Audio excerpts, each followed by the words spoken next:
The Murder of Roger Ackroyd. Chapter 1. Dr. Shepherd at the breakfast table. Mrs. Ferrars died during the night between the 16th and 17th of September. It was a Thursday night. I was called early the next morning, on Friday at 8 o'clock. When I arrived, she was already dead. Nothing could be done to help her. I came back home a little after 9. I opened the front door with my key. I stood in the hall for a few minutes. I hung up my hat and my light coat because it was cold that autumn morning.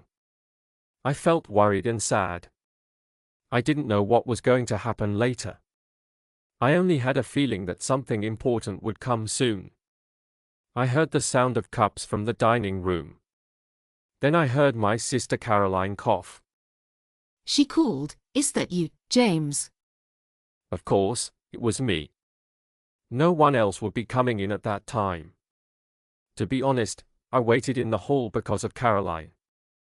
She always wants to know everything that happens.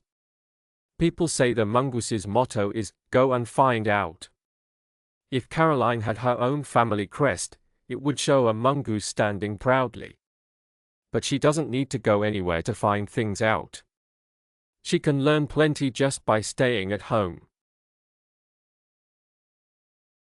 I don't know how she does it, but she always knows everything. I think the servants and the shop people tell her all the news. When she goes out, she does not listen for gossip. She goes to share it. She is very good at that. That is why I often feel unsure what to tell her. If I tell Caroline about Mrs. Ferrars' death, everyone in the village will hear it in about an hour. As a doctor, I must keep things private. So I usually try not to tell my sister anything. She finds out anyway, but at least I am not the one to blame. Mrs. Ferrars' husband died a little more than a year ago. Caroline often says, with no proof at all, that his wife poisoned him. I always tell her he died from a stomach illness, made worse because he drank too much. Caroline does not believe me. I agree that the sickness looked somewhat like poisoning, but her reason is different. She always says, "You only need to look at her." Mrs. Ferrars was not very young, but she was still beautiful. Her clothes were simple but fit her perfectly. Many women buy clothes in Paris, and that does not mean they poison their husbands. While I stood thinking in the hall, all these ideas ran through my mind. Then Caroline called again, and her voice sounded sharper. "What are you doing out there, James? Why don't you come and eat your breakfast?" "I'm coming, my dear," I answered quickly. I've been hanging up my overcoat. "You could have hung up 6 coats in this time." She was right. I could have done that. I went into the dining room. I gave Caroline a small kiss on her cheek. Then I sat down to eat eggs and bacon. The bacon was a little cold. "You had an early call," Caroline said. "Yes," I answered. "King's Paddock. Mrs. Ferrars." "I know," my sister said. "How did you know?" I asked. "Annie told me." "Annie is the maid in our house. She is kind but loves to talk." There was a short silence. I went on eating my breakfast. Caroline's long thin nose moved a little at the end. It always does that when she is excited or curious. "Well," she said. "It was bad," I replied. "There was nothing I could do. She must have died in her sleep." "I know," my sister said again. Her words made me annoyed. "You can't know that," I said quickly. I didn't know it myself until I got there. I haven't told anyone, so if Annie knows, she must have magic powers. "It wasn't Annie," Caroline said. "It was the milkman.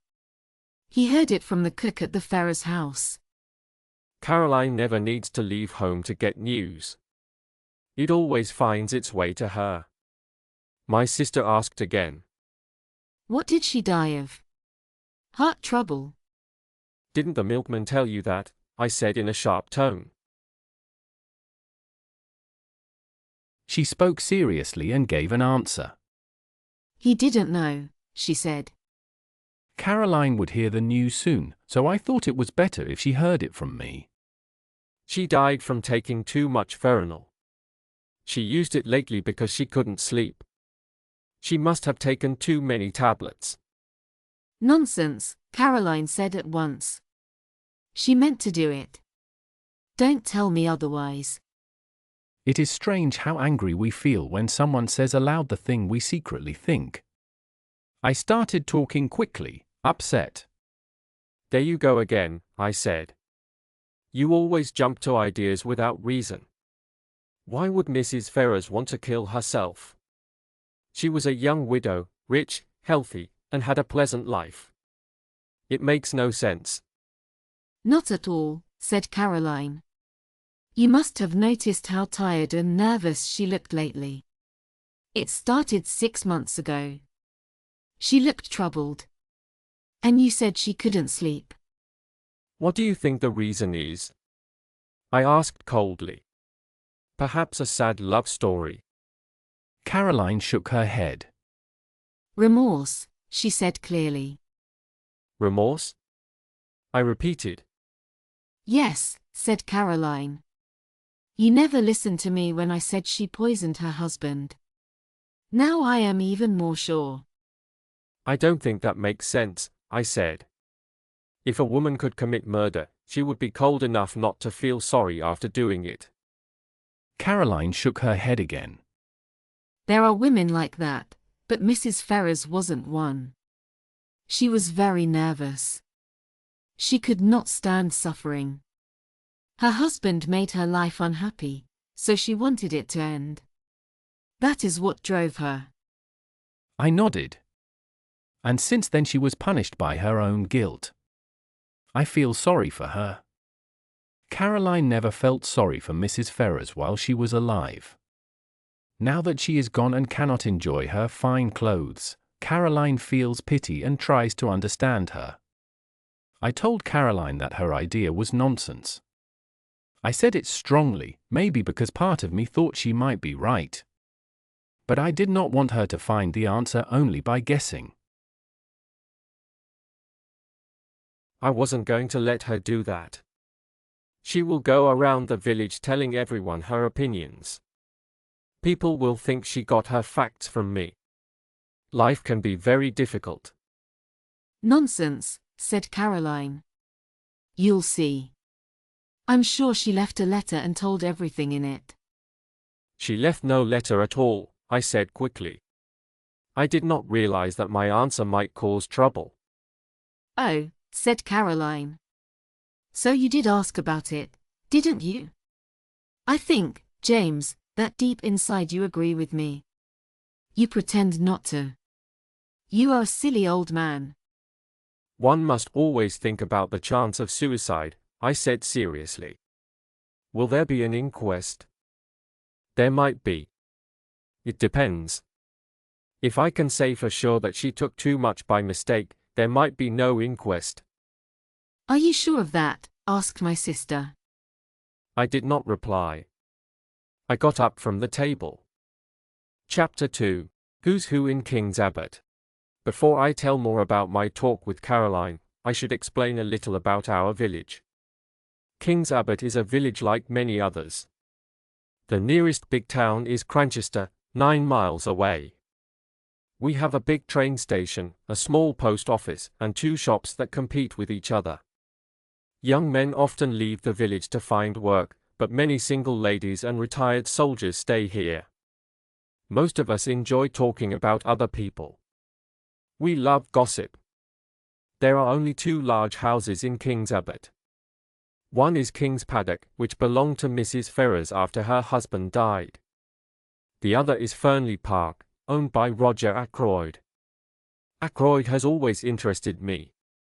He seems even more like a country gentleman than any real one I have met. He looks like one of those cheerful men with red faces in old theatre plays. In those plays, the story often started on a village green. The men would usually sing a song about going to London. Nowadays we have musical shows, and the rich country gentleman is no longer popular. Ackroyd is not really a country gentleman. He is a very successful maker of wagon wheels. He is almost 50 years old. His face is round and red, and he is a friendly man.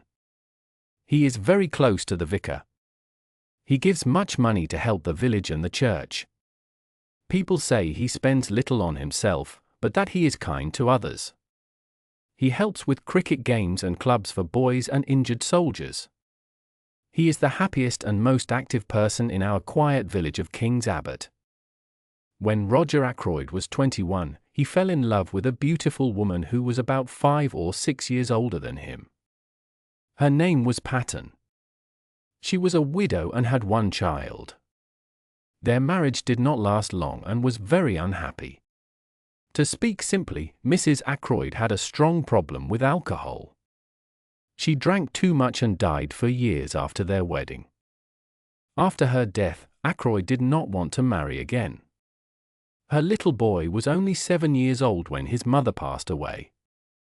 Now the young man is 25. Ackroyd treated him like his own son and raised him with care. But the young man was restless and often worried his stepfather. Still, everyone in King's Abbot likes Ralph Patton. He is very handsome and pleasant.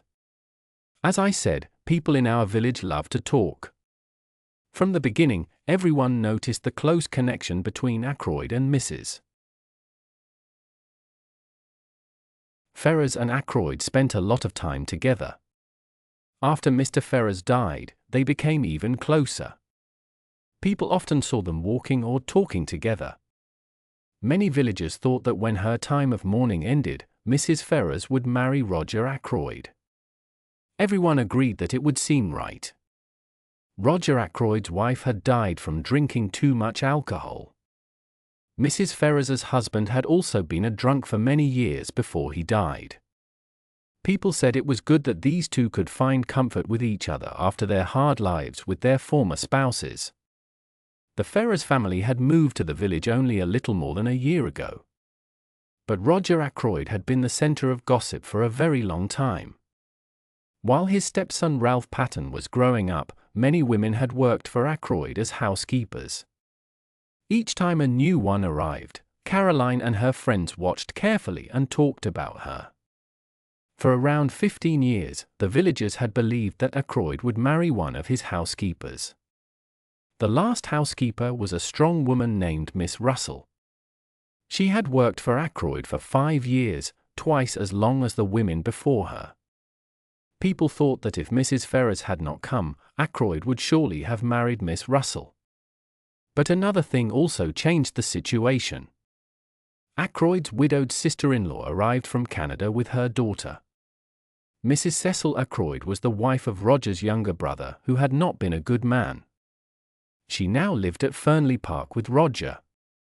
Caroline said that Mrs. Cecil Ackroyd had managed to make Miss Russell obey her and behave more quietly. I am not sure what proper place means, but it sounds cold and uncomfortable. Miss Russell now walks with tight lips and a sharp smile. She says that she feels very sorry for poor Mrs. Ackroyd, who must depend on her husband's brother for help. She adds, "It is very hard to live on someone's kindness. I would be sad if I could not earn my own money."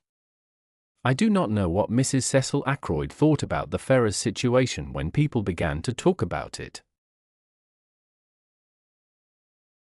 It was good for her if Ackroyd stayed single. She was always very friendly and sweet to Mrs. Ferrers when they met. Caroline said that did not mean anything. These thoughts had kept people busy in King's Abbot for some years. We talked a lot about Ackroyd and his life. Mrs. Ferrers had become part of that talk. Now everything had suddenly changed. We had been talking about wedding gifts, and now there was sadness and shock. I thought about all these things as I walked on my usual visits. I had no special patients that day, which was probably good. My mind kept going back to the strange death of Mrs. Ferrars. Did she end her own life? If she had, I felt she would have left a note to explain her reason. From what I knew, women who make such a choice usually want others to understand their feelings. When did I see her last? It had been more than a week. She had seemed quite normal then, all things considered. Then I suddenly remembered seeing her the day before.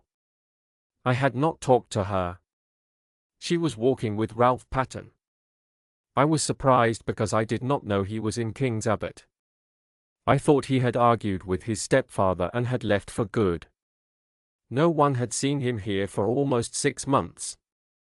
They were walking close together, and she seemed to speak very seriously. At that moment, I started to feel uneasy about what might happen next. It was only a small, strange feeling, but it worried me. The serious talk between Ralph Patten and Mrs. Ferrars made me uncomfortable. I was still thinking about it when I met Roger Ackroyd. "Shepherd," he said. "Just the person I need to see. This is terrible news." "It's worse than you think," he said in a quiet voice. "Shepherd, I must talk to you. Can you come with me now? Then come this afternoon. No, better still, have dinner with me tonight. At 7:30. Will that be all right?" "Ralph," he repeated slowly. "You've heard then?" I asked. He nodded. He looked very sad and tired. His round red face was pale, and he seemed weak and shocked. "I can't," I said. "I still have 3 patients to visit, and I must be back by 12 to see the ones at my surgery." "Yes, that's fine," I said. "What's wrong? Is it Ralph?" I did not really know why I asked that. Maybe because trouble had often been about Ralph before. Ackroyd looked at me in surprise, as if he did not understand what I meant. Then I understood that something very serious had happened. I had never seen Ackroyd so upset before. Oh. No, it's not Ralph. Ralph's in London, damn. Here's old Miss Gannett coming. I don't want to have to talk to her about this ghastly business. See you tonight, Shepherd. 7:30. I nodded, and he walked away quickly. I was left thinking. Ralph in London? But I had seen him in King's Abbot yesterday afternoon. He must have gone back to the city last night or this morning. Still, Ackroyd spoke as if Ralph had not come home for a long time. I could not think about it anymore. Miss Gannett was already near me. She looked eager to talk. Miss Gannett was a lot like my sister Caroline.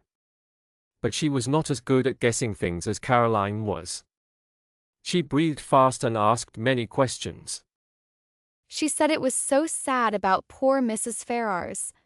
Many people were saying that she had been taking drugs for years. Miss Gannett said it was wrong for people to talk like that. But then she added that maybe there was a little truth in it. "There's no smoke without fire," she said. She told me some people believed that Mr. Ackroyd had learned about the drugs. They said he ended the engagement when he found out. And yes, there had been an engagement. Miss Gannett said she was sure about it. She said I must know the truth because I was a doctor. But she reminded me that doctors never tell secrets. She kept looking at me with her small, bright eyes to see how I reacted to her words.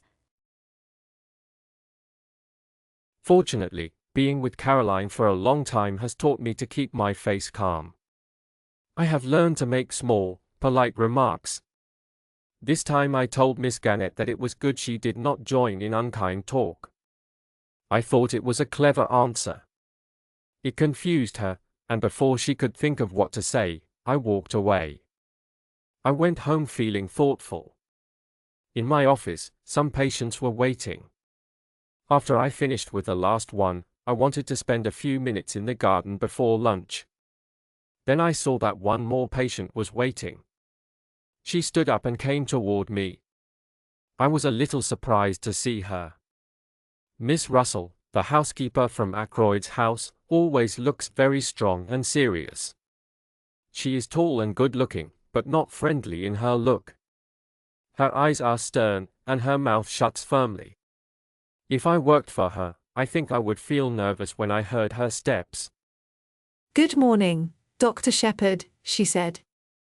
I would be thankful if you could look at my knee. I checked her knee, but I could not learn much from it. Her talk about pain was not clear or convincing. With another person, I might think it was made up. For a short moment I wondered if she only came to ask questions about Mrs. Ferrars's death. But soon I saw that I was wrong. She only spoke about it briefly and said no more. Still, she seemed to want to stay and talk a little. Well, thank you for this bottle of liniment, doctor, she said. I don't believe it will help. I did not believe it would help either, but I said it might.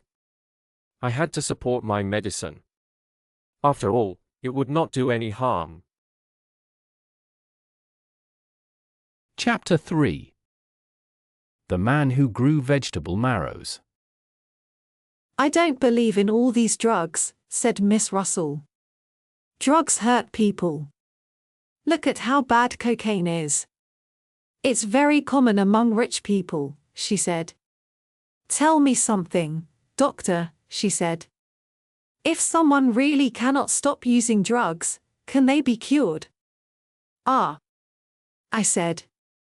You've been reading detective stories. Yes.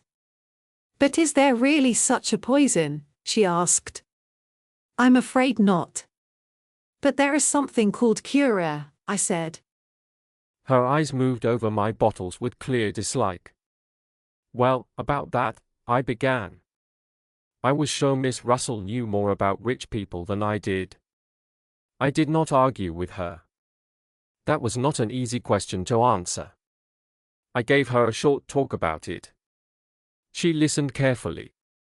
I thought she was mostly asking about Mrs. Ferrars.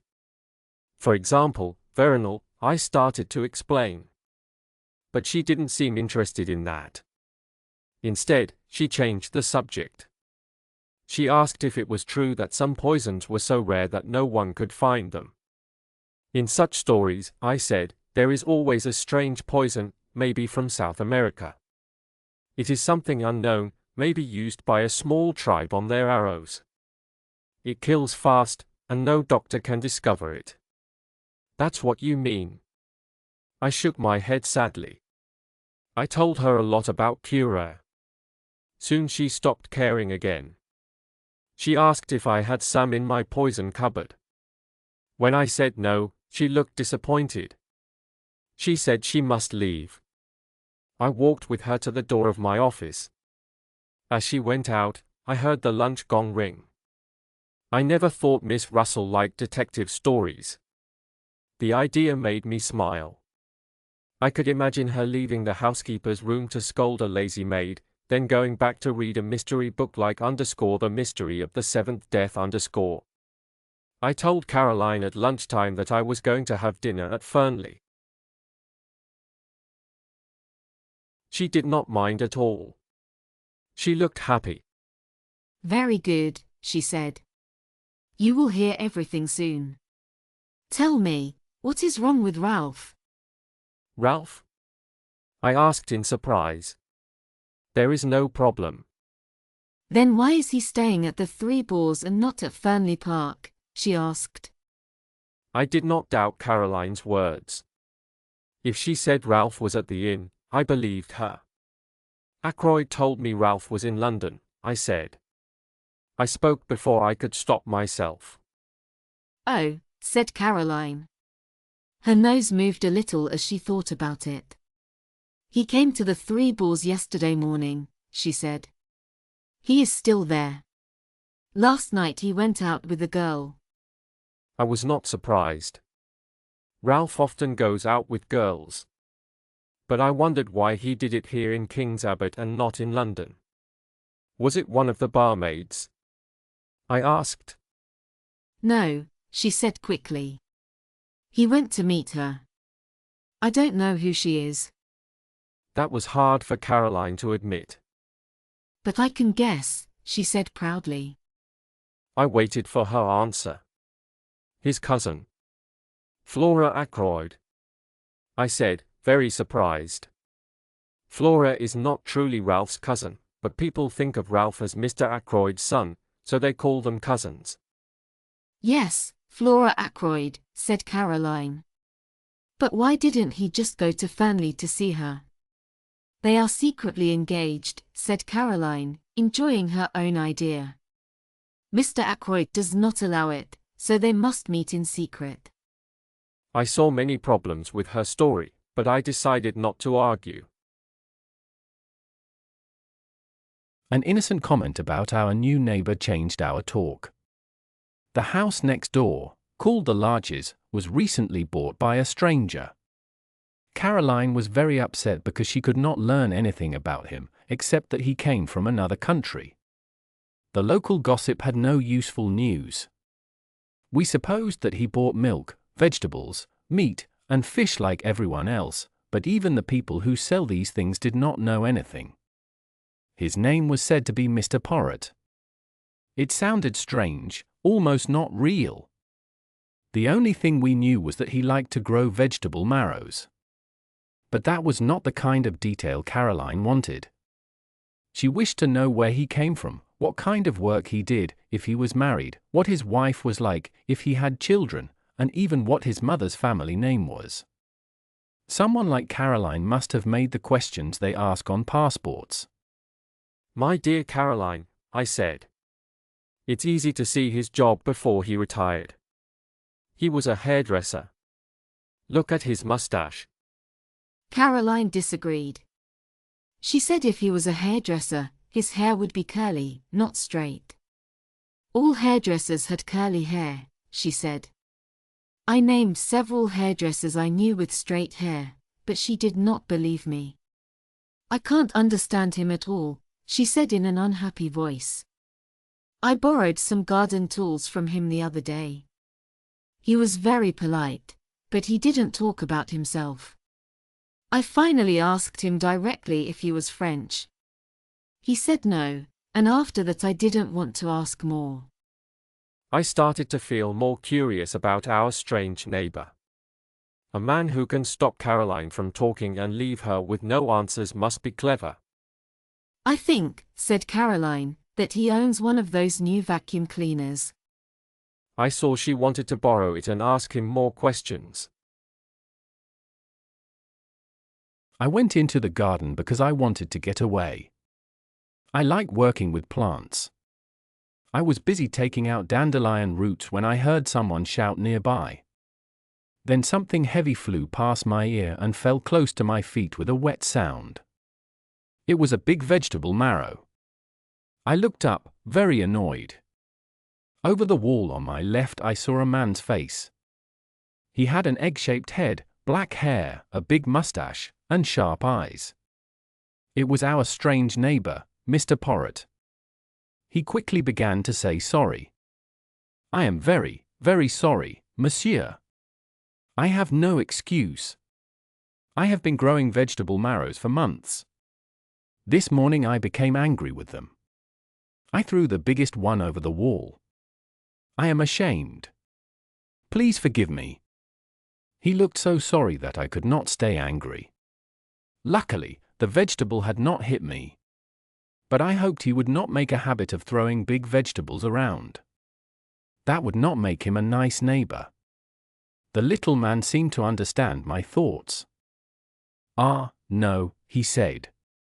Do not worry. I do not often do this. But can you imagine, monsieur, how strange life is? A man works hard for years to find a peaceful life. And then, when he gets it, he begins to miss the busy days that he left behind. Yes, I said slowly. That happens to many people. It has happened to me too.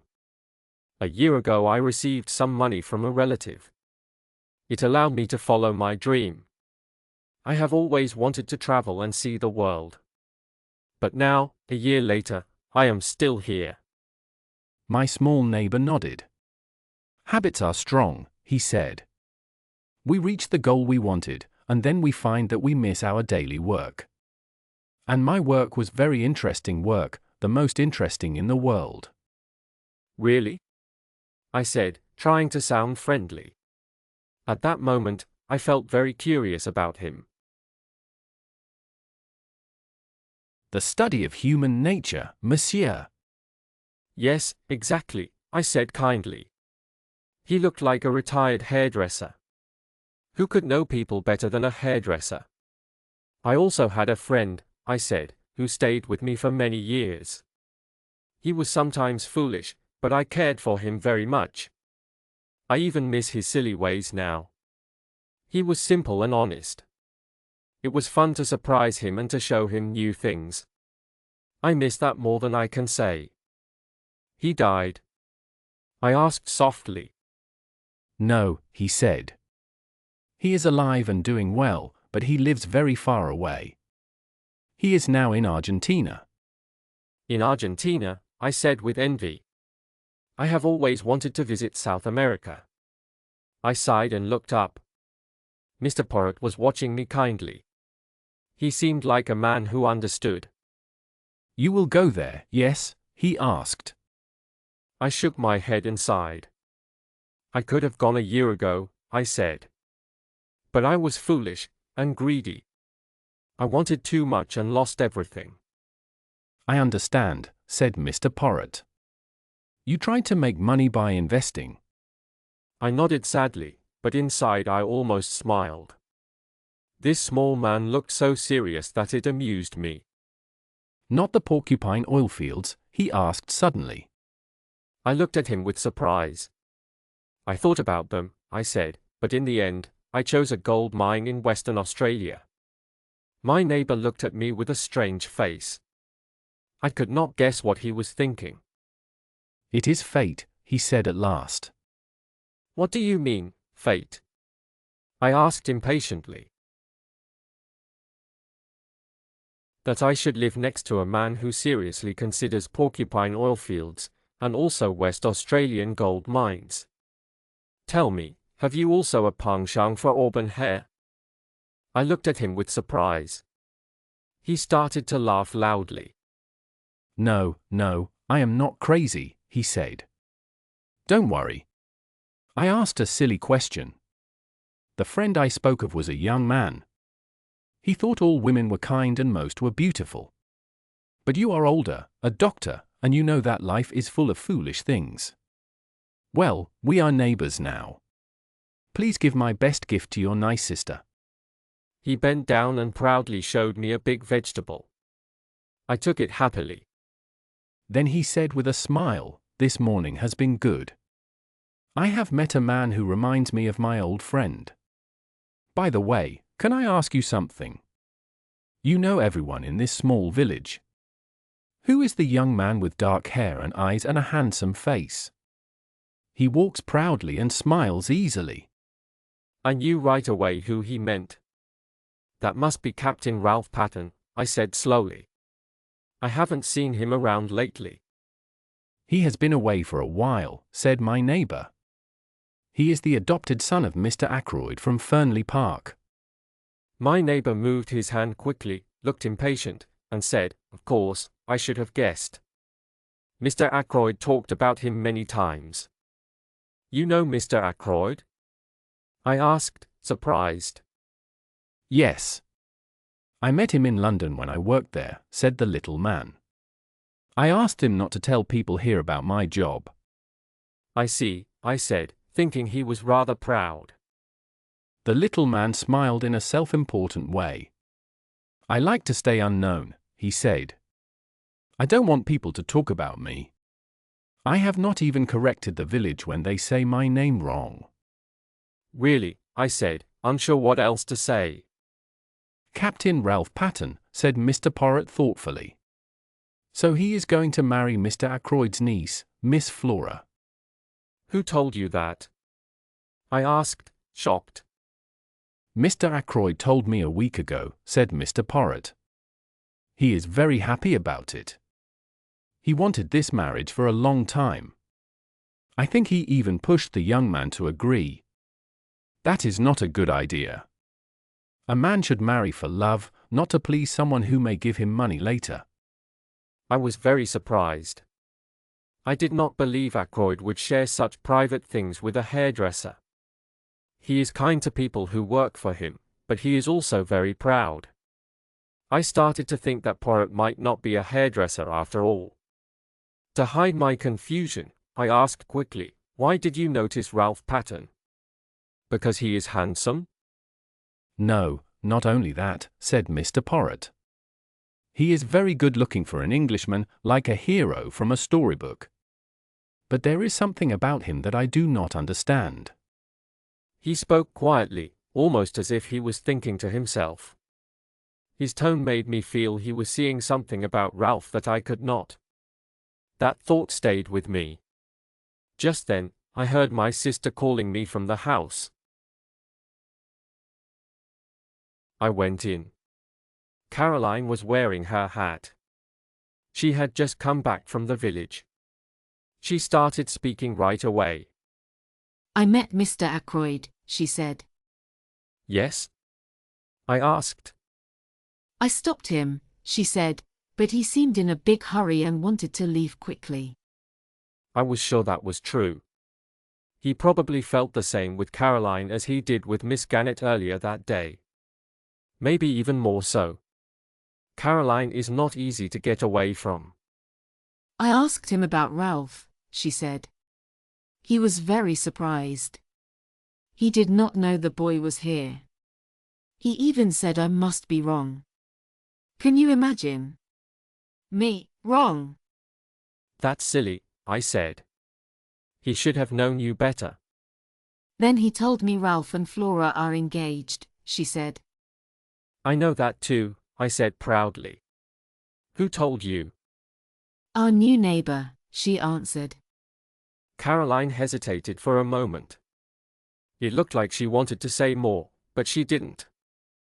I told Mr. Ackroyd that Ralph is staying at the Three Boars, she said. Caroline, I said, don't you ever think that you might cause trouble by telling everything to everyone? Nonsense, she said. People should know things. I think it is my duty. Mr. Ackroyd was very thankful to me. Well? I asked. I could see she had more to tell. I think he went to the Three Boars right away, she said. But if he did, he didn't find Ralph there. No? I asked. No, she said. Because, when I was walking back through the wood. Through the wood? I said, interrupting her. Caroline turned a little red. It was such a beautiful day, she said quickly. I wanted to take a short walk. The trees are so lovely now in the autumn. Caroline never really likes woods. She usually thinks they are wet and full of unpleasant things. So I did not believe she went there just to enjoy nature. I knew she had another reason. The wood near King's Abbot is the only quiet place where someone can talk to a young woman without the whole village seeing. It adjoins the park of Fernley. Well, I said, go on. As I told you, I was walking back through the wood when I heard people talking. Caroline stopped. Yes, she asked. One voice was Ralph Pattern's. I knew it right away. The other voice was a girl's. I didn't plan to listen. Of course not, I said quickly. But Caroline didn't notice my sarcasm. I couldn't stop myself from hearing, she said. The girl said something that I couldn't catch. Then Ralph spoke. He sounded very angry. He said the old man might stop giving him money. He said his uncle was tired of him and might change his will. Ralph told the girl not to worry, that he would take care of it. Just when he said that, I stepped on something, maybe a dry stick. Then they spoke more quietly and walked away. I couldn't follow them, so I didn't see who the girl was. That must have been very upsetting, I said. I suppose you went to the Three Boars, felt dizzy, and went into the bar to get a drink. It wasn't a barmaid, said Caroline at once. I think it was Flora Ackroyd, but that doesn't sound right, I said. If it wasn't Flora, then who was it? Caroline quickly started naming all the young women nearby. She gave many reasons for each one. When she finally stopped talking, I said I had a patient to visit and went out. I planned to go to the Three Boars. Ralph Patten was probably back there. I knew Ralph very well. Maybe better than anyone else in King's Abbot. I had known his mother before him, so I understood him more clearly than others did. He was charming but weak. He didn't drink like his mother, but he still had her kind of weakness in him. He was very good-looking and tall, about 6 feet, fit, and moved easily like an athlete. He had dark hair and skin that looked sunburnt. He smiled often. People liked him right away. He spent money too freely and thought only of himself. Still, he was kind and his friends loved him. I wondered if I could help him. I thought maybe I could. When I reached the Three Boars, I asked about him. Someone told me Captain Patten had just come in. I went up to his room without waiting. For a moment, I wasn't sure how he would react. But I did not need to worry. "Why, it's Shepherd. I'm glad to see you," he said. He walked toward me with his hand out and smiled brightly. "You're the only person I'm happy to see in this awful place." I lifted my eyebrows. "What's wrong with the place?" I asked. He gave a short, annoyed laugh. "It's a long story," he said. "Things are going badly for me, Doctor. Would you like a drink?" "Thanks," I said. "I'll have one." He rang the bell and sat down heavily in a chair. "To tell the truth," he said sadly, "I'm in a terrible situation. I don't know what to do next."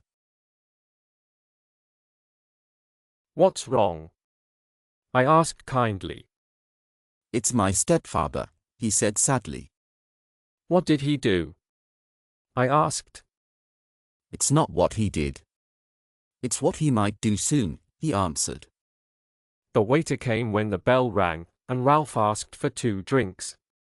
When the waiter left, Ralph sat back in the chair with a worried look on his face.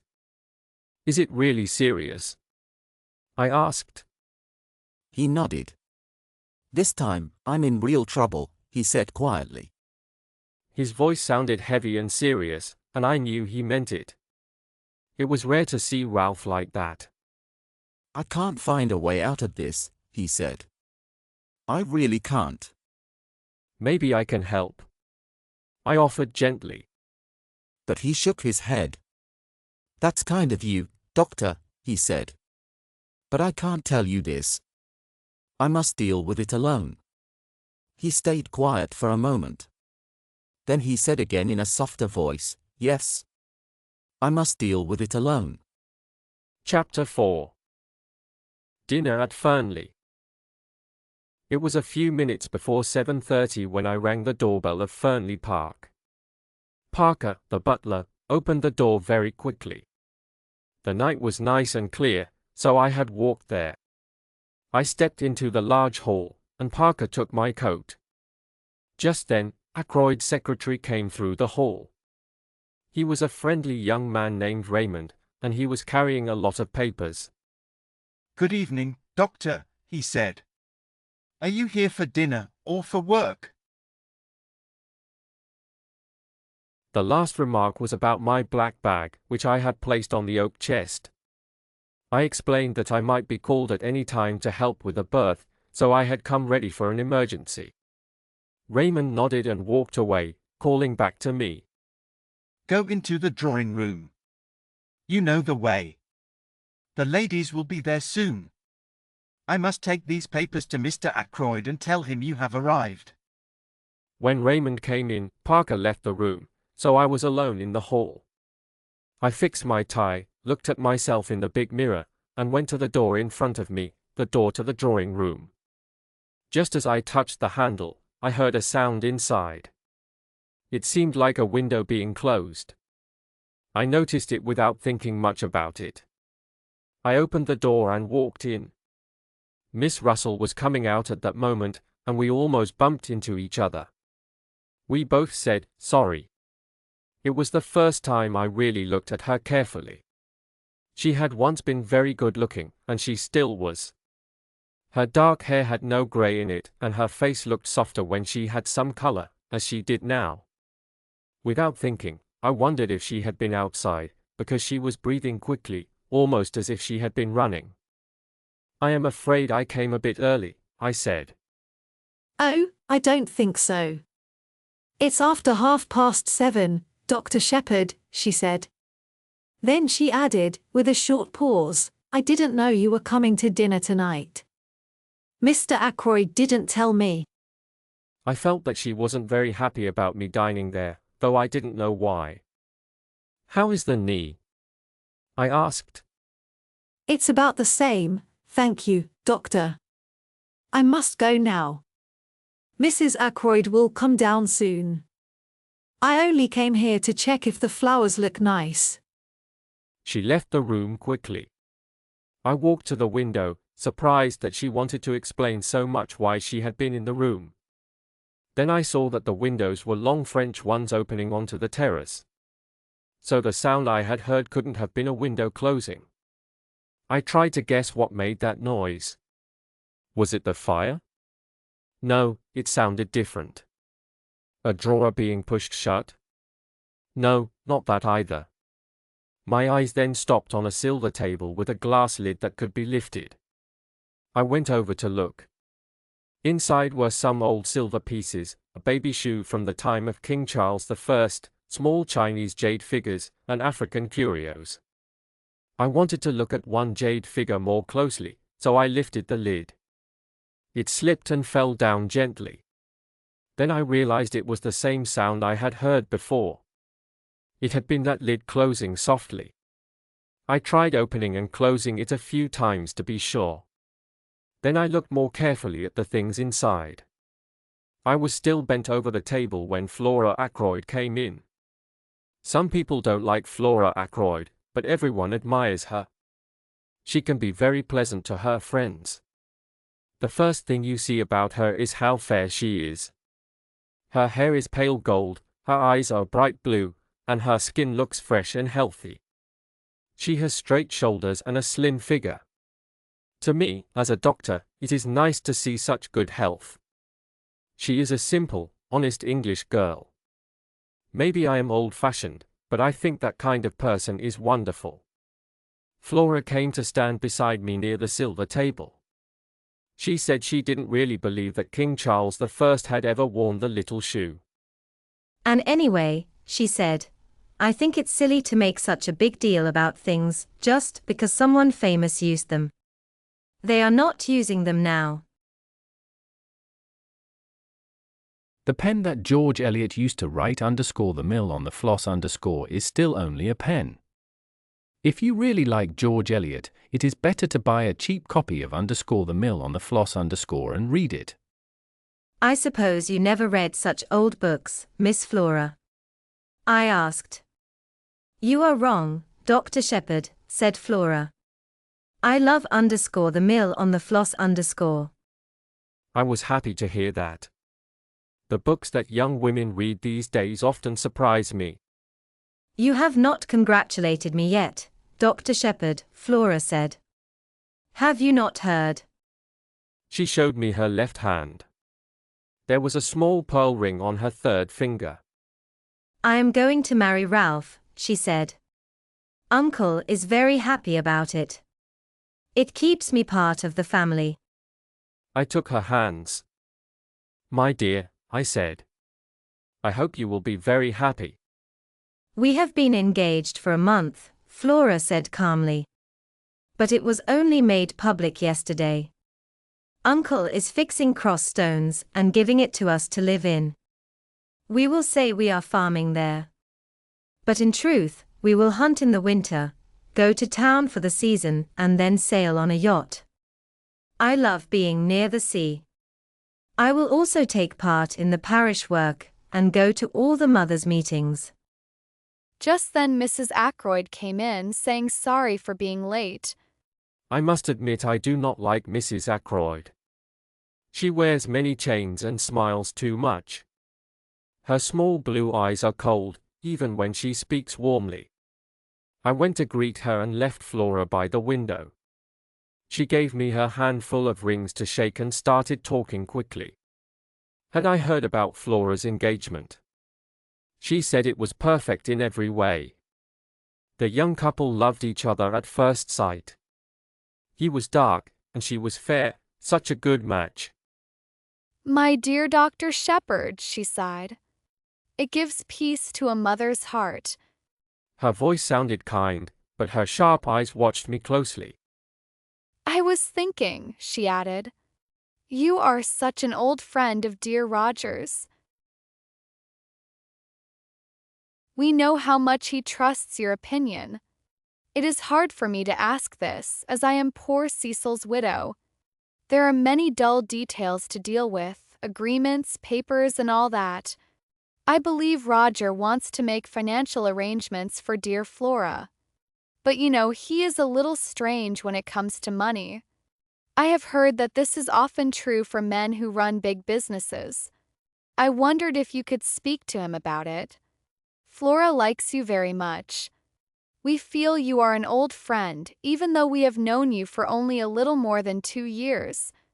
Mrs. Ackroyd stopped talking when the door of the drawing room opened again. I was glad for the interruption. I dislike getting mixed up in other people's private matters. I had no wish to talk to Ackroyd about Flora's money. In another minute, I would have had to tell Mrs. Ackroyd that plainly. You know Major Blunt, don't you, Doctor? She asked. Yes, I do, I said. Many people have heard of Hector Blunt. He has hunted more wild animals in strange places than almost anyone alive. When you mention his name, people say, Blunt, the famous hunter, do you mean him? I have always found his friendship with Ackroyd a little strange. They are two very different men. Blunt is about 5 years younger than Ackroyd. They became friends long ago, and even though their lives are quite different now, they still care for each other. Every 2 years, Blunt spends about 2 weeks at Fernley. A large animal head with many horns hangs in the front hall and reminds visitors of their friendship. Blunt came into the room now, walking slowly and quietly. He was of medium height and had a strong, solid body. His face was dark brown like polished wood, and his expression hardly changed. His grey eyes looked distant, as if he was watching something far away. He spoke little, and when he did, his words came out short and unsure, as if speaking was hard work for him. He said, "How are you, Shepherd?" in his usual quick way. Then he stood in front of the fireplace, looking far above our heads, as if he could see something interesting in another land. Major Blunt, said Flora, could you tell me about these African things? I think you know what they all are. Some people say Hector Blunt dislikes women, but I saw him go to Flora very quickly, which showed the opposite. They leaned together over the silver table, looking at the things there. I worried that Mrs. Ackroyd would begin to talk about Flora's money again. So I hurried to speak about the new type of sweet pea flower. I knew about it because I had read it in the newspaper that morning. Mrs. Ackroyd did not know much about gardening, but she liked to sound informed. She also read the same paper, so we were able to talk pleasantly until Ackroyd and his secretary joined us. Soon after, Parker came in and announced that dinner was ready. At dinner, I sat between Mrs. Ackroyd and Flora. Blunt sat on Mrs. Ackroyd's other side. Geoffrey Raymond sat next to him. Dinner was not at all cheerful. Ackroyd looked worried and unhappy. He ate very little. Mrs. Ackroyd, Raymond, and I tried to keep up the talk. Flora seemed sad because her uncle looked so troubled. Blunt, as usual, stayed mostly silent. When dinner ended, Ackroyd took my arm and led me to his study. After we have coffee, no one will disturb us, he said. I told Raymond to make sure of that. I watched him quietly without making it clear that I was doing so. He seemed very excited and tense. For a minute or two, he walked up and down the room. Then, when Parker came in with the coffee tray, Ackroyd sat down in a large chair near the fire. The study was a comfortable room. One wall had many shelves full of books. The big chairs were covered in dark blue leather. A large desk stood by the window, covered neatly with papers and files. A small round table held some magazines and sports papers. I've had that pain after eating again, Ackroyd said, trying to sound casual as he poured coffee. You should give me some more of those tablets you gave me. It was clear that he wanted people to think our talk was only about medical things. I decided to act as if that was true. I thought you might say that, I told him. I brought some tablets with me. Good man. Please give them to me now. They're in my bag in the hall, I said. I'll get them. Ackroyd stopped me. Don't worry. Parker will bring them. Please bring in the doctor's bag, Parker. Yes, sir, Parker said. Parker left the room. I wanted to speak, but Ackroyd raised his hand. Not yet. Wait. I am so nervous that I can hardly stay calm. I could see that very clearly. I started to feel very worried. Many bad thoughts came to my mind. Ackroyd spoke again soon after. Can you check if the window is closed? He asked. I was a little surprised. I stood up and went to look. It was not a French window but a normal one that slid up and down. Thick blue curtains covered it. The top part of the window was open. Parker came back with my bag while I was still near the window.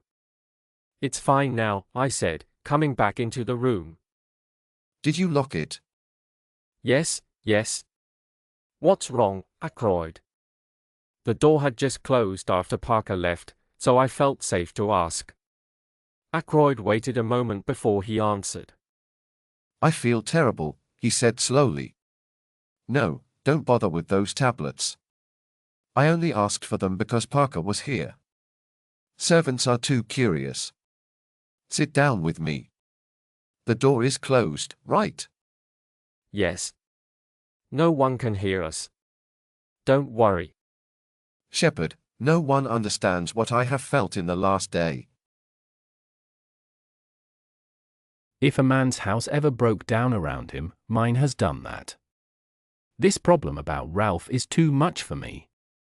But I don't want to talk about that now. It's something else.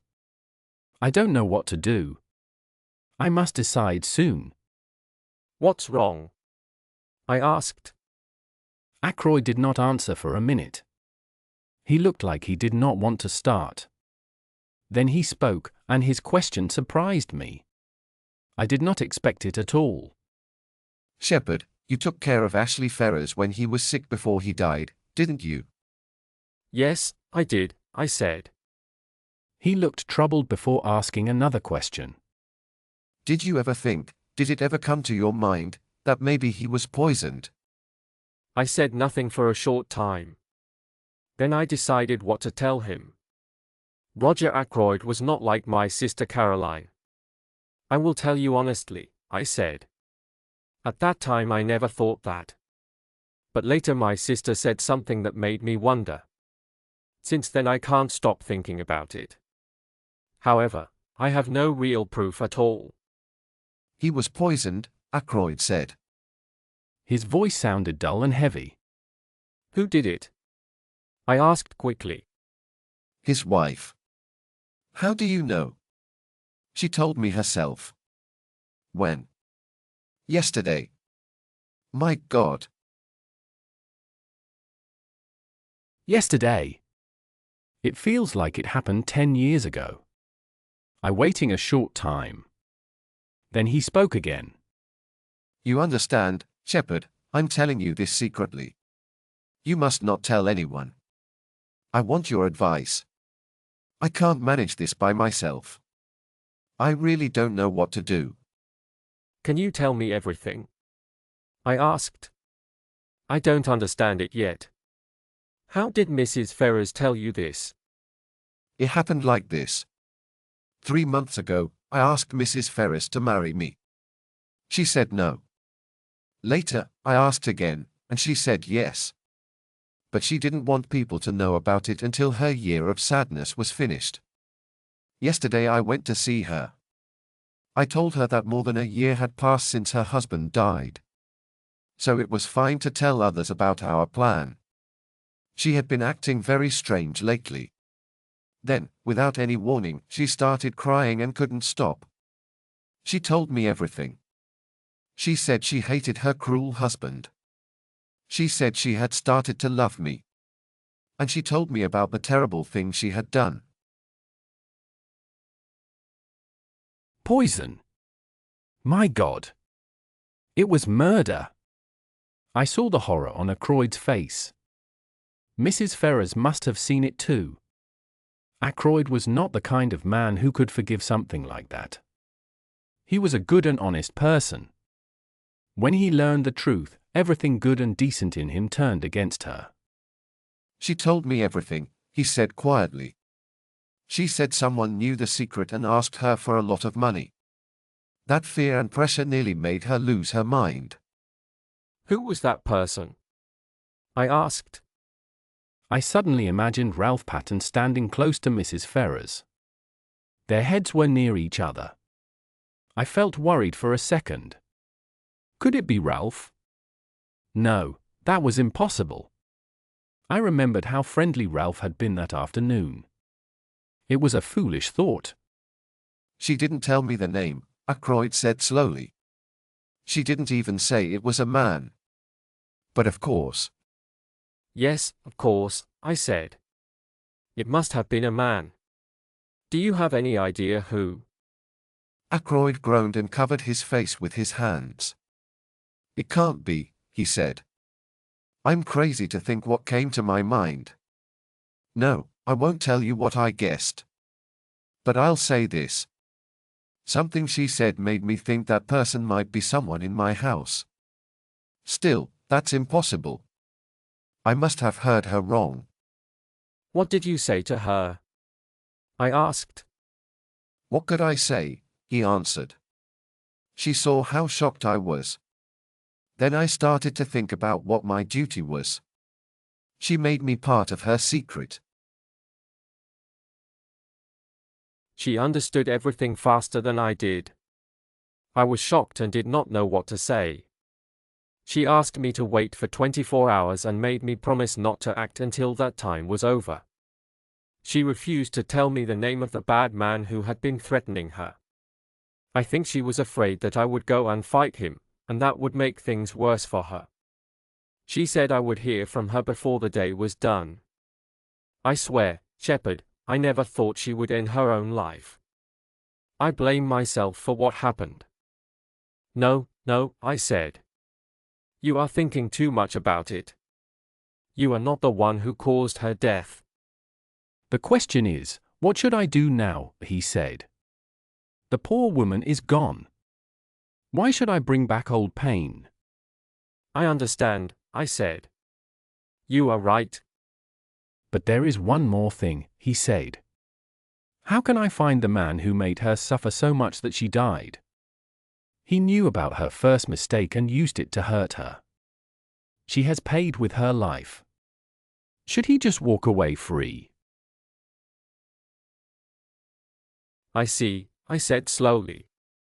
You want to look for him. It will bring a lot of attention. Yes, I have thought about that many times, he said.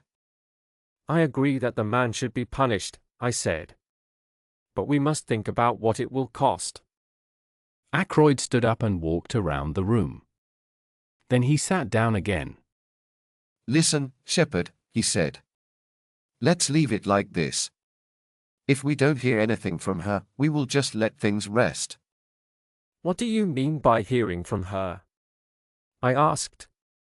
I feel sure that she left some message for me before she went, he said.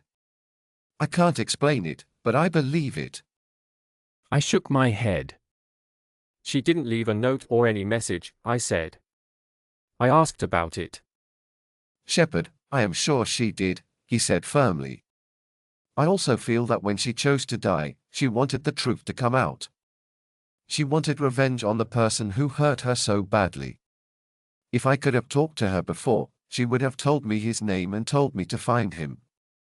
He looked straight at me. You don't believe in feelings like that? He asked. Oh, yes, I do believe a little, I said. If, as you say, we do get a sign from her. I stopped speaking. The door opened softly and Parker came in carrying a tray with some letters. The evening mail, sir, he said and handed the tray to Ackroyd. Then he took away the coffee cups and left. My eyes turned back to Ackroyd. He was staring at one long blue envelope as if frozen. The other letters had fallen to the floor. It's her handwriting, he whispered. She must have sent it last night, just before it happened. He tore the envelope open and took out a thick letter. Then he looked up quickly. Did you close the window? He asked. Yes, I'm sure I did, I said, surprised. Why? All this evening I've had a strange feeling, he said quietly. I feel like someone is watching me. What's that? He turned quickly. I did the same. We both thought we heard the door latch move a little. I walked to the door and opened it. No one was outside. Nerves, Ackroyd said softly to himself. He opened a few thick papers and began to read in a quiet voice. He read a letter that spoke about someone choosing a hard road and asking for forgiveness. The words were full of sadness and regret. Ackroyd stopped reading with his finger on the paper. Shepherd, I'm sorry, but I must read this alone, he said, his voice shaking. It was written for me only. He put the letter back in its envelope and placed it on the table. I will read it later when I'm alone, he said. No, I said without thinking, read it now. Ackroyd looked at me with surprise. I'm sorry, I said, feeling my face grow hot. I don't mean read it aloud. Just read it now while I'm still here. Ackroyd shook his head. No, I prefer to wait, he said. For some reason, I kept asking him to do it. At least read the name of the man, I said. Ackroyd could be very stubborn. The more people asked him to do something, the more he refused. So all my words were useless. The letter came at 20 minutes to 9. It was around 10 minutes to 9 when I left him, and he had not yet read it. I stopped with my hand on the door, thinking if there was anything I had forgotten. I could not think of anything. I shook my head, walked out, and closed the door. I was surprised to see Parker standing nearby. He looked uncomfortable, and I thought he might have been listening at the door. His round face looked sly and proud, and there was something strange in his eyes. Mr. Ackroyd does not want to be disturbed, I said coldly. He told me to tell you that. Yes, sir, Parker said. I thought I heard the bell ring. That was clearly not true, so I said nothing. Parker went before me into the hall and helped me put on my coat. Then I went out into the night. The moon was behind clouds, and everything was dark and quiet. The church clock struck 9 as I passed the lodge gates. I turned left towards the village and almost walked into a man coming from the other way. Is this the way to Fernley Park, mister? He asked in a rough voice. I looked at him. He had his hat pulled down and his coat collar turned up. I could hardly see his face. He looked like a young man, and his voice sounded rude and plain. These are the lodge gates here, I said. Thank you, mister. He stopped for a moment and added, I'm new around here. Then he went on through the gates. As I looked after him, I thought his voice sounded familiar. It reminded me of someone I knew, but I could not remember who. 10 minutes later I was back home. Caroline wanted to know why I had returned so early. I made up a simple story to please her, but I felt she did not believe me. At 10 o'clock I stood up, yawned, and said we should go to bed. Caroline agreed. Every Friday night I wind the clocks. I did it as usual while Caroline checked if the servants had locked the kitchen. It was 10:15 when we started up the stairs. Just as I reached the top, the phone rang in the hall. Mrs. Bates, said Caroline at once. I'm afraid so, I said sadly. I ran down the stairs and picked up the receiver. What? I said. What? Of course, I'll come at once. I ran upstairs again, grabbed my medical bag, and added some extra supplies. Parker's calling from Fernley. I shouted to Caroline. They have just found Roger Ackroyd dead. Chapter 5. Murder. I got the car ready very quickly and drove fast to Fernley. I jumped out and rang the doorbell hard. No one came, so I rang again.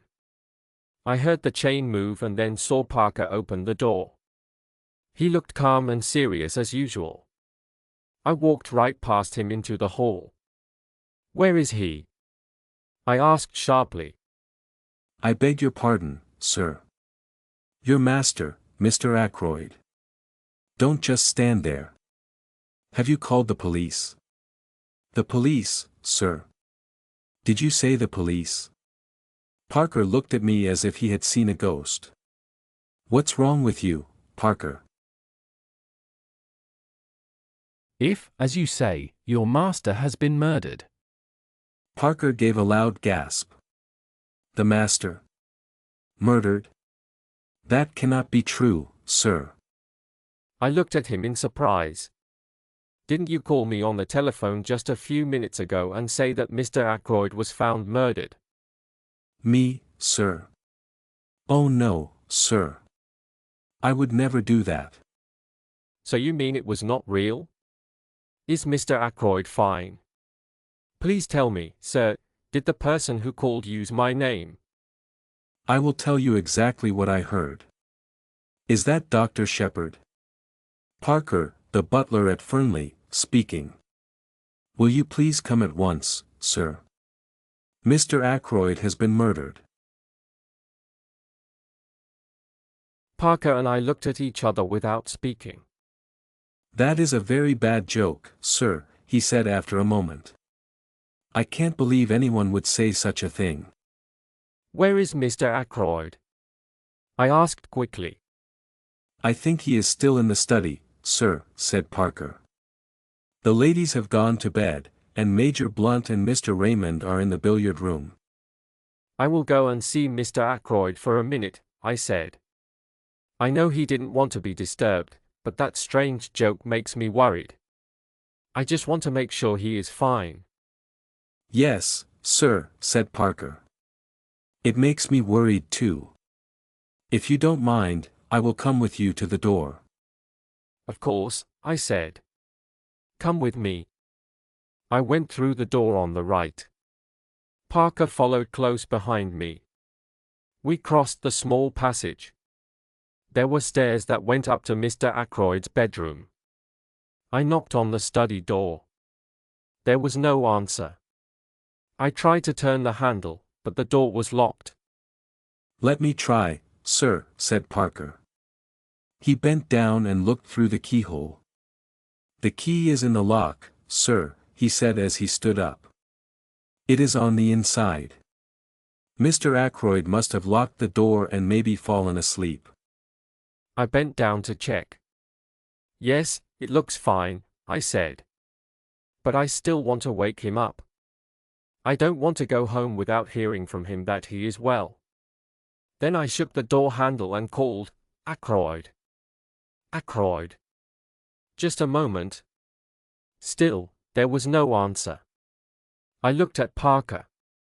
I don't want to worry everyone in the house, I said quietly. Parker went across the hall and closed the main door. That should be fine now, sir, he said. The billiard room is on the other side of the house, and the kitchen and bedrooms are there too. I nodded to show I understood. Then I knocked hard on the door again.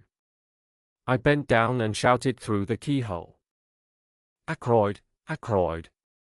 It's Shepherd. Please let me in. There was no answer.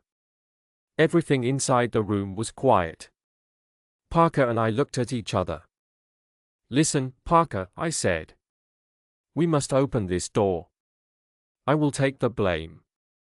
If you say so, sir, Parker replied, though he looked unsure. I do say so, I told him. I am very worried about Mr. Ackroyd. I looked around the small hall and saw a heavy wooden chair. Parker and I lifted it together and hit the door with it. We hit it once. Then twice. Then a third time. The lock broke, and we moved inside. Mr. Ackroyd was sitting in his chair by the fireplace. His head leaned to one side.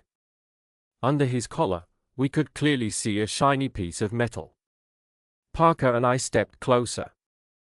He took a short, sharp breath. He's been stabbed from behind, Parker whispered. Terrible. He wiped his face with a handkerchief. He slowly reached out toward the metal handle. Don't touch it, I said quickly. Call the police right away. Tell them what has happened. Then inform Mr. Raymond and Major Blunt. Yes, sir, Parker said. He hurried out, still wiping his face. I stayed in the room. I made sure not to move anything. I did not touch the dagger. There was no reason to move it. Mr. Ackroyd had been dead for a short time already. Then I heard Raymond's shocked voice outside. What did you say? Oh no. That can't be true. Where's the doctor? Raymond rushed into the doorway, his face white with fear. Behind him came Major Blunt. My God, said Raymond.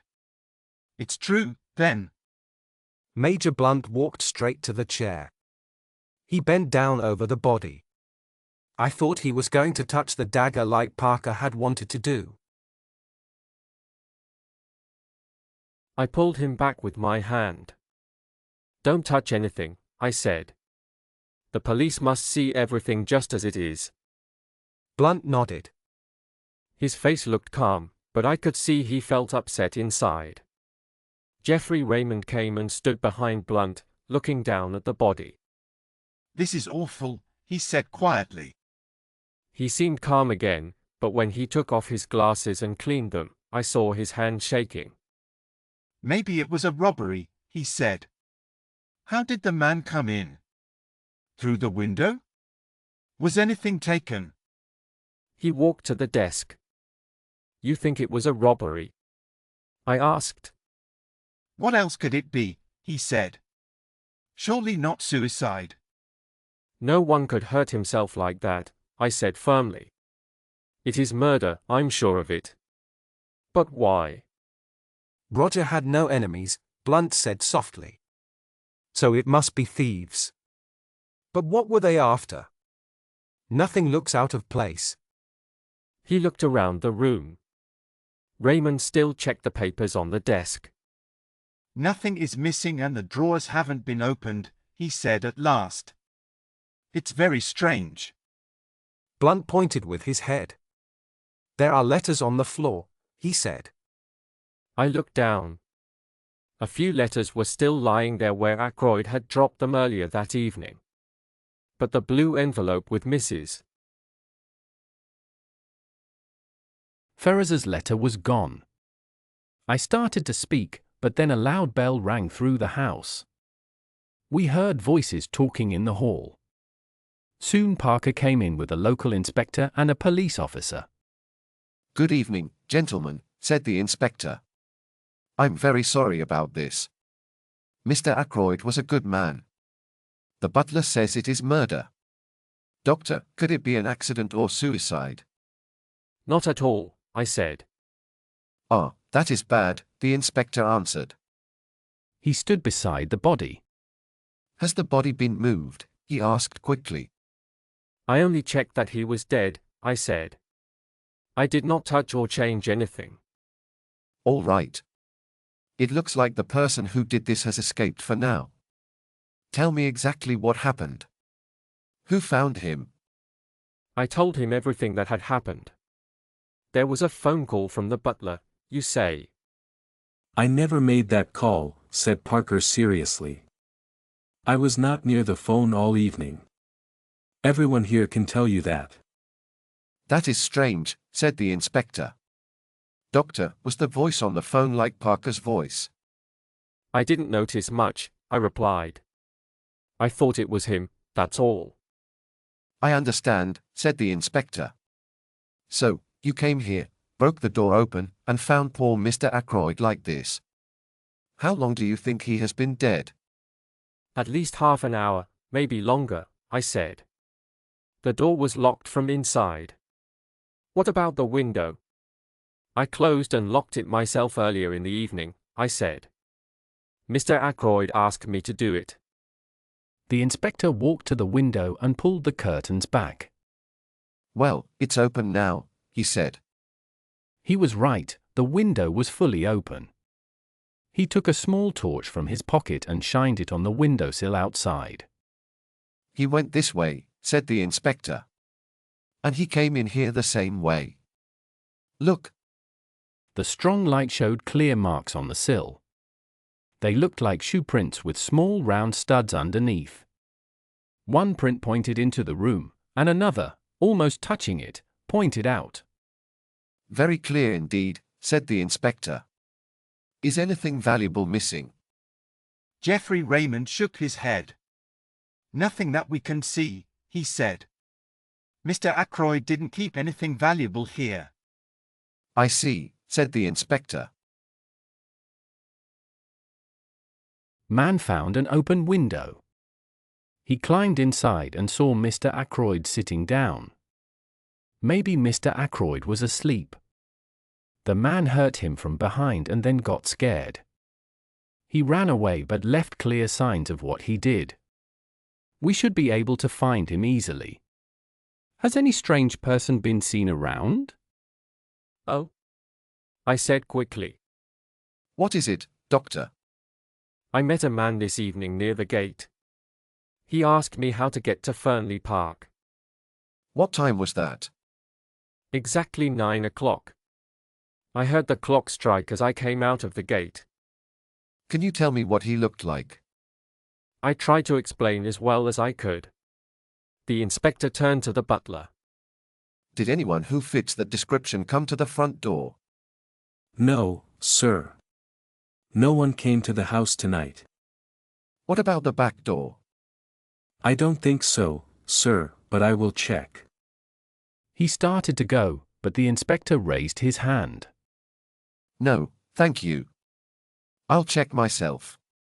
First, I need to know the time more clearly. When was Mr. Ackroyd last seen alive? Probably by me, I said. I left him at about 10 minutes to 9. He told me he did not want to be disturbed, and I gave that message to Parker. Yes, sir, said Parker politely. Mr. Ackroyd was alive at 9:30, said Raymond. I heard him talking in this room. Who was he talking to? I don't know. At first, I thought it was Dr. Shepherd with him. I wanted to ask about some papers, but when I heard the voices, I remembered he wanted to talk to Dr. Shepherd alone. So I went away. But now it seems the doctor had already left. I nodded. I was home by 15 minutes past 9, I said. I did not go out again until I got the telephone call. Who could have been with him at 9:30? Asked the inspector. It wasn't you, Mr. Major Blunt, I said. Major Hector Blunt? Asked the inspector with respect. Blunt nodded. We've seen you before, sir, said the inspector. I didn't know you at first, but you stayed with Mr. Ackroyd last May. June, said Blunt. Right, June. So, it wasn't you with Mr. Ackroyd at 9:30 tonight. Blunt shook his head. I didn't see him after dinner, he said. The inspector looked at Raymond again. Did you hear any part of what they said? I heard a little, said the secretary. I thought it was Dr. Shepherd with Mr. Ackroyd, and the words I heard sounded strange. I can remember them quite well. Mr. Ackroyd said something like he had been asked for money many times recently and could not give any more. Then I went away, so I didn't hear the rest. But I was surprised because Dr. Shepherd does not ask for money or help for others, I finished. So someone wanted money, said the inspector thoughtfully. This might be an important clue. He turned to the butler. Parker, you said no one came in through the front door tonight. That's what I say, sir. Then it looks almost sure that Mr. Ackroyd let this stranger come in himself. But I do not quite understand. The inspector sat quietly for a few minutes. He seemed lost in thought. After a while, he looked up. One thing is clear, he said. Mr. Ackroyd was alive and well at 9:30. That is the last time we know he was alive. Parker coughed softly. He sounded sorry to make a noise. The inspector looked at him right away. Well, asked the inspector, sounding serious. If you please, sir, said Parker. Miss Flora saw him after that time. Miss Flora, said the inspector. Yes, sir. It was about 9:45. After that, she told me that Mr. Ackroyd should not be disturbed again tonight. Did he ask her to give you that message, said the inspector. Not really, sir, said Parker. I was carrying a tray with soda and whiskey. Miss Flora came out of this room and stopped me. She said her uncle did not want anyone to bother him. The inspector looked at Parker with more interest now. You already knew that Mr. Ackroyd did not want to be disturbed, didn't you? He said. Parker began to speak nervously. His hands trembled. Yes, sir. Yes, sir, he said. Quite so, sir. And yet you were going to do that? I forgot, sir. I usually bring the whiskey and soda around that time. I ask if there is anything else needed. I was just doing what I always do without thinking. Then I noticed that Parker looked very nervous. He was shaking, and his hands moved in small jerks. HM, said the inspector. I need to see Miss Ackroyd right away. We will leave this room just as it is for now. I can come back after I speak with Miss Ackroyd. I will close and lock the window first. He did that carefully. Then he walked out into the hall, and we went after him. He stopped a moment and looked up at the small staircase. Then he spoke to the constable behind him. Jones, you should stay here. Do not let anyone enter that room. Parker spoke politely. Please, sir. If you lock the door to the main hall, no one can get to this part of the house. That staircase only goes to Mr. Ackroyd's bedroom and bathroom. There is no passage to the other rooms now. There used to be a door, but Mr. Ackroyd had it closed. He wanted those rooms to be completely private. To help explain clearly, I made a simple sketch of the right-hand side of the house. The small stairs go, as Parker said, to a large bedroom made from 2 rooms joined together. There is also a bathroom and toilet next to it. The inspector looked around and quickly understood the plan. We went into the big hall, and he locked the door behind us. He put the key safely into his pocket. Then he spoke quietly to the constable, who started to leave. We need to check the shoe prints, said the inspector. But first, I must talk with Miss Ackroyd. She was the last person who saw her uncle alive. Does she know yet? Raymond shook his head. No, not yet. We don't need to tell her for 5 more minutes. She can answer my questions better if she doesn't know the truth about her uncle. Tell her there was a break-in and ask her to get dressed and come down to talk with us. Raymond went upstairs to do as he was told. Miss Ackroyd will be down soon, he said when he came back. I told her exactly what you said. A few minutes later, Flora came down the stairs. She wore a soft pink silk robe. She looked worried and excited. The inspector came forward. Good evening, Miss Ackroyd, he said politely. We think someone tried to steal something, and we need your help. Is this the billiard room? Please come in and sit down. Flora sat calmly on the long sofa by the wall. She looked at the inspector. I don't understand. What has been taken? What do you want me to tell you? It's this, Miss Ackroyd. Parker says he saw you leaving your uncle's study at about 9:45. Is that true? Yes, that's right. I went to say good night to him. And are you sure about the time? Well, it was about that time. I'm not completely sure. It could have been a bit later.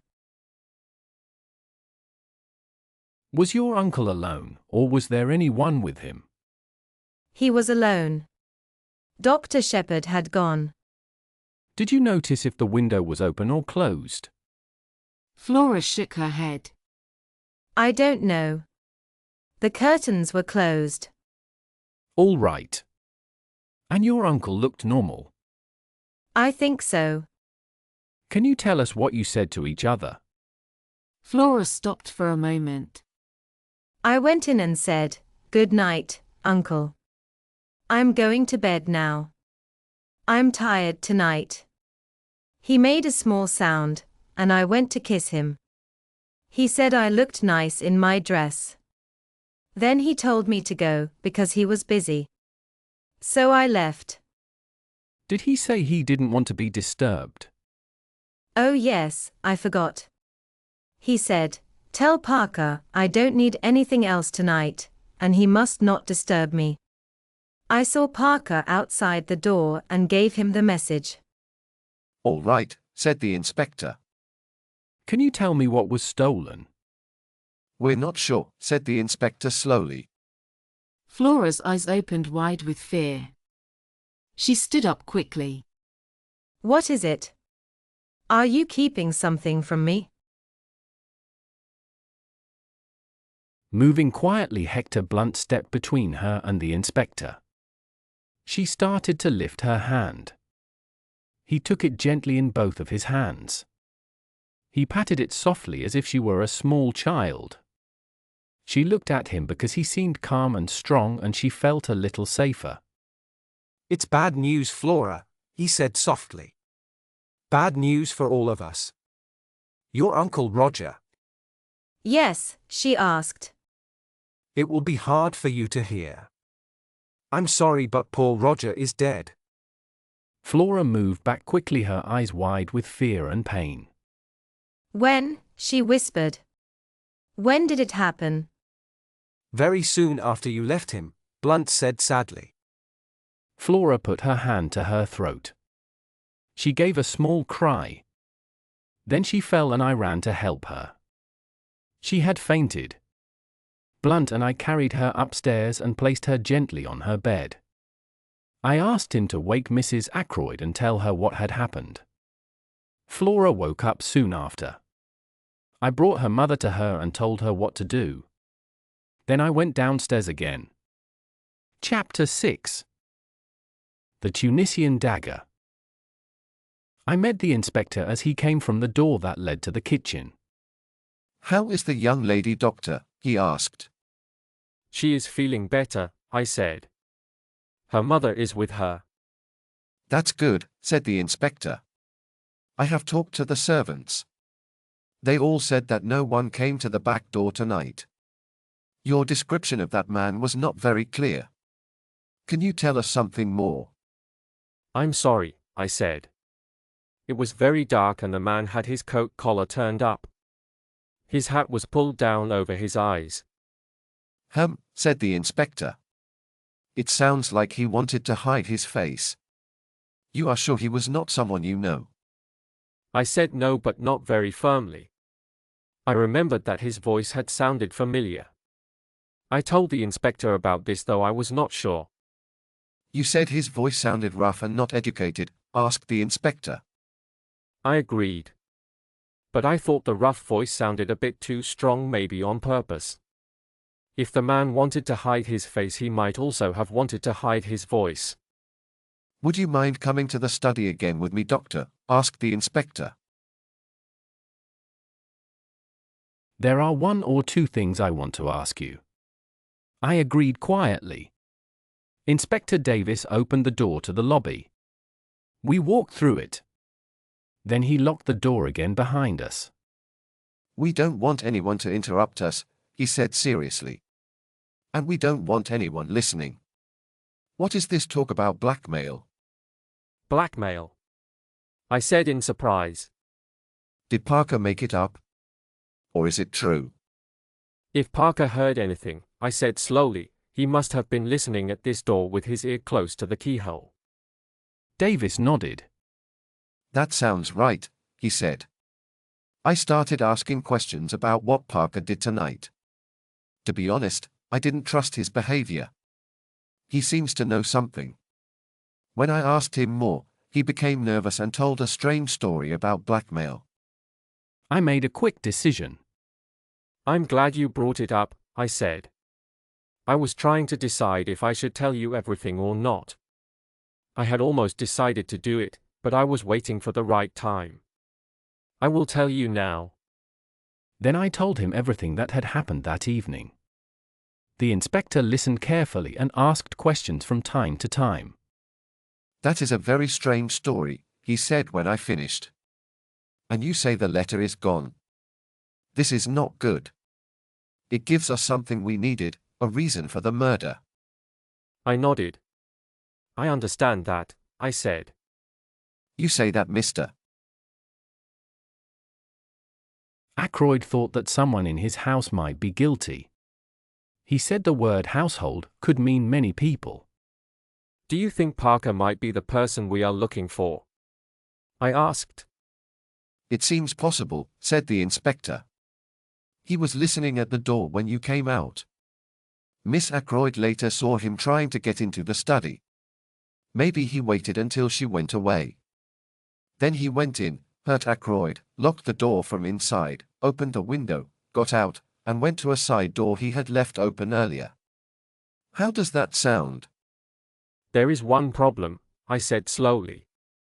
If Ackroyd kept reading that letter right after I left, like he wanted to, he would not just sit and think for another hour. He would have called Parker at once and accused him. Ackroyd got angry very quickly. Maybe he didn't have time to read the letter right then, said the inspector. We know someone was with him at 9:30. If that person came just after you left, and Miss Ackroyd came in to say goodnight later, he couldn't look at the letter until around 10 o'clock. And what about the phone call? I asked. Parker made that call, said the inspector.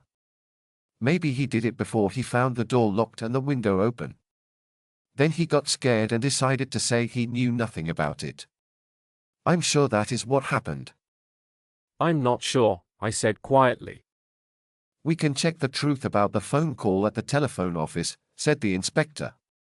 If the call was really made from this house, Parker must have done it. Depend upon it, he's our man. But don't let him know yet. We must wait until we have all the proof. I will make sure he doesn't run away.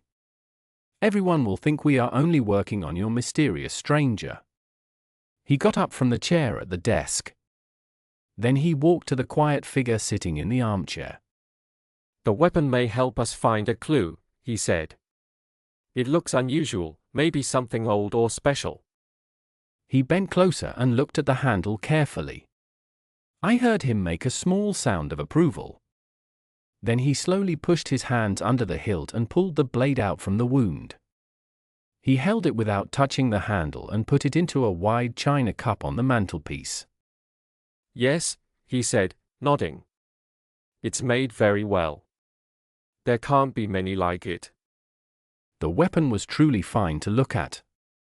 It had a thin, narrow blade. The handle was made of different metals twisted together with great care.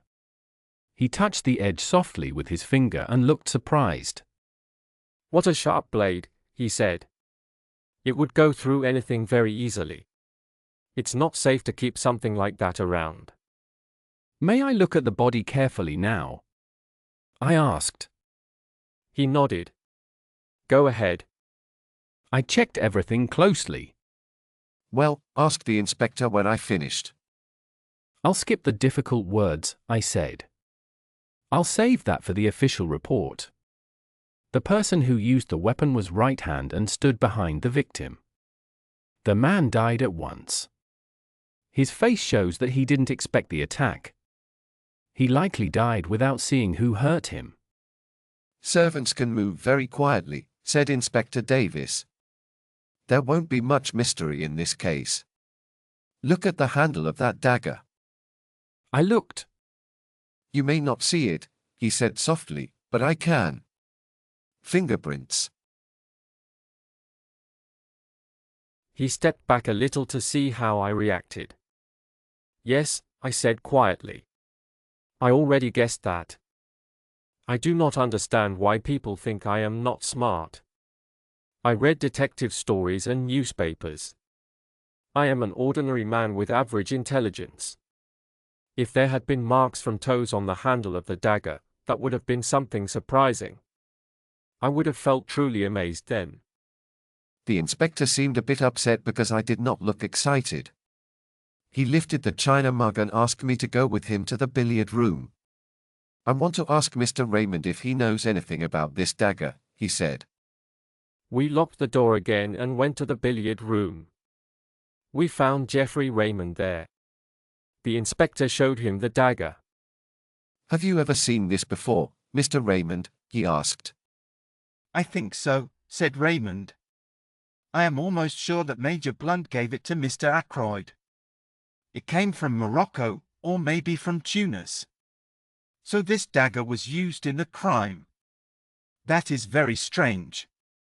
It seems almost impossible, but it must be true. Can I go get Major Blunt? Without waiting for a reply, he hurried out. Nice young man, said the inspector. He seems honest and open. I agreed. For 2 years Geoffrey Raymond had worked as Ackroyd's secretary. He was always calm and never angry. He was also very good at his work. After a short time Raymond came back with Major Blunt. I was right, Raymond said excitedly. It is the Tunisian dagger. Major Blunt has not looked at it yet, said the inspector. I saw it when I first went into the study, said Major Blunt quietly. So you recognized it then? Asked the inspector. Blunt nodded. You didn't say anything about it, said the inspector in a sharp voice. Not the right time, said Blunt. It can cause trouble if you speak too soon. He looked calmly at the inspector. The inspector made a short sound and turned away. He held out the dagger to Blunt. You are sure it is the same one, sir? He asked. You can identify it clearly. Quite sure, said Blunt. No doubt at all. Where was this item usually kept? Asked the inspector. Can you tell me that, sir? The secretary answered. It is in the silver table in the drawing room. What? I said in surprise. Everyone looked at me. Yes, doctor? The inspector asked kindly. It's nothing. Yes, doctor? He said again, trying to encourage me. It's not important, I said quietly. When I came for dinner last night, I heard someone close the lid of the silver table in the drawing room.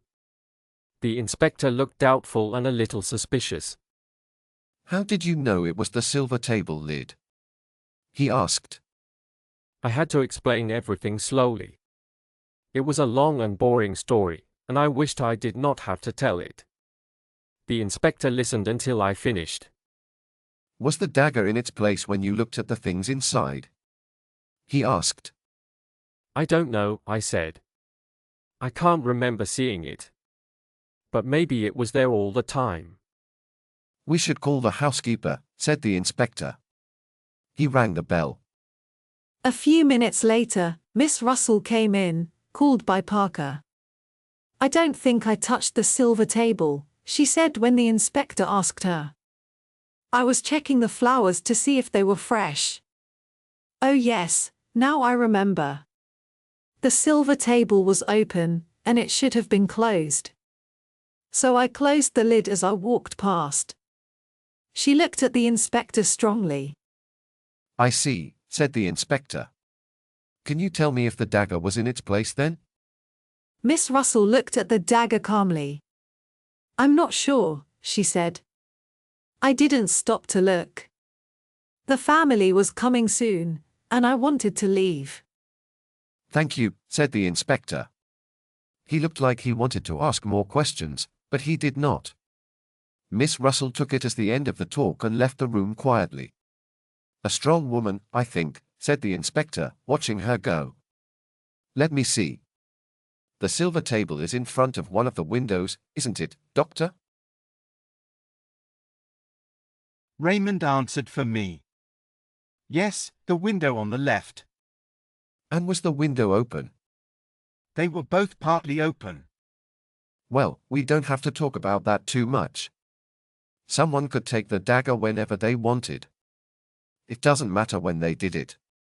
I will come back tomorrow morning with the chief constable, Mr. Raymond. Until then, I will keep the key. I want Colonel Melrose to see everything just as it is. He is having dinner far away tonight, and I think he is staying there too. We watched the inspector pick up the jar. I must pack this carefully, he said. It will be very important evidence. A few minutes later, I left the billiard room with Raymond. He laughed quietly. I felt his hand on my arm and looked where he was looking. Inspector Davis was showing Parker a small pocket diary. That's a bit too easy, Raymond whispered. So Parker is the suspect now? Maybe we should give Inspector Davis our fingerprints too. He took 2 cards from the tray and cleaned them with his silk handkerchief. He gave one card to me and kept the other. Then he smiled and gave both cards to the inspector. Souvenirs, he said. Number 1, Dr. Shepherd. Number 2, me. One from Major Blunt will come in the morning. Young people feel strong even after bad things happen. Even the terrible death of his friend and boss did not make Geoffrey Raymond sad for very long. Maybe that is normal. I am not sure. I lost that kind of strength long ago myself. It was very late when I came home. I hoped that Caroline had already gone to bed. But I was wrong. She had hot cocoa ready for me. While I drank it, she asked many questions and wanted to hear everything that had happened. I did not tell her about the secret and the money problem. I only told her about the murder. The police think Parker did it, I said as I stood up and got ready to go upstairs. They say it looks clear that he is the guilty one. Parker, said my sister. That is nonsense. That policeman must be very stupid. Parker is not the killer. I don't believe it. After she said that, we went to bed. Chapter 7. I learn my neighbor's profession. The next morning I finished my work very quickly. It was wrong of me, but I did not have any serious patients that day. When I came back, Caroline met me at the door. Flora Ackroyd is here, she whispered, very excited. What? I asked. I tried not to show my surprise. She really wants to see you. She has been waiting for half an hour. Caroline walked into the sitting room, and I followed her. Flora was sitting on the sofa near the window. She wore black clothes and kept turning her hands nervously. Her face looked pale, and I was shocked. But when she spoke, she sounded calm and brave. Dr. Shepherd, I came to ask for your help.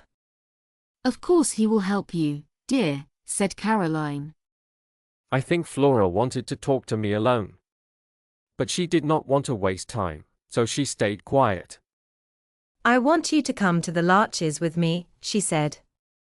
The Larches? I asked, surprised. To see that strange little man, said Caroline. Yes, said Flora. You know who he is, don't you? We thought, I said, that maybe he was a retired hairdresser. Flora's blue eyes grew wide. No, he is Hercule Poirot. You know him, the private detective. They say he has done amazing things, like a detective in a story. He retired a year ago and moved to live here.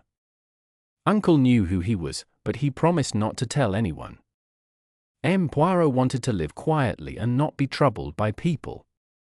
So that's who he is, I said slowly. You have heard of him, right? Asked Caroline. I am an old-fashioned man, as Caroline says, I replied. But yes, I have heard of him. Unbelievable, said Caroline. I did not understand what she meant. Maybe she was upset because she had not found out the truth herself. You want to visit him? I asked. Why? To ask him to look into this murder, said Caroline quickly. Don't be silly, James. I was not being silly. Caroline often does not understand what I mean. You don't trust Inspector Davis? I asked. Of course not, said Caroline. I don't either. She spoke as if it was her own uncle who had been killed. And how do you know he will agree to help? I asked. He has stopped working. That's why I must talk to him, said Flora calmly. I have to make him say yes. Are you sure this is a good idea? I asked seriously. Of course it is, said Caroline. I can go with her if she wants. I would rather the doctor came with me, if you don't mind, Miss Shepherd, said Flora. Flora knows how to speak clearly when it is important. Hints never work with Caroline. You see, Flora said kindly, Dr. Shepherd is the doctor, and he found the body. He can give all the information to Poirot. Yes, said Caroline in an unwilling voice. I understand that. I walked slowly around the room. Flora, I said seriously. Please listen to me. I think you should not ask this detective to help us. Flora quickly stood up. Her face turned red. I know why you say that, she shouted. But that is exactly why I want to do it. You are scared, but I am not. I know Ralph better than you do. Ralph, said Caroline. What does Ralph have to do with this? Neither of us answered her. Ralph sometimes makes mistakes, said Flora. He may have done wrong things before, but he would never hurt or kill anyone. No, I said quickly. I never believed that about him. Then why did you go to the Three Boars last night? Asked Flora. You stopped there on your way home after Uncle was found. I could not speak for a moment. I had hoped no one would notice that visit. How did you learn that? I asked. I went there this morning, said Flora. I heard from the servants that Ralph was staying there. I stopped her. You did not know he was in King's Abbot? No. I was very surprised. I didn't understand it. I asked for him, and they told me what they told you last night. He went out around 9 o'clock yesterday evening and never came back. She looked straight at me, her eyes strong and proud. Then, as if answering my thoughts, she said loudly, "Well, why shouldn't he?" He might have gone anywhere. He may even have gone back to London. Leaving his bags here? I asked quietly. Flora stamped her foot. "I don't care. There must be a simple reason." "And that's why you want to see Hercule Poirot?" I said. "Isn't it better to wait? The police don't think Ralph did anything wrong. They are looking in a different direction." "But that's the problem," said Flora loudly. "They do think he did it. A man called Inspector Raglan came from Cranchester this morning. He is a small man with a sharp face. He went to the Three Boars Inn before I did. The people there told me about his visit and the questions he asked. He must believe Ralph is guilty." "That's different from what he thought last night," I said slowly. "So he doesn't believe Parker could be the one?" Parker? No way, said my sister with a laugh. Flora came closer and touched my arm. "Oh, Dr. Shepherd, please come with me to this Poirot. He will discover the truth."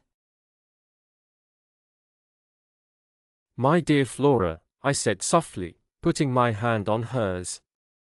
"Are you sure that truth is really what we want?" She looked at me and slowly nodded. "You are not sure," she said. "But I am. I know Ralph better than you do." Of course he didn't do it, said Caroline, who had been quiet until now. Ralph spends too much sometimes, but he is a good boy and has lovely manners. I wanted to say that even people with good manners can do bad things. But because Flora was there, I stayed silent. She was firm in her decision, so I agreed to go with her. We left quickly before my sister could start giving more opinions that began with her usual words, "Of course." An old woman wearing a very large Breton cap opened the door of the Larches. She said that Poirot was at home. We went into a small sitting room that was tidy and perfectly arranged. After a short wait, the man I had met yesterday came in. "Monsieur le Docteur," he said with a smile. "Mademoiselle." He bowed politely to Flora. "Perhaps you have heard about what happened last night," I said. His face became serious. "Yes, I have heard. It is very sad. I give Mademoiselle my sympathy. How can I help you?"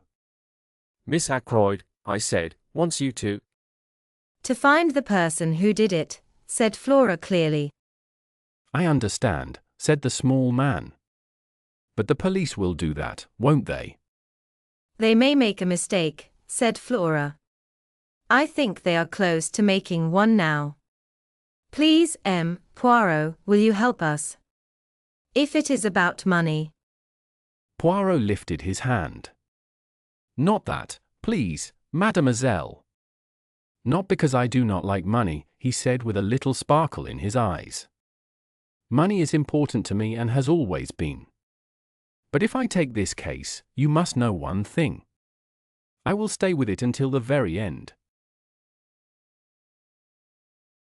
The good dog never stops following a smell. You may later wish that you left this case to the local police." "I want to know the truth," said Flora. She looked straight at him. "All the truth?" he asked. "All the truth," she said again. "Then I agree," said the small man quietly. "I hope you will not feel sorry about what you just said. Now, please tell me everything that happened." "Dr. Shepherd should tell you," said Flora. "He knows more than I do." So I began to speak. I told him everything that I had written before. Poirot listened carefully. Sometimes he asked a small question. Most of the time he just looked at the ceiling and said nothing. I ended my story with the time when the inspector and I left Fernley Park last night. "And now," said Flora, "you must tell him about Ralph." I did not speak right away. But Flora looked at me in a strong way, and I had to continue. You went to that inn, the Three Boars, last night on your way home, asked Poirot when I finished. Why did you go there? I stopped for a moment to think before answering. I thought someone should tell the young man that his uncle died. After leaving Fernley, I realized that maybe no one except Mr. Ackroyd and I knew he was staying in the village. Poirot nodded slowly. I understand. That was the only reason you went there, yes? That was my only reason, I said firmly. It was not to check on the young man himself? Poirot asked. To check on him. I believe, Doctor, that you understand what I mean, said Poirot. You just do not wish to admit it. I suggested that Captain Patten being at home all evening would have made things easier. Not at all, I answered quickly. The small detective looked at me seriously. You do not trust me like Miss Flora does, he said. But that does not matter.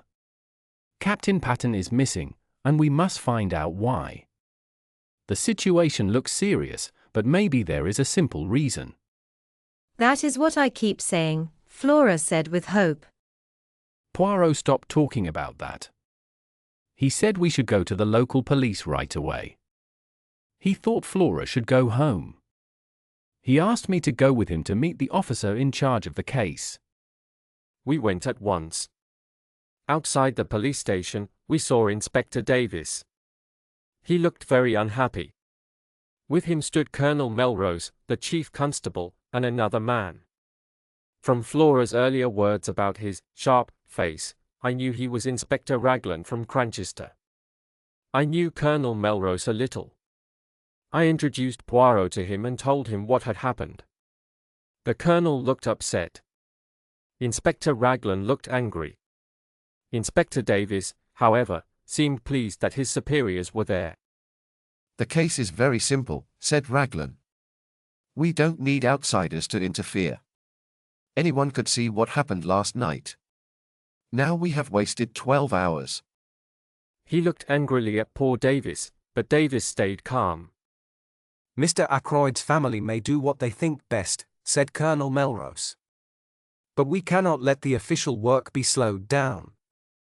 Of course, I know M. Poirot's fine reputation, he added politely. The police cannot advertise themselves, unfortunately, said Raglan. Poirot spoke calmly and helped the situation. It is true that I have retired, he said. I did not plan to take another case.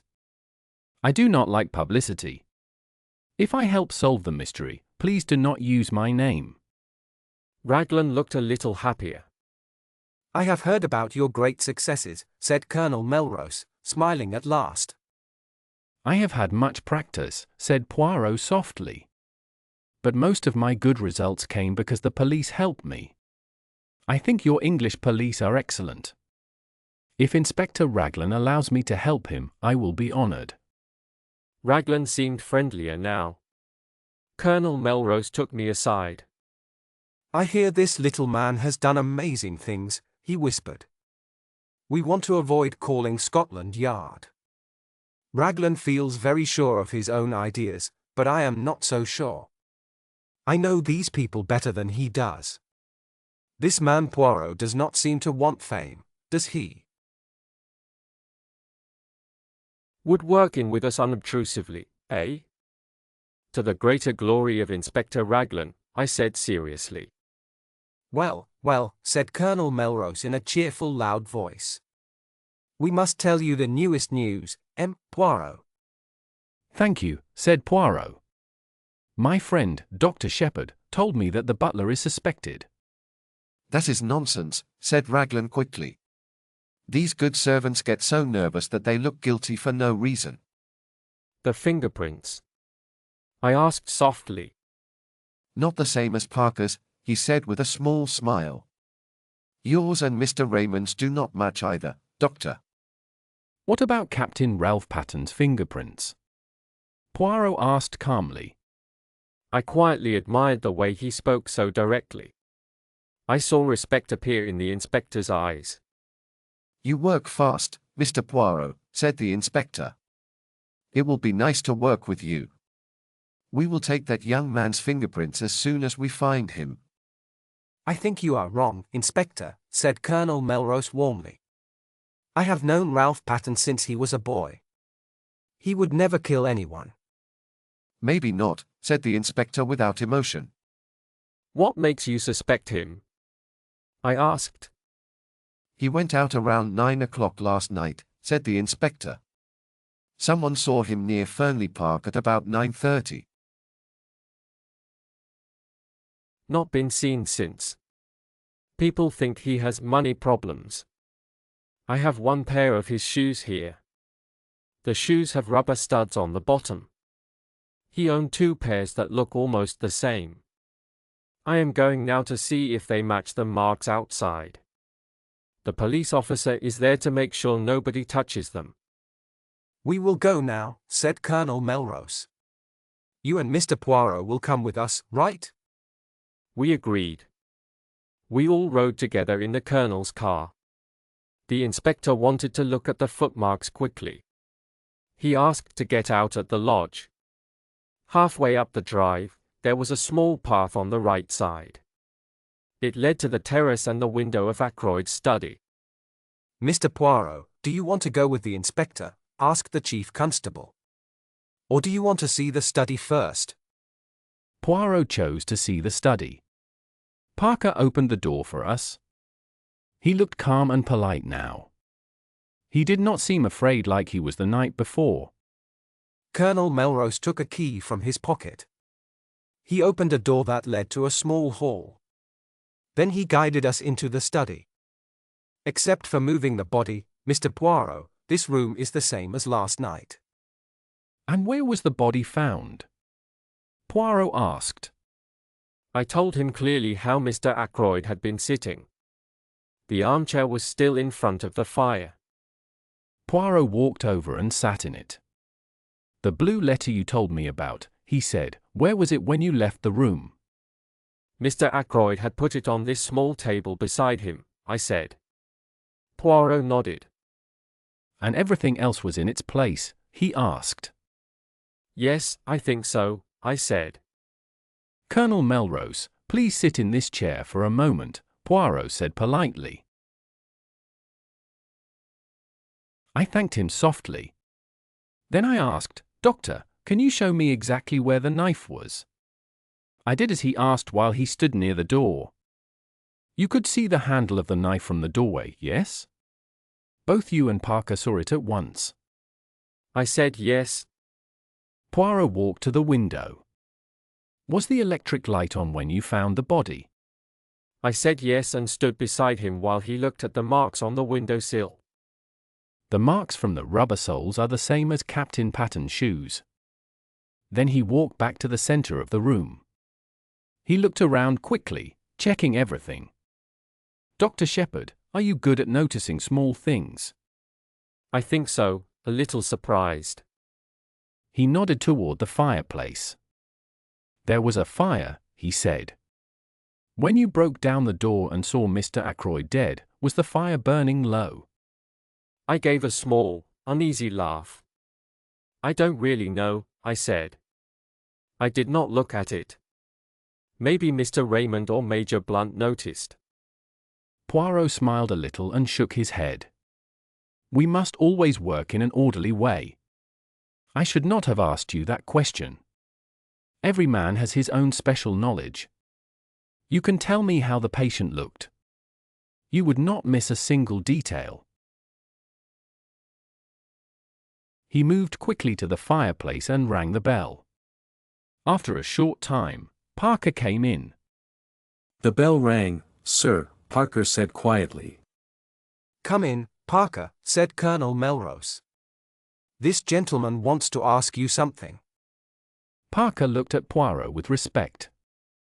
Parker, said Poirot, when you and Dr. Shepherd broke down the door last night and found your master dead, how was the fire? Parker answered at once. It was very low, sir. It was almost out. Ah, said Poirot with a happy sound. He continued to speak. Look around you, Parker. Is this room the same as it was then? Parker looked around carefully. His eyes stopped at the windows. The curtains were closed, sir, and the electric light was on. Poirot nodded. Anything else? He asked. Yes, sir. This chair was pulled out a little more. He pointed to a big old chair near the door, between it and the window. Show me, said Poirot. The butler pulled the chair out about 2 feet from the wall. He turned it so the seat faced the door. Poirot spoke softly. That is strange, he said. No one would sit like that. Who pushed it back into place, I wonder? Did you do it, Parker? No, sir, said Parker. I was too upset when I saw the master. Poirot looked at me. Did you do it, Doctor? I shook my head. It was back in place when I came with the police, sir, said Parker. I am sure of that. Curious, said Poirot again. Maybe Raymond or Blunt moved the chair, I said. Is it really important? It is not important at all, said Poirot. That is why it is so interesting, he said quietly. Excuse me for a moment, said Colonel Melrose. He went out with Parker. Do you think Parker is telling the truth? I asked. About the chair, yes, said Poirot. For everything else, I am not sure. You will see, Doctor, when you work with cases like this, they are all the same in one way. In what way? I asked. Everyone in them has something to hide, he said. Do I have something to hide? I asked with a smile. Poirot looked at me carefully. I think you do, he said quietly. But, I began. Have you told me everything you know about this man Patton? He asked. I felt my face grow hot. He smiled. Do not worry, he said. I will not ask more now. I will find out later.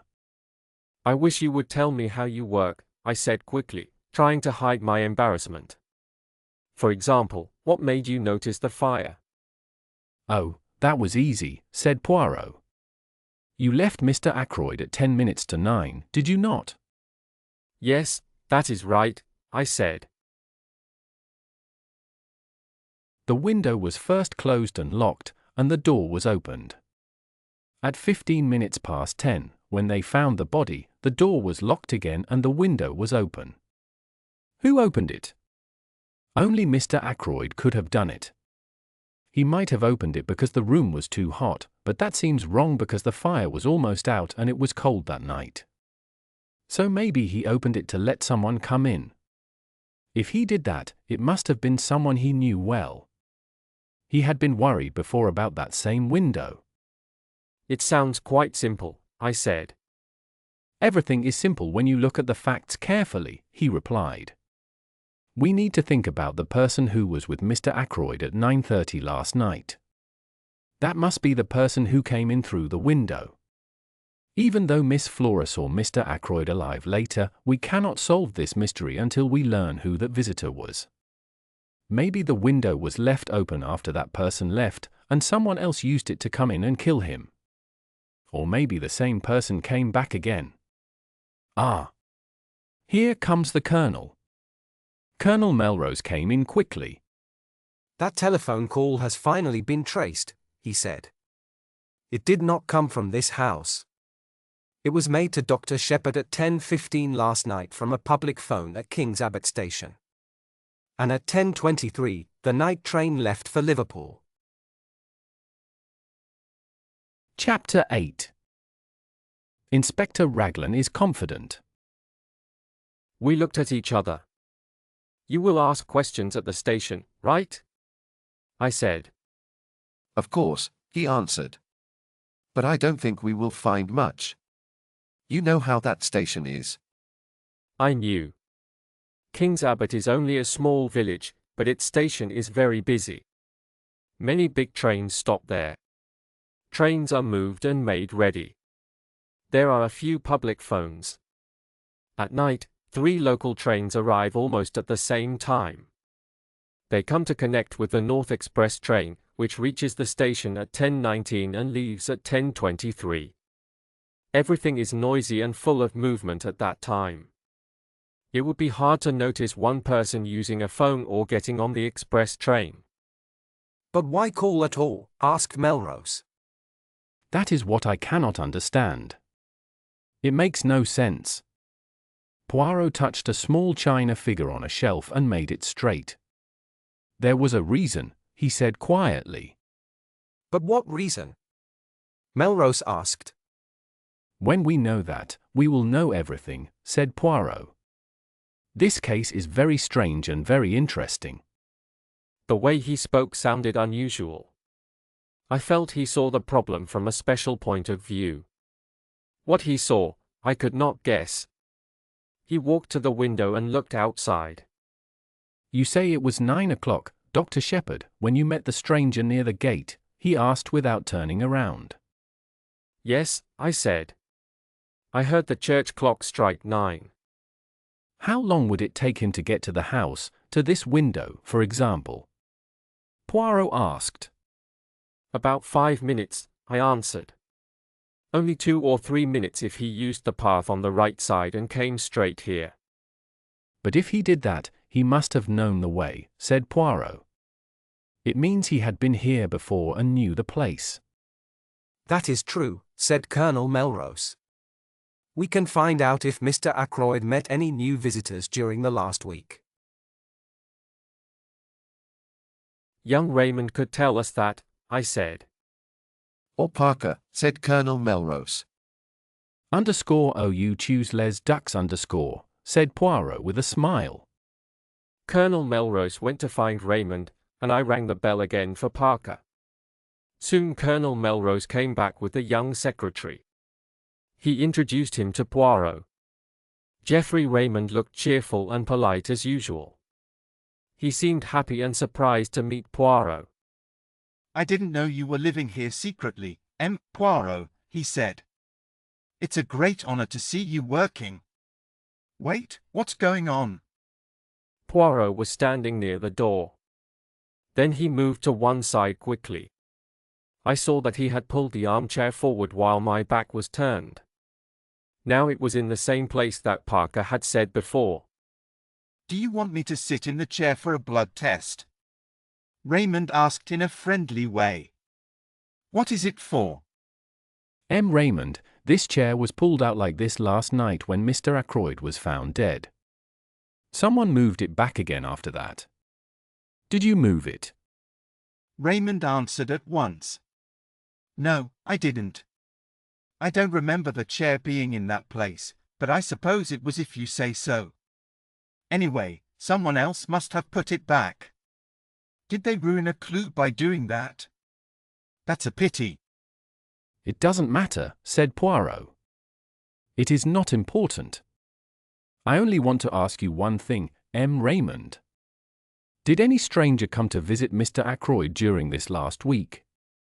Raymond thought for a moment and frowned. While he was thinking, Parker came in because of the bell. No, said Raymond finally. I don't remember anyone. Do you, Parker? I beg your pardon, sir. Did any stranger come to see Mr. Ackroyd this week? The butler thought quietly for a short time. Then he spoke. There was a young man who came on Wednesday, sir. He said he was from Curtis and Trout. Raymond waved his hand and looked a bit annoyed. Oh, yes, I remember. But that is not the kind of stranger this gentleman means. He looked at Poirot. Mr. Ackroyd wanted to buy a dictaphone, he said. It would help us finish more work faster. The company sent one of their workers here, but nothing happened. Mr. Ackroyd did not decide to buy it. Poirot looked at the butler. Can you tell me what this young man looked like, Parker? He had light hair, sir, and he was short. He wore a clean blue suit. He looked pleasant and smart for his job. Poirot looked at me. The man you saw outside the gate was tall, wasn't he, Doctor? Yes, I said. I think about 6 feet. Then it does not matter, said Poirot. Thank you, Parker. The butler turned to Raymond. Mr. Hammond has just arrived, sir, he said. He wants to know if he can help, and he would like to speak with you. I'll come at once, said the young man. He left the room quickly. Poirot looked at the chief constable with interest. The family lawyer, M. Poirot, said the chief constable. It is a busy time for this young M. Raymond, said Poirot softly. He looks like someone who works well. Mr. Ackroyd thought he was a very good secretary, said the chief constable. Has he been here long? Asked Poirot. About 2 years, I think, said the other man. He does his job carefully, said Poirot. I am sure of that. What does he do for fun? Does he play sports? Private secretaries don't have much free time, said Colonel Melrose with a smile. I think Raymond plays golf and tennis in the summer. He does not go to watch the horse races, asked Poirot. Race meetings? No, I don't think he likes that, said the colonel. Poirot nodded and stopped asking questions. He looked slowly around the study. I think I have seen everything here, he said. I looked around the room too. If only those walls could talk, I said quietly. Poirot shook his head. A tongue is not enough, he said. They would also need eyes and ears. But don't be too sure that these quiet things, he touched the top of the bookcase, say nothing. Sometimes I feel that chairs and tables speak to me. They seem to tell me something.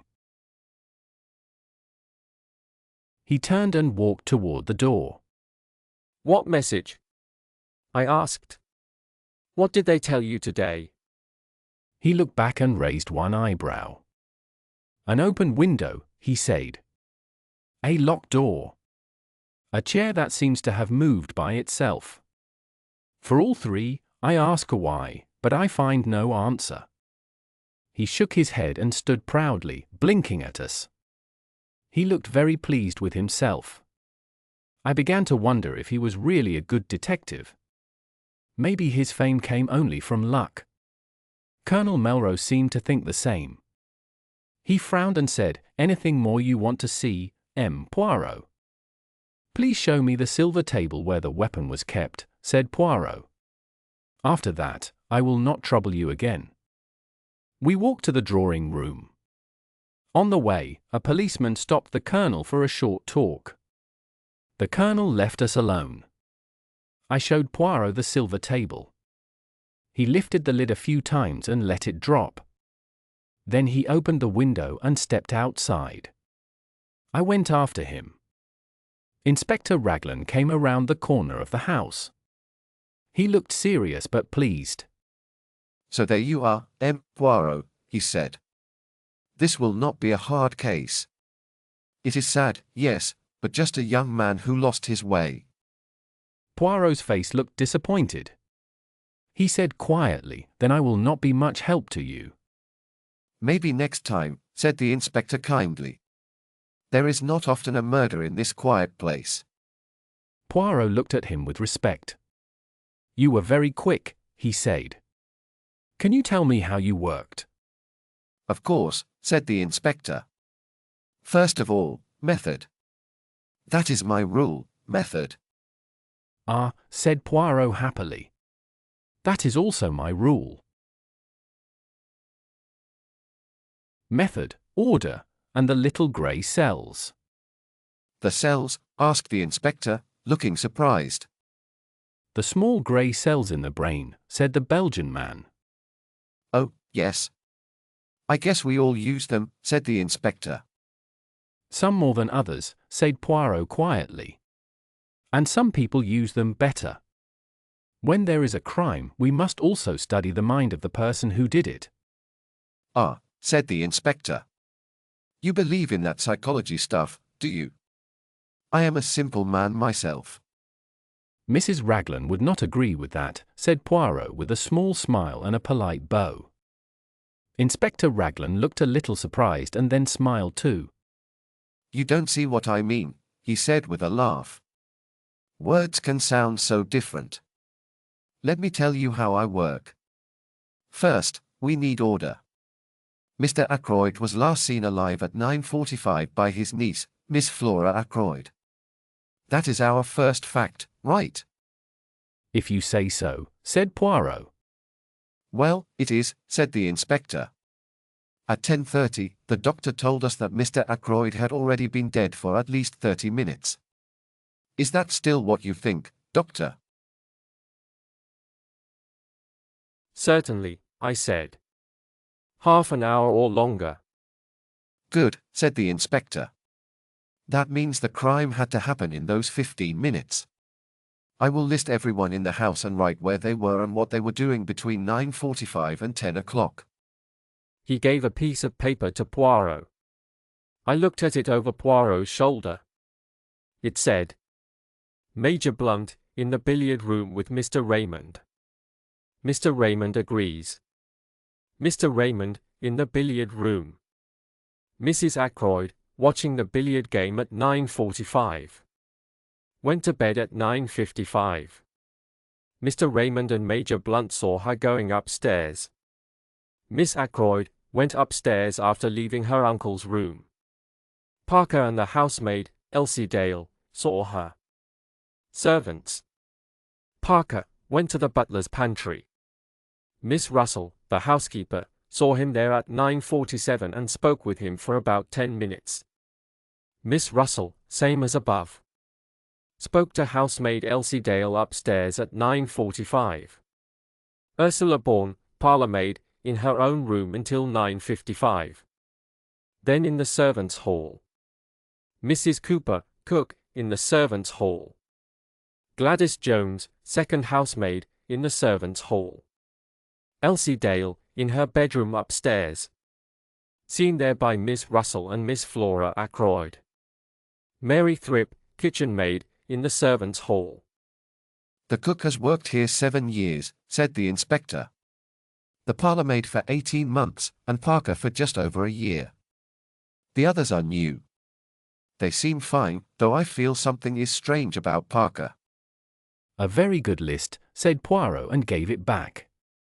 I am sure Parker did not commit the murder, he said seriously. My sister thinks so too, I said. She is usually right. No one paid attention to my words. That clears the people in the house, said the inspector. Now something important. The woman at the lodge, Mary Black, was closing the curtains last night. She saw Ralph Patten come through the gate and go toward the house. She is sure? I asked quickly. Yes, quite sure, said the inspector. She knows him well. He walked fast and took the path on the right. That path goes straight to the terrace.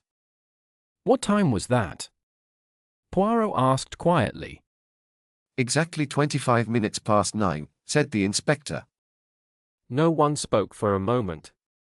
Then he said again. It is all clear. It fits perfectly.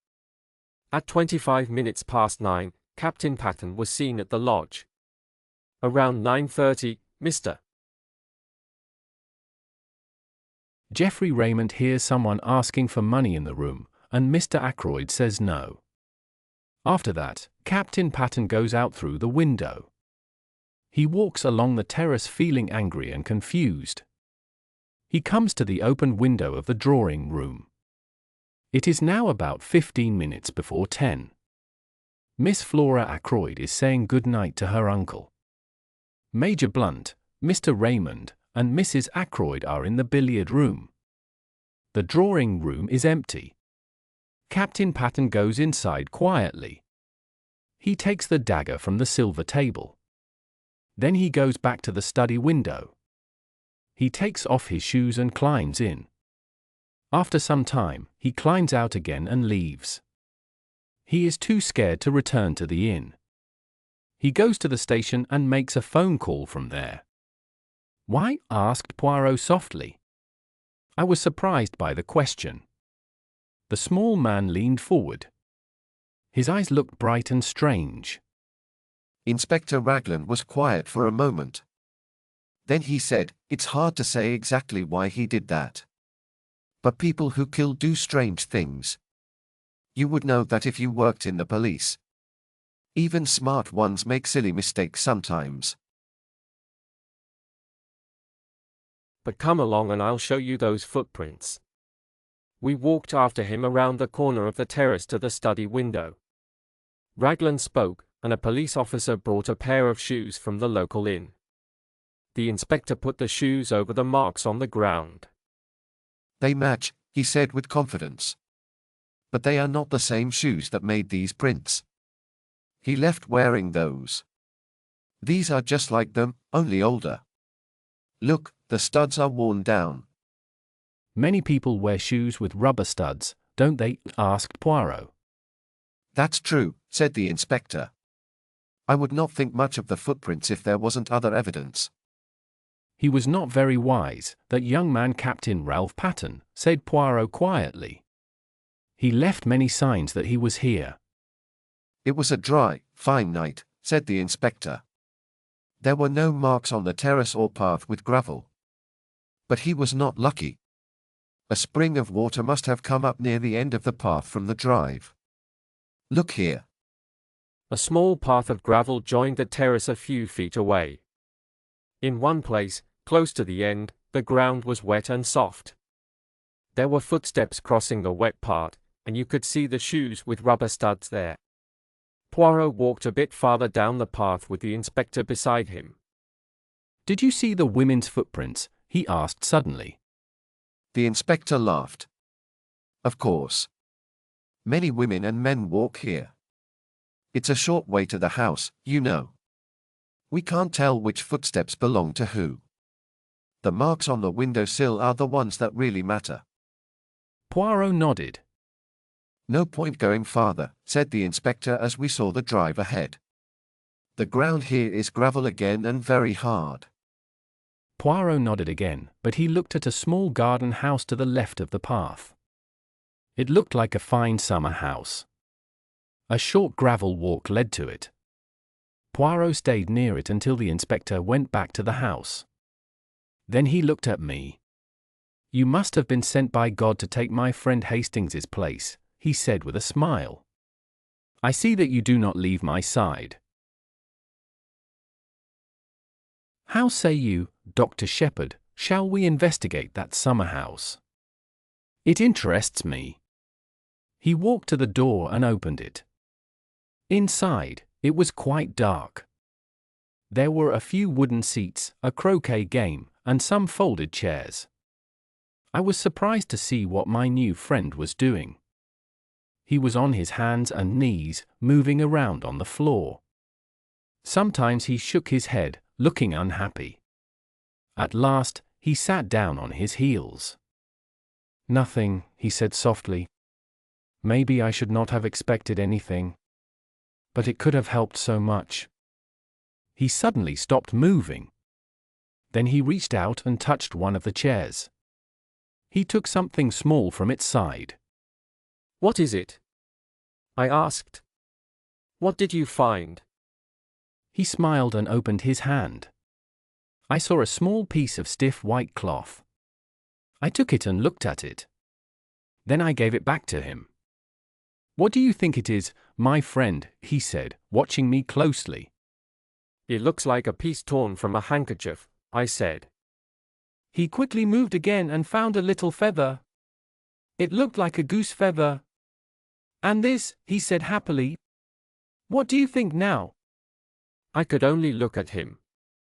He put the feather in his pocket and looked again at the white cloth. "A piece of a handkerchief," he said quietly. "Maybe you are right. But remember, a good laundry never makes a handkerchief stiff." He looked very pleased with himself. Then he put the piece of cloth safely in his pocket-book. Chapter 9. The Goldfish Pond. We walked back to the house together. The inspector was not there. Poirot stopped on the terrace. He turned slowly and looked around. "It is a beautiful house," he said with pleasure. "Who will get it now?" His question surprised me. I had not thought at all about who would inherit the place. Poirot looked at me closely. "It is a new idea for you, yes?" he said. "You never thought of that before." "No," I said honestly. "I wish I had." He looked at me again with interest. "I wonder what you really mean," he said quietly. "Ah, no," he added when I tried to speak. "Do not tell me. You would hide your real thought." "Everyone has something to hide," I said with a smile. "Exactly," he answered. "You still believe that?" "More than ever, my friend. But it is not easy to hide things from Hercule Poirot. He has a knack of finding out." He walked down the steps into the Dutch garden while he spoke. "Let us walk a little," he said over his shoulder. "The air feels nice today." I followed him. He guided me down a path on the left side surrounded by tall yew bushes. The path in the center had flower beds on both sides. At the end there was a small round place with a seat and a pond full of goldfish. Instead of going to the end, Poirot took another path that went up beside a small forest. At one place some trees were gone and someone had placed a seat there. From that seat we could see the countryside clearly and also the round place and pond below us. "England is very beautiful," said Poirot while looking at the view. Then he smiled. "And English girls are beautiful too," he said quietly. "Be silent for a moment and look at the nice view below." Then I saw Flora. She was walking along the path we had just left. She was humming a tune. Her steps looked more like dancing than walking. Even in her black dress she seemed full of happiness. She turned quickly on her toes and her dress moved around her. She lifted her head and laughed. At that moment a man came out from the trees. It was Hector Blunt. Flora stopped and her face changed a little. "You frightened me. I didn't see you there." "I like how you always talk so much," said Flora with a little smile. "That must be a very long time ago," said Flora in a serious tone. "Do you feel as old as Methuselah?" asked Flora. She laughed again, but Blunt did not notice. "You mean Faust? Anyone would think you were ancient when you talk like that," said Flora, half laughing, half annoyed. "Are you going on another journey? To hunt again?" Blunt said nothing. He looked at her quietly for a short time. When he spoke, his voice sounded calm and shy. "I was never good at talking. Not even when I was young." "Yes," he said simply, "it was. Do you remember the man who sold his soul to the devil so he could be young again? There is an opera about him." "Yes, that's the one. Strange story. Some people might do that if they had the chance." Blunt was silent for a while. Then he looked at a tree and said it was almost time for him to go back to Africa. "I think so. "Usually, I shoot things, you know. Did you shoot that head in the hall?" Blunt nodded. Then his face turned a little red. He said, "Would you like some good animal skins? I can get them for you." "Oh, please do," said Flora. "Will you really? You won't forget?" "I won't forget," said Hector Blunt. Then he spoke in a more open way. "It's time for me to go. I'm not good at this kind of life. I don't have good manners. I'm rough and not good in company. I never remember the right things to say. Yes, it's time for me to go." "But you're not leaving right now," said Flora. "Not while we have all this trouble. Please, if you go." She turned away a little. Do you want me to stay? Asked Blunt. He spoke slowly and simply. We all. I mean you, said Blunt, looking straight at her. Flora turned back and looked at him. I want you to stay, she said. If that means anything. It means everything, said Blunt. They were quiet for a short time. Then they sat on the stone seat beside the goldfish pond. Neither of them knew what to say. It's such a lovely morning, said Flora at last. Even with everything that happened, I feel happy. That's strange, isn't it? It's quite natural, said Blunt. You only met your uncle 2 years ago, didn't you? You can't be very sad about him. Better not to pretend. You make things feel better, said Flora. You make everything simple. Things are usually simple, said the big game hunter. Not always, said Flora. Her voice became softer. Blunt turned and looked at her. He seemed to think her quiet voice meant something. After a short pause, he spoke quickly. You must not worry, he said. I mean about that young man. The inspector is foolish. Everyone knows it's silly to think he did it. It must be someone from outside. A thief. That is the only answer. Flora looked at him. Do you really think that? She asked. Don't you? Said Blunt fast.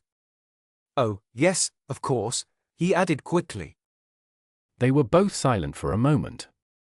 Then Flora suddenly said, I want to tell you why I was so happy this morning. You might think I am not kind, but I want to tell you. The lawyer, Mr. Hammond, came. He told us about the will. My Uncle Roger left me £20,000. Think of it, £20,000. Blunt looked surprised. Is it so important to you? He asked. Important.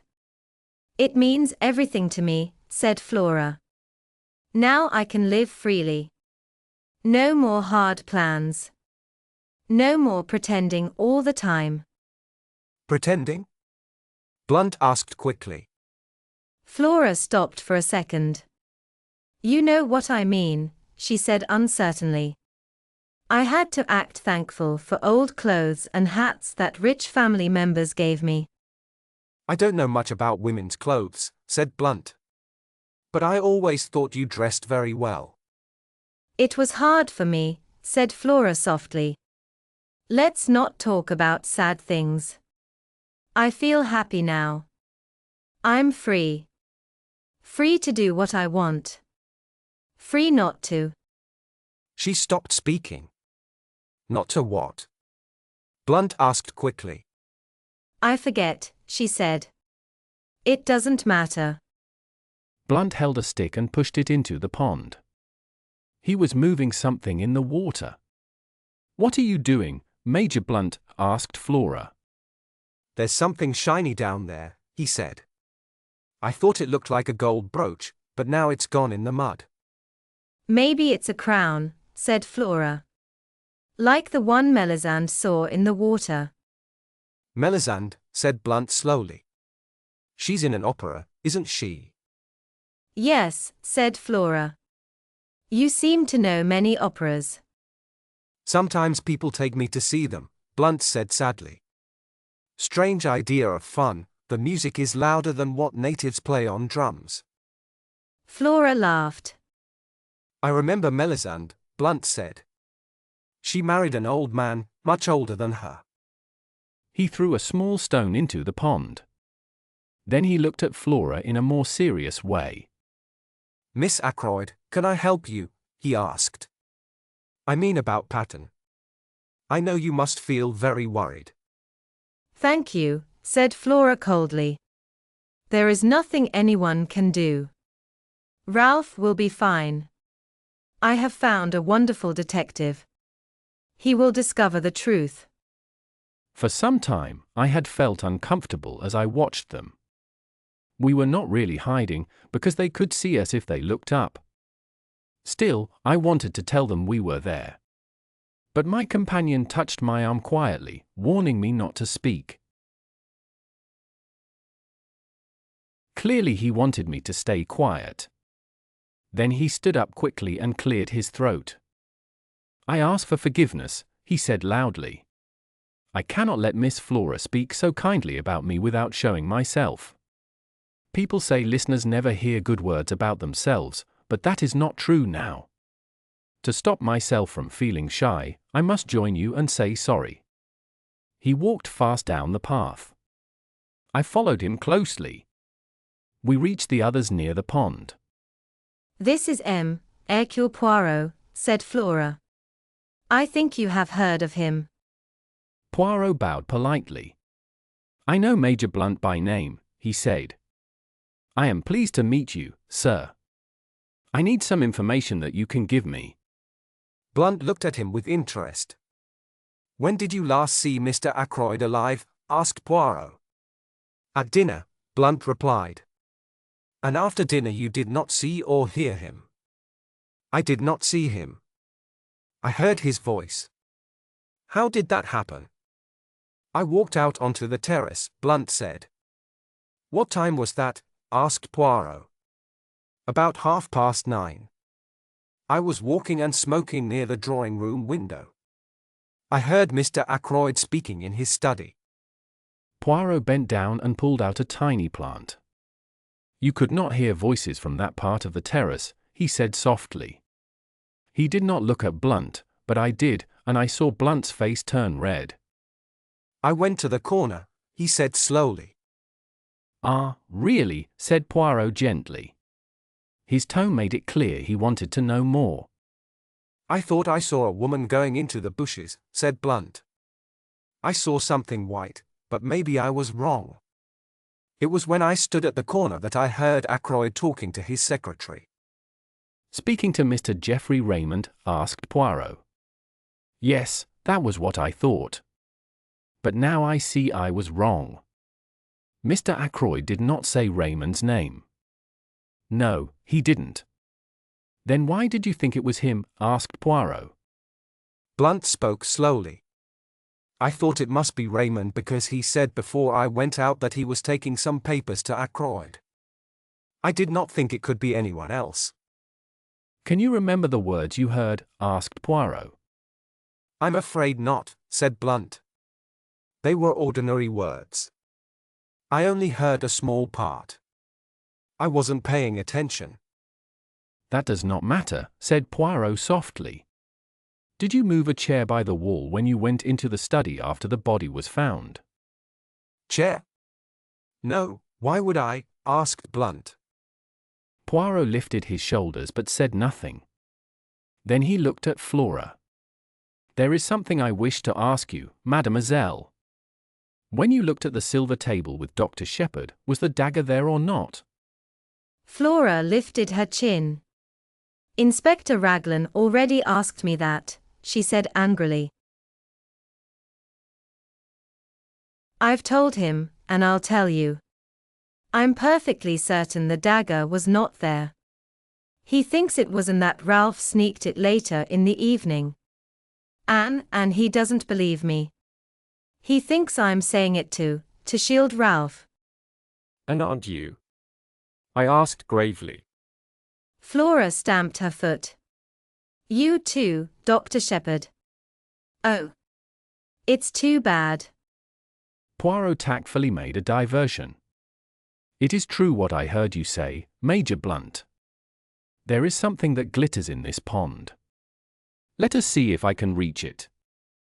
He knelt down by the pond, bearing his arm to the elbow, and lowered it in very slowly, so as not to disturb the bottom of the pond. But in spite of all his precautions the mud eddied and swirled, and he was forced to draw his arm out again empty-handed. He gazed ruefully at the mud upon his arm. I offered him my handkerchief, which he accepted with fervent protestations of thanks. Blunt looked at his watch. Nearly lunchtime, he said. We'd better be getting back to the house. You will lunch with us, Poirot. asked Flora. I should like you to meet my mother. She is very fond of Ralph. The little man bowed. I shall be delighted, mademoiselle.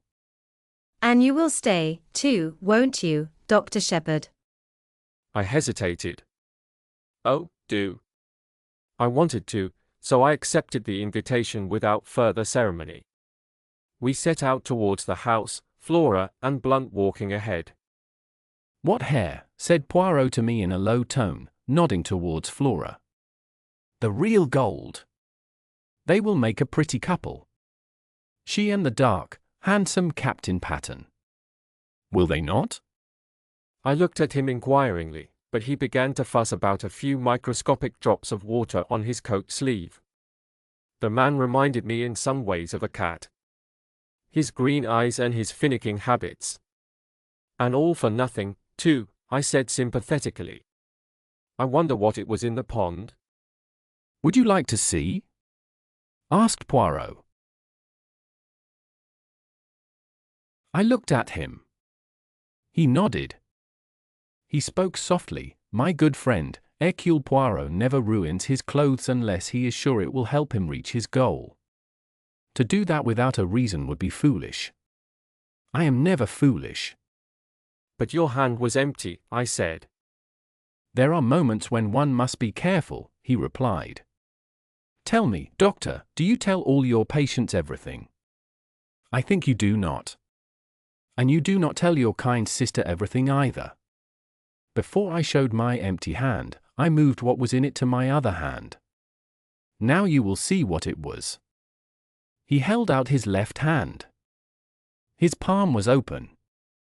In it was a small gold ring. It was a woman's wedding ring. I took it. Look inside, said Poirot. I looked. Inside was a short message written neatly. Underscore from R, March 13 th. Underscore. I looked at Poirot again. He was checking his face in a tiny mirror from his pocket. He looked closely at his mustache. He did not look at me. I understood that he did not want to explain anything. Chapter 10. The parlour maid. We met Mrs. Ackroyd in the hall. With her was a short, thin man. He had a strong chin and sharp grey eyes. He looked very much like a lawyer. Mr. Hammond is staying for lunch, said Mrs. Ackroyd. Major Blunt, you know Mr. Hammond? And my good friend Dr. Shepherd, who was also very close to poor Roger. And let me think. She stopped and looked at Hercule Poirot with a puzzled face. This is M. Poirot, mother, said Flora. Oh yes, said Mrs. Ackroyd slowly. Of course, my dear. He is the one who will find Ralph, isn't he? He will find out who killed Uncle, said Flora. Oh, my dear, cried her mother. Please stop. My nerves are so bad today. I feel so weak. What a terrible thing to happen. I keep thinking it was an accident. Roger liked touching strange old things. Maybe his hand slipped. No one said anything after that. Poirot moved closer to the lawyer and spoke to him quietly. They walked to the window and stood there. I went to join them but stopped. Maybe I am interrupting, I said. Not at all, said Poirot loudly. You and I will work together, doctor. I need your help. I want some information from Mr. Hammond. You are working for Captain Ralph Pattern, right? Said the lawyer carefully. Poirot shook his head. No. I am working for truth and justice. Miss Ackroyd asked me to look into her uncle's death. Mr. Hammond looked surprised. I cannot believe that Captain Pattern had anything to do with this, he said. Even if the facts seemed to point to him. He only needed money. Did he need money badly? Asked Poirot quickly. The lawyer lifted his shoulders. Ralph Pattern often needed money, he said. He spent it very fast. He always asked his stepfather for more. Did he ask recently? In the last year, for example, asked Poirot. I don't know. Mr. Ackroyd never told me, said the lawyer. I understand, said Poirot. Mr. Hammond, you know what is in Mr. Ackroyd's will. Yes. That is why I came here today. Then, because I act for Miss Ackroyd, can you tell me what it says? Asked Poirot. It is simple, said the lawyer. After giving certain gifts. Hammond looked a bit surprised. He said, £1,000 goes to his housekeeper, Miss Russell. £50 to the cook, Emma Cooper. £500 to his secretary, Mr. Geoffrey Raymond. Then some money to hospitals. Poirot raised his hand. He said, I am not interested in the gifts to charity. Hammond continued, the income from £10,000 in shares will go to Mrs. Cecil Ackroyd while she lives. Miss Flora Ackroyd will get £20,000 directly. The rest, including this house and shares in Ackroyd & Son, will go to his adopted son, Ralph Patten. Poirot asked, Mr. Ackroyd had a lot of money. Hammond replied, yes, a very large fortune. Captain Patten will be a very rich young man. There was quiet in the room. Poirot and the lawyer looked at each other. Then Mrs. Ackroyd's voice called softly from near the fire, Mr. Hammond. The lawyer went to speak with her. Poirot took my arm and moved me toward the window. He said loudly, look at the flowers. Aren't they beautiful? Such straight lines, very pleasant. At the same time, he pressed my arm and spoke quietly. He said, do you really want to help me with this case? Yes, I do, I answered quickly. Nothing would please me more. My life is boring and nothing interesting ever happens. Good, said Poirot. We will work together. Soon Major Blunt will come here. He does not enjoy talking with Mrs. Ackroyd. Now, I need some information, but I do not want it to look like I am asking. You understand. You will ask the questions.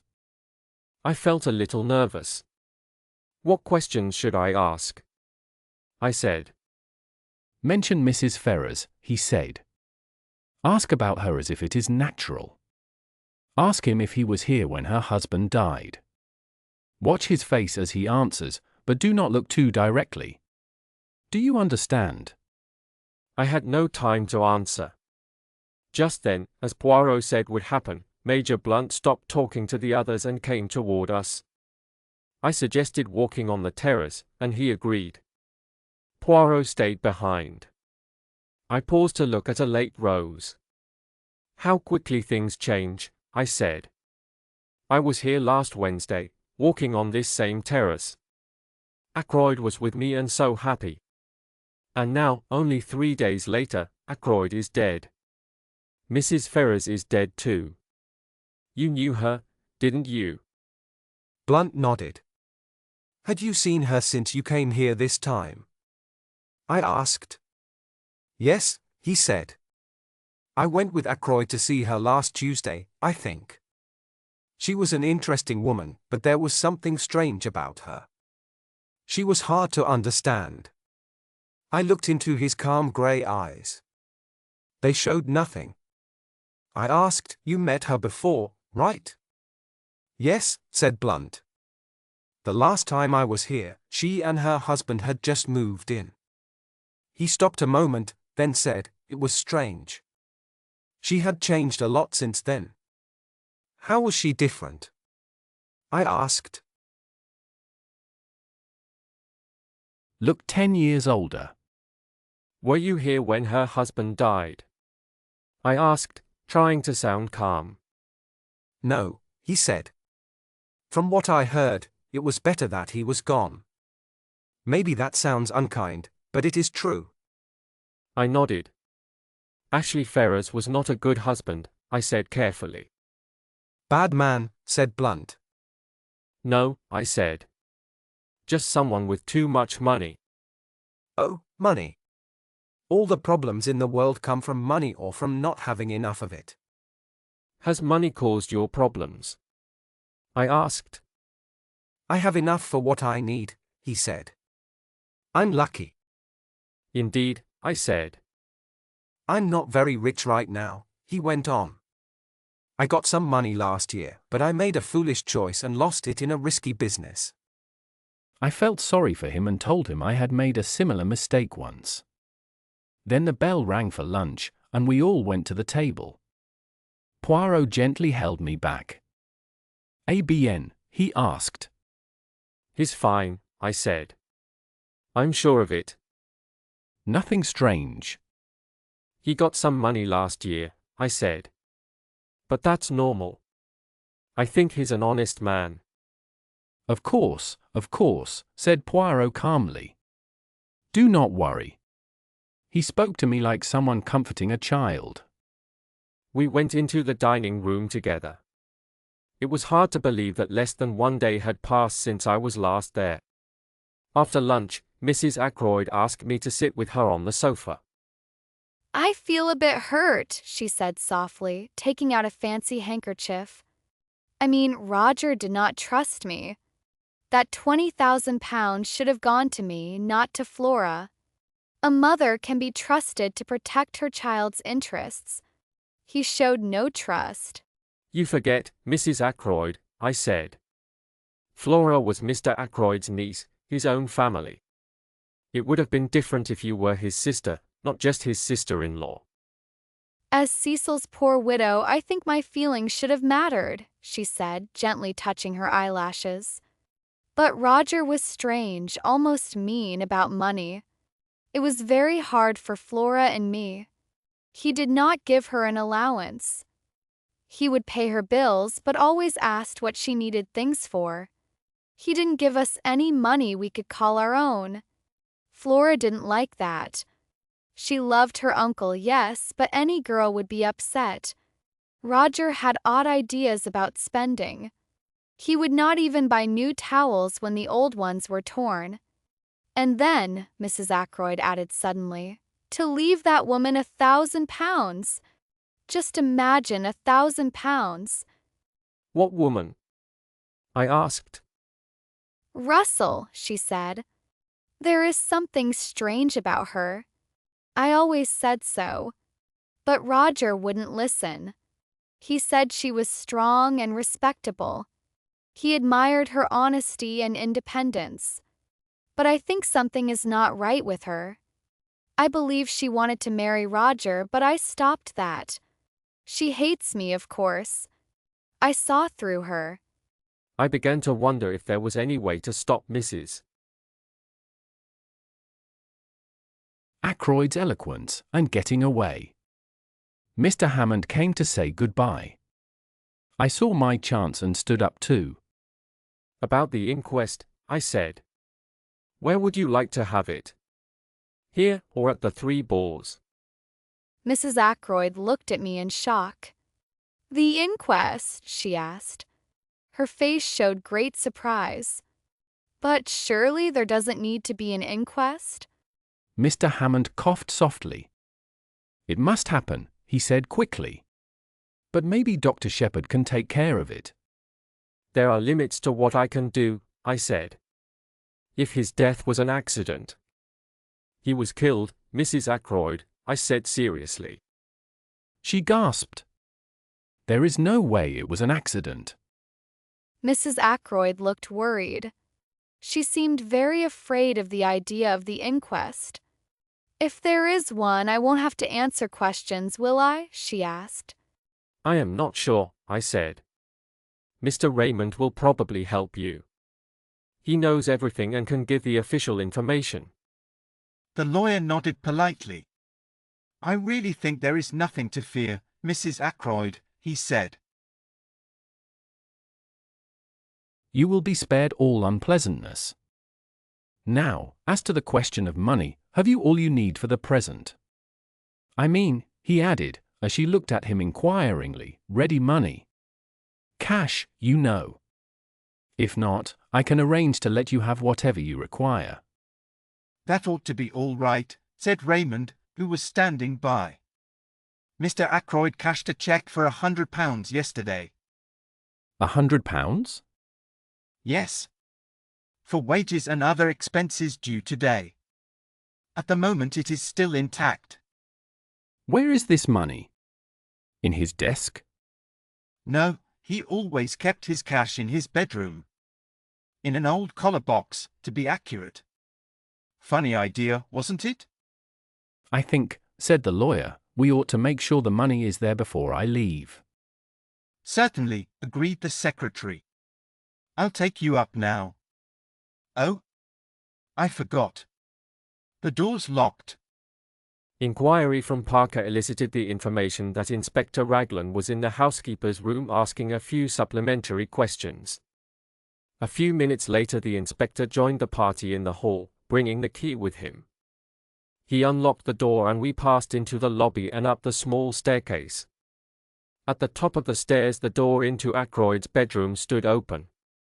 Inside the room it was dark, the curtains were drawn, and the bed was turned down just as it had been last night. The inspector drew the curtains, letting in the sunlight, and Geoffrey Raymond went to the top drawer of a rosewood bureau. He kept his money like that, in an unlocked drawer.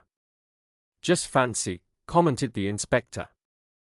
The secretary flushed a little. Mr. Ackroyd had perfect faith in the honesty of all the servants, he said hotly. Oh. Quite so, said the inspector hastily. Raymond opened the drawer, took out a round leather collar box from the back of it, and opening it, drew out a thick wallet. Here is the money, he said, taking out a fat roll of notes. You will find the 100 intact, I know, for Mr. Ackroyd put it in the collar box in my presence last night when he was dressing for dinner, and of course it has not been touched since. Mr. Hammond took the roll from him and counted it. He looked up sharply. £100, you said. But there is only 60 here. Raymond stared at him. Impossible, he cried, springing forward. Taking the notes from the other's hand, he counted them aloud.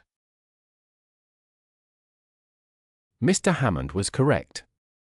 The total was £60. The secretary looked surprised. I don't understand, she said. Poirot spoke calmly. You saw Mr. Ackroyd put the money away last night before dinner. You are sure he didn't use any of it? I am sure, said the secretary. He said he didn't want to take £100 to dinner because it would make his pocket too full. Then it is quite easy, said Poirot. He either gave £40 to someone last night, or the money was taken. That's about right, the inspector said. He looked at Mrs. Ackroyd. Which servant came into this room yesterday evening? I think the housemaid, said Mrs. Ackroyd. She usually comes to turn down the bed. What can you tell me about her? Asked the inspector. She is new here, said Mrs. Ackroyd. But she is a good, simple girl from the country. We need to find out the truth, said the inspector. If Mr. Ackroyd gave that money to someone, it might help us understand the case. Are the other servants fine, as far as you know? I believe they are, said Mrs. Ackroyd. They never lost anything before, asked the inspector. No, she answered. Is anyone leaving soon? The parlor maid, said Mrs. Ackroyd. When is she going? Asked the inspector. She gave notice yesterday, I believe. To you? Oh, no. I do not deal with the servants. Miss Russell takes care of those things. The inspector was quiet for a short time. Then he nodded and said, I think I should speak with Miss Russell, and I will see the girl Dale too. Poirot and I went with him to the housekeeper's room. Miss Russell met us calmly, without surprise. Elsie Dale had worked at Fernley for 5 months. She was a pleasant girl, quick in her work, and very proper. She had good letters from her old employers. She was not the kind of girl to take anything that was not hers. The inspector asked about the parlour maid. She was also a very good girl, said Miss Russell. She was quiet and polite, and she worked well. Then why is she leaving? Asked the inspector. Miss Russell pressed her lips together before speaking. It was not my choice, she said. I heard that Mr. Ackroyd was angry with her yesterday. She was cleaning the study and moved some papers on his desk. He became upset, and she said she wanted to leave. That is what she told me. But perhaps you would like to speak to her yourselves. The inspector agreed. I had already seen the girl at lunch. She was tall, with brown hair tied neatly at the back of her neck. Her grey eyes looked calm and strong. She entered when Miss Russell called her and stood straight, looking at us. You are Ursula Bourne? Asked the inspector. Yes, sir. I understand you are leaving? Yes, sir. Why is that? I moved some papers on Mr. Ackroyd's desk. He became very upset, and I said maybe I should leave. He told me to go soon. Were you in Mr. Ackroyd's bedroom last night? Did you clean anything there? No, sir. That is Elsie's job. I never went near that part of the house. I must tell you that a lot of money is missing from Mr. Ackroyd's room. Then she looked surprised. Her face quickly turned red. I know nothing about the money. If you think I took it, and that is why Mr. Ackroyd sent me away, you are wrong. I'm not saying you took it, said the inspector. Please don't get angry. The girl looked at him in a cool way. You can look through my things if you want, she said proudly. But you won't find anything. Poirot spoke then. Mr. Ackroyd told you to leave yesterday afternoon, did he? He asked a question. The girl nodded. He asked how long the interview lasted. She looked unsure and asked what interview he meant. He said it was the one with Mr. Ackroyd in the study. She said she did not know. He asked if it was 20 minutes or half an hour. She said it was around that time. He asked if it was longer. She said it was not more than half an hour. He thanked her politely. I looked at him with interest. He was putting things on the table in order. He moved them carefully with his hands. His eyes looked bright. The inspector said that was enough.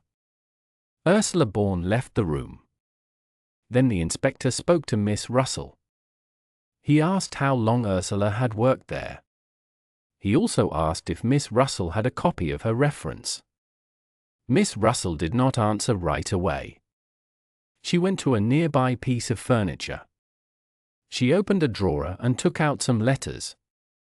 They were held together with a clip. She found one letter and gave it to the inspector. He looked at it and said it seemed fine. He read aloud the name of Mrs. Richard Folliot from Marby Grange. He asked who she was. Miss Russell said they were good local people. The inspector gave the letter back and asked to see the one for Elsie Dale. Elsie Dale came in. She was a tall girl with fair hair. Her face was kind but not very clever. She answered the questions easily. She seemed upset about the missing money. The inspector said he thought she was all right. Then he asked about Parker. Miss Russell pressed her lips together and stayed silent. The inspector said he had a feeling something was not right about that man. He added that he could not see when Parker might have had a chance to do anything wrong. He would start working right after dinner. He had a good reason for everything he did that evening. I know that because I checked it carefully. Thank you very much, Miss Russell. We will not change anything for now. It is very possible that Mr. Ackroyd gave away that money himself. The housekeeper said a short goodbye, and we left the house. I walked out with Poirot. I wonder, I said after a while. What papers the girl moved that made Ackroyd so upset? Could they be a clue to the mystery? The secretary told us there were no important papers on the desk, said Poirot softly. Yes, but I stopped talking. You think it is strange that Ackroyd got so angry about something small. Yes, it feels strange. But maybe it was not a small thing. Maybe, but we do not know what the papers were. Raymond said.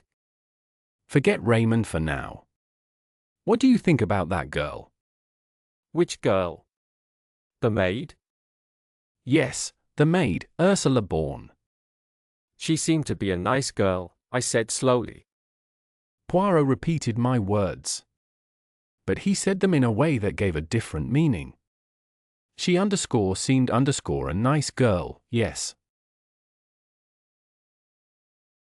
Then he was quiet for a minute. After that, he took something from his pocket and gave it to me. Look, my friend, he said. I want to show you something. I looked at the paper in my hand. It was the one the inspector had made and had given to Poirot that morning. Poirot pointed at it. I saw a small pencil cross next to the name Ursula Bourne. You may not have seen it before, he said. But there was one person on this list who had no one to confirm her story. Ursula Bourne. You don't think, I began. Dr. Shepherd, I can think of many things, he said. Ursula Bourne might have killed Mr. Ackroyd. But I cannot see why she would do it. Can you? He looked at me very carefully. His eyes made me feel uneasy. Can you? He asked again. No, not at all, I said strongly. He looked calmer then. He thought for a moment and said quietly. The blackmailer was a man. So she cannot be the blackmailer.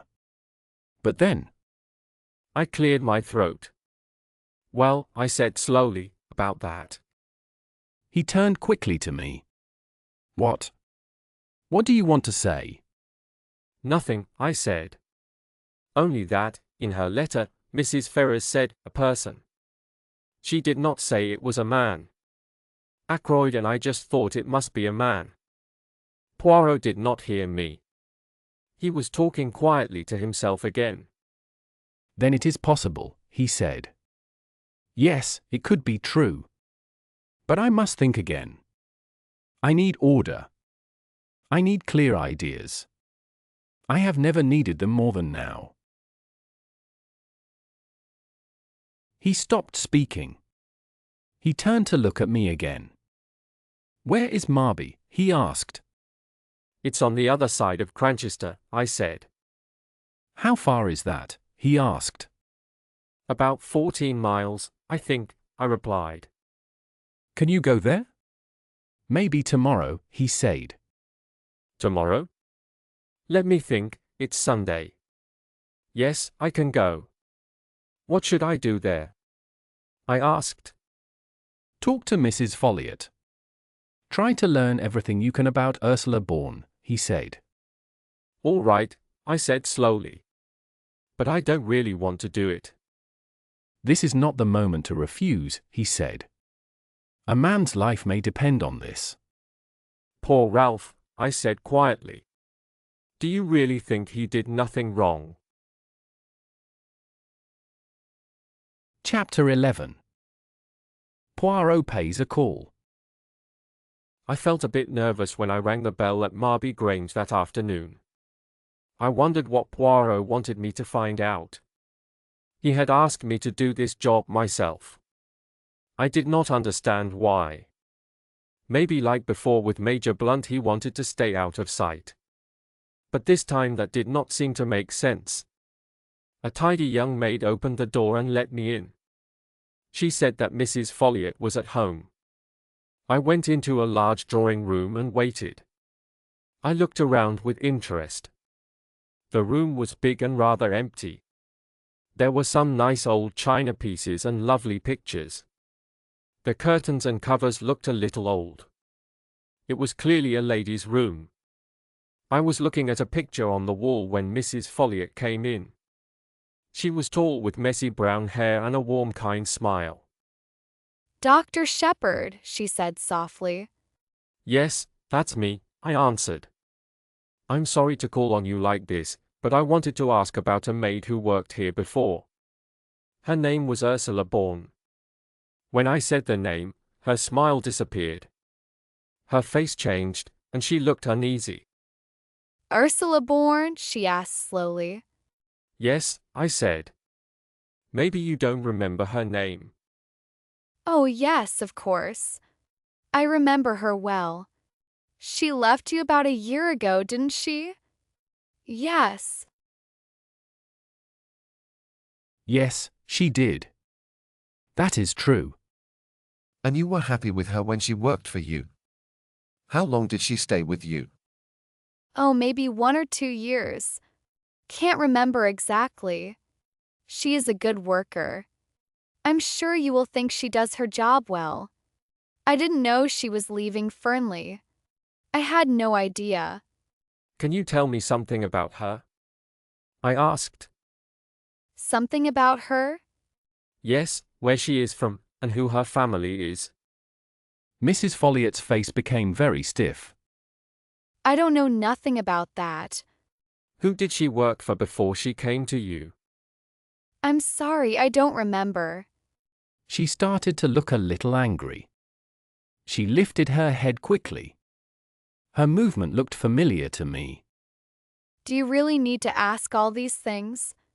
Not at all, I said. I sounded surprised and a little sorry. I didn't know my questions would bother you. I'm very sorry. Her anger went away. She looked upset again. Oh. I don't mind answering them. I really don't. Why should I? It just seemed a bit strange. That's all. A little strange. Being a doctor helps you know when people are not telling the truth. I should have seen from Mrs. Folliot's way of speaking that she did mind answering my questions. She was very uncomfortable and upset. There was clearly something she was hiding. I thought she was a person who did not usually hide things. That made her even more uneasy when she tried to do it.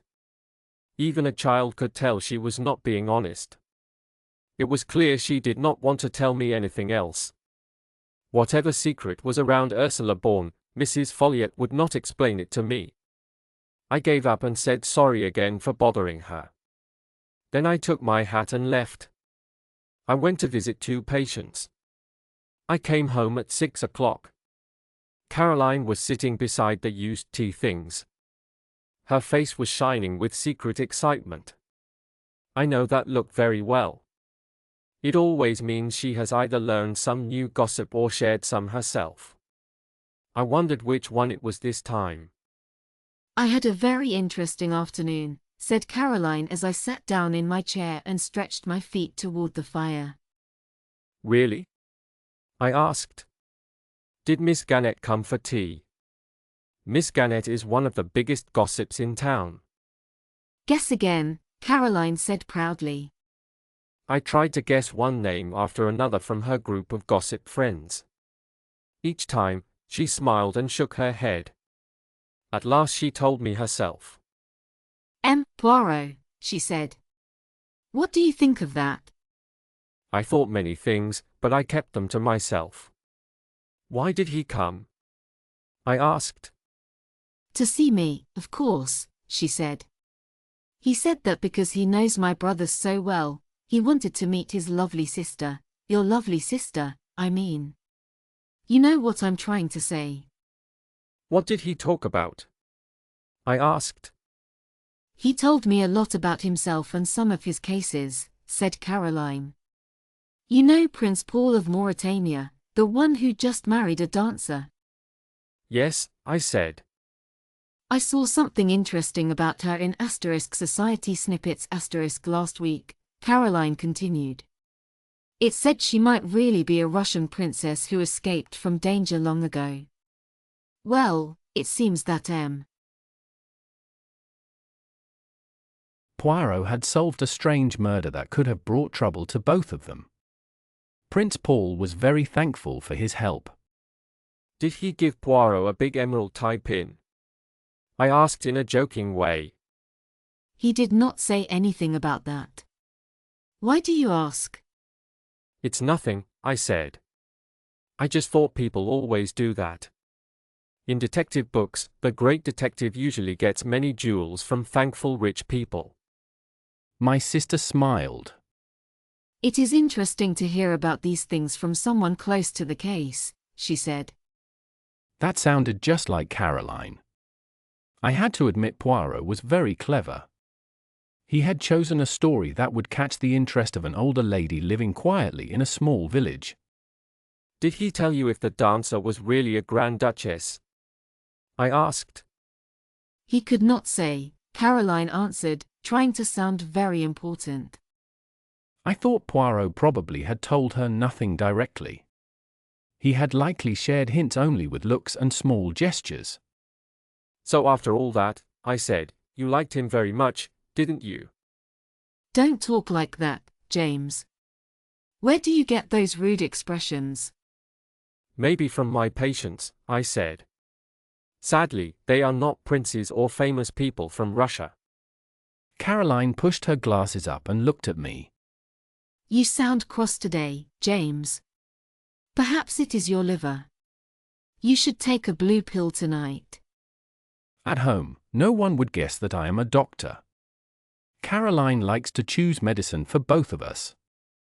Forget my liver, I said angrily. Did you speak about the murder? Of course, James, she said. That is the main thing people talk about here. I was able to help Poirot understand some things better. He thanked me and said I could become a real detective one day. He also said I understood people very well. Caroline looked very pleased. She smiled like a happy cat. He spoke a lot about the small grey cells in the brain and what they do, Caroline said. He says his own brain works very well. He would say that, I said crossly. He is not very modest. Please don't be so rude, James, Caroline said. He thinks it is very important to find Ralph soon. Ralph should come and explain what happened. If he stays away, people will think badly of him. And what did you answer? I asked. I told him I agreed, Caroline said proudly. I also told him what people are already saying. Caroline, I said firmly. Did you tell Poirot what you heard in the woods that day? I did, said Caroline calmly. I stood up and walked around the room. Do you understand what you are doing? I said. You are making things look bad for Ralph. Not at all, Caroline said, still calm. I was surprised that you didn't tell him. I didn't, I said. I care about that boy. So do I, said Caroline. That's why I think you are wrong. I don't believe Ralph did anything wrong.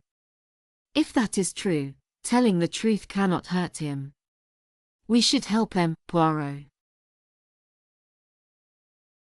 Poirot needs all the help we can give him.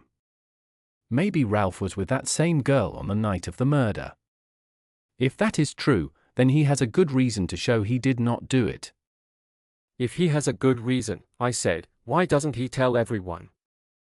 Maybe he wants to protect the girl, said Caroline wisely. But if Monsieur Poirot finds her and tells her it is her duty, she will come by herself and help Ralph. You have made up a nice story, I said. You read too many silly books, Caroline. I always tell you that. I sat down again. Did Poirot ask you anything else? I asked. Only about your patients that morning, she said. Patients? I asked, surprised. Yes, the people who came to see you for treatment. He wanted to know how many there were and who they were. You mean you could tell him that? I asked. Caroline is really quite wonderful. Of course, she said proudly. I can see the path to the surgery door very well from this window.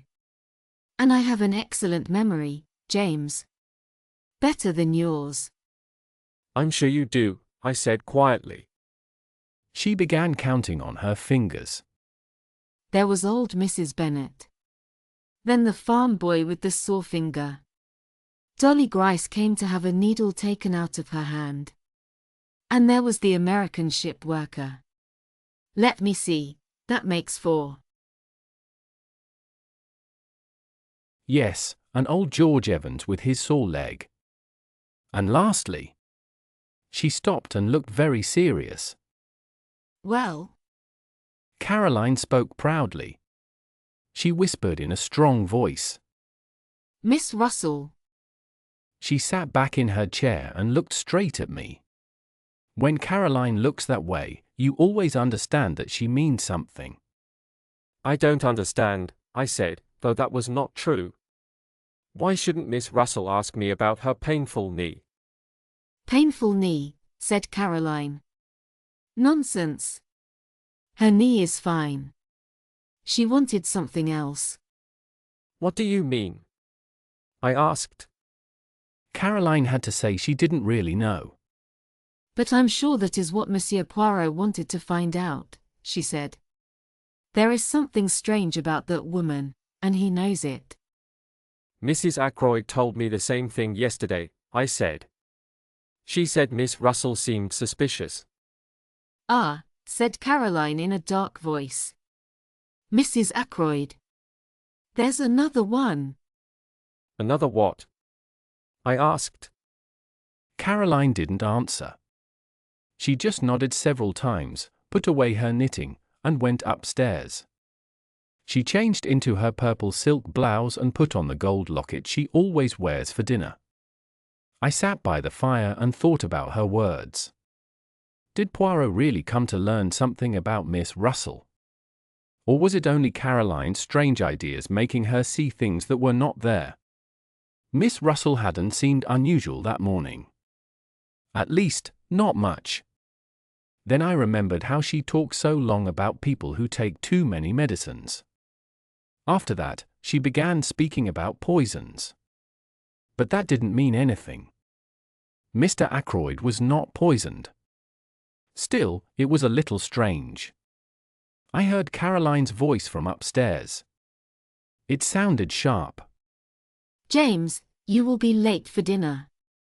I put more coal on the fire and went upstairs. It is always best to keep peace at home. Chapter 12.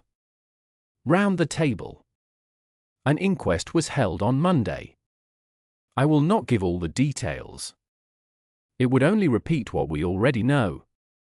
The police wanted to keep most of the information private. I gave my report about how and when Mr. Ackroyd died. The coroner spoke about Ralph Patten being away, but not too strongly. After that, Poirot and I talked with Inspector Raglan. The inspector looked very serious. It looks bad, Mr. Poirot, he said.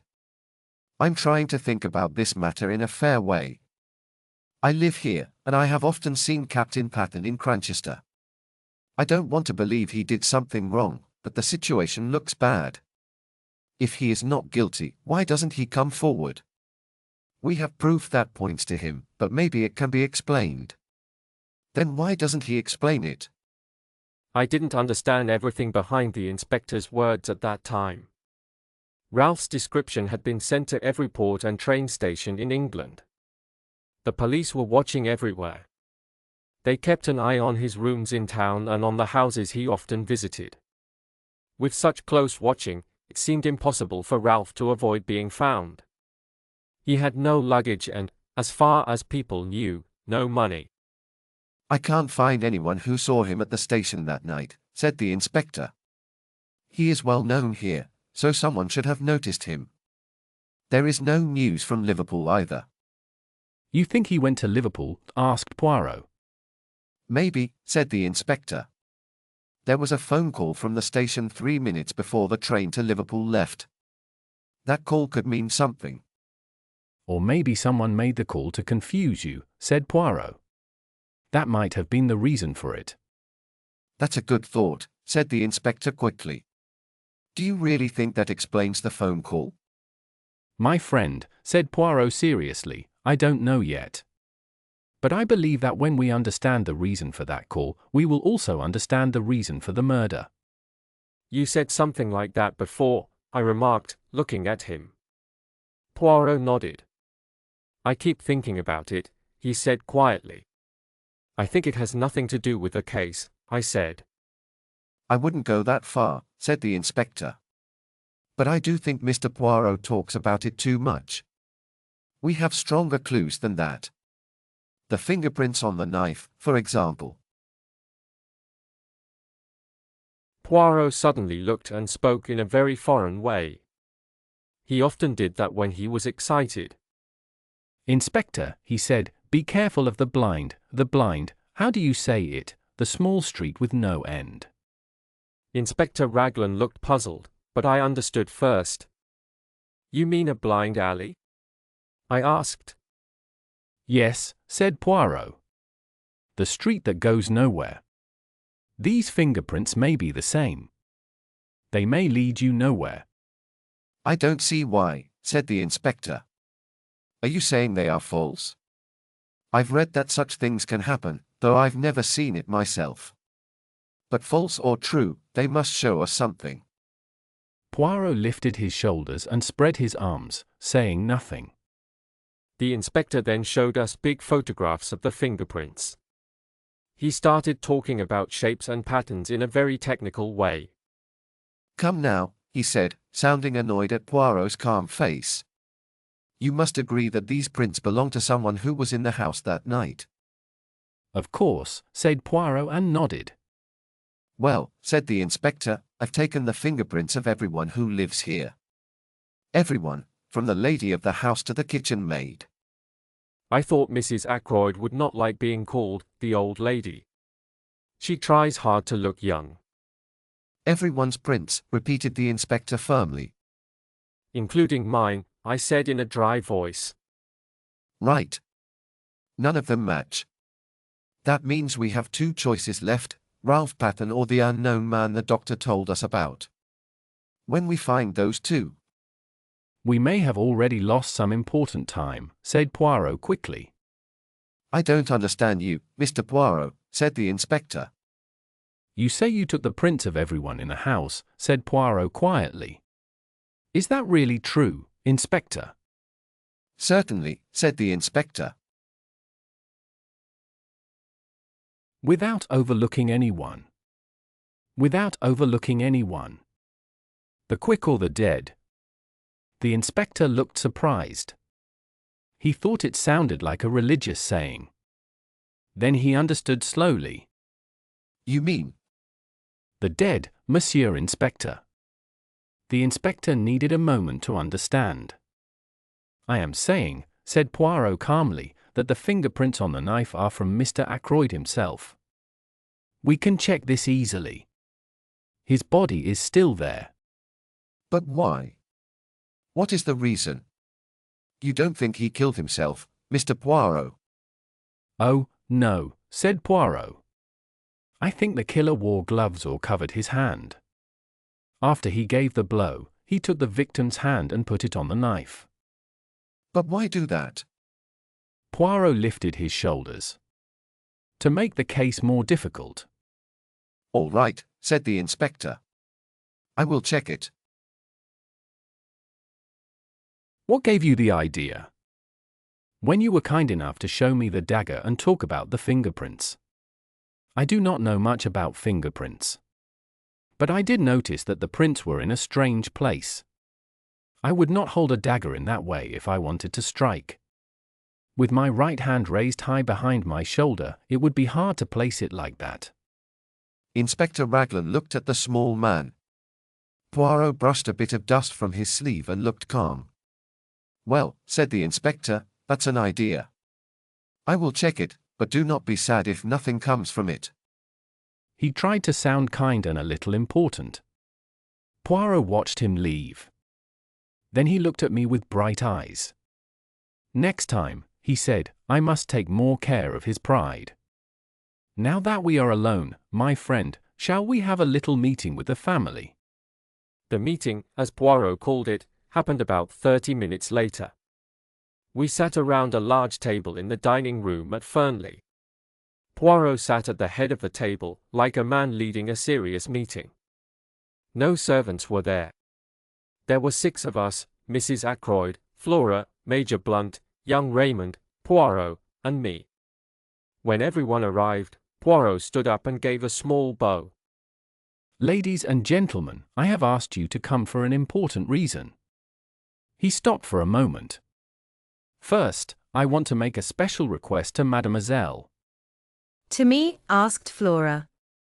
Mademoiselle, you are engaged to Captain Ralph Patten. If anyone knows him well, it is you. I ask you, please, if you know where he is, tell him to come forward. Wait a moment, he said quickly as Flora lifted her head to speak. Do not talk until you have thought carefully. Mademoiselle, his situation is becoming worse every day. If he had come forward sooner, even with bad facts, he could have tried to explain.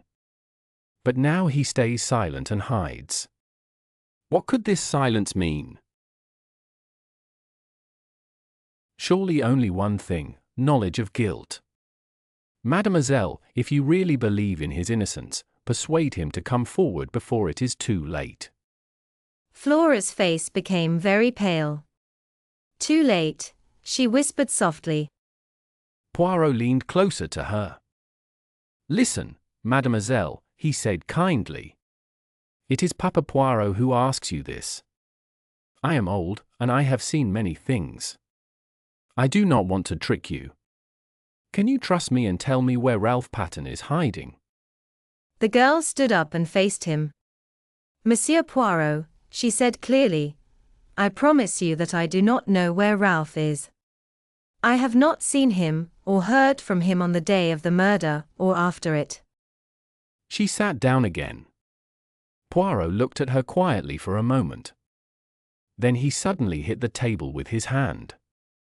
Good. That is finished, he said. His face became firm. Now I ask the others here, Mrs. Ackroyd, Major Blunt, Dr. Shepherd, Mr. Raymond. You are Ralph Patten's friends. If any of you know where he is hiding, please speak. Everyone was silent for a long time. Poirot looked at each person. I beg you, he said softly, please speak. Still, no one answered. At last Mrs. Ackroyd spoke. I must say, she said sadly, Ralph's disappearance is very strange indeed. To stay away at such a time, it seems like there is something secret behind it. I can't help thinking, Flora dear, that it was very fortunate your engagement was never formally announced. Mother, said Flora angrily. Providence, said Mrs. Ackroyd. I truly believe that everything happens for a reason. Are you saying, Mrs. Ackroyd, that even swollen ankles are part of that plan? Asked Geoffrey Raymond with a laugh. He wanted to make the moment lighter, but Mrs. Ackroyd gave him a reproving look and took out her handkerchief. Flora was saved from a lot of gossip and trouble, she said. I don't believe Ralph had any part in poor Roger's death. I really don't. I have always trusted people and don't like to think badly of anyone. But Ralph was in several air raids when he was young. That sort of thing can change a person.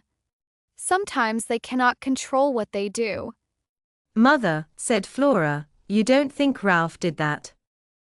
Please, Mrs. Ackroyd, said Blunt quietly. I just don't know what to think, said Mrs. Ackroyd, starting to cry. It's all so upsetting. If Ralph is found guilty, what will happen to the estate? Raymond pushed his chair back suddenly. Major Blunt stayed silent and watched her carefully. It's like being shocked after a war, said Mrs. Ackroyd firmly. And maybe Roger didn't give Ralph enough money, even though he meant well. You all disagree with me, I can see that. Still, I find it strange that Ralph has not come forward. And I am glad Flora's engagement was never officially announced. It will be tomorrow, said Flora in a clear voice. Her mother looked shocked. Flora! She cried. Flora turned to the secretary. Please send the notice to the Morning Post and the Times, Mr. Raymond. Are you sure this is a good idea, Miss Ackroyd? Flora turned quickly to Major Blunt. You understand, don't you? She said. I must do this for Ralph. There is nothing else I can do. You see that, don't you? She looked at him with hope in her eyes. After a moment, he gave a short nod. Mrs. Ackroyd started complaining loudly. Flora stayed calm and quiet. Then Mr. Raymond spoke again. I understand your reason, Miss Ackroyd, but maybe you are moving too fast. Please wait a day or two. Tomorrow, she said clearly. Mother, this is useless. I will never turn against my friends. Monsieur Poirot, can't you say something? She asked. She is doing the right thing. I will help her all the way. Thank you, Major Blunt, she said. Miss, let me tell you, you are brave and loyal, he said. But please do not be upset if I ask you to wait. Please do not send the notice for 2 more days. Flora stopped and thought for a moment. I ask this for Ralph's good, and also for yours, said Poirot. You look confused. You do not understand how that could help. But I assure you it is true. No jokes. You have given the case to me, so please do not stop me now. Flora waited for a few minutes before she spoke. I do not like it, she said, but I will do what you ask. She sat down again at the table. Now, ladies and gentlemen, said Poirot quickly, I will go on with what I was saying. Listen carefully. I want to find the truth. The truth may not be nice, but it is always interesting. I am old now and not as strong as before. This may be the last case I ever work on. But Hercule Poirot does not finish with a failure. I want to know the truth. And I will find it, even if you all try to stop me. He said the last words strongly, as if throwing them at us. We all moved back a little. Only Geoffrey Raymond stayed calm and friendly as usual. What do you mean, in spite of us all? He asked, raising his eyebrows a little. I mean what I said, Poirot replied. Everyone in this room is hiding something from me. He lifted his hand when a small sound of protest came from the group. Yes, yes, I know. Maybe it is something small that you think does not matter, but still, it is there. Each of you is keeping something secret. Tell me, am I right? His eyes looked around the table, hard and sharp. No one met his gaze. We all looked down, even me. I have my answer, Poirot said with a strange laugh. He stood up. I ask you all for your help. Chapter 13. The Goose Quill. That evening, after dinner, I went to Poirot's house because he asked me to come.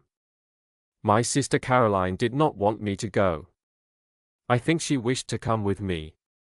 Poirot welcomed me kindly. He had put a bottle of Irish whiskey, a glass, and soda water on a small table. I do not like whiskey. He was busy making hot chocolate, which I later learned he loved to drink. He asked me politely about Caroline. He said she was a very interesting woman. You are making her too proud, I said. What about Sunday afternoon?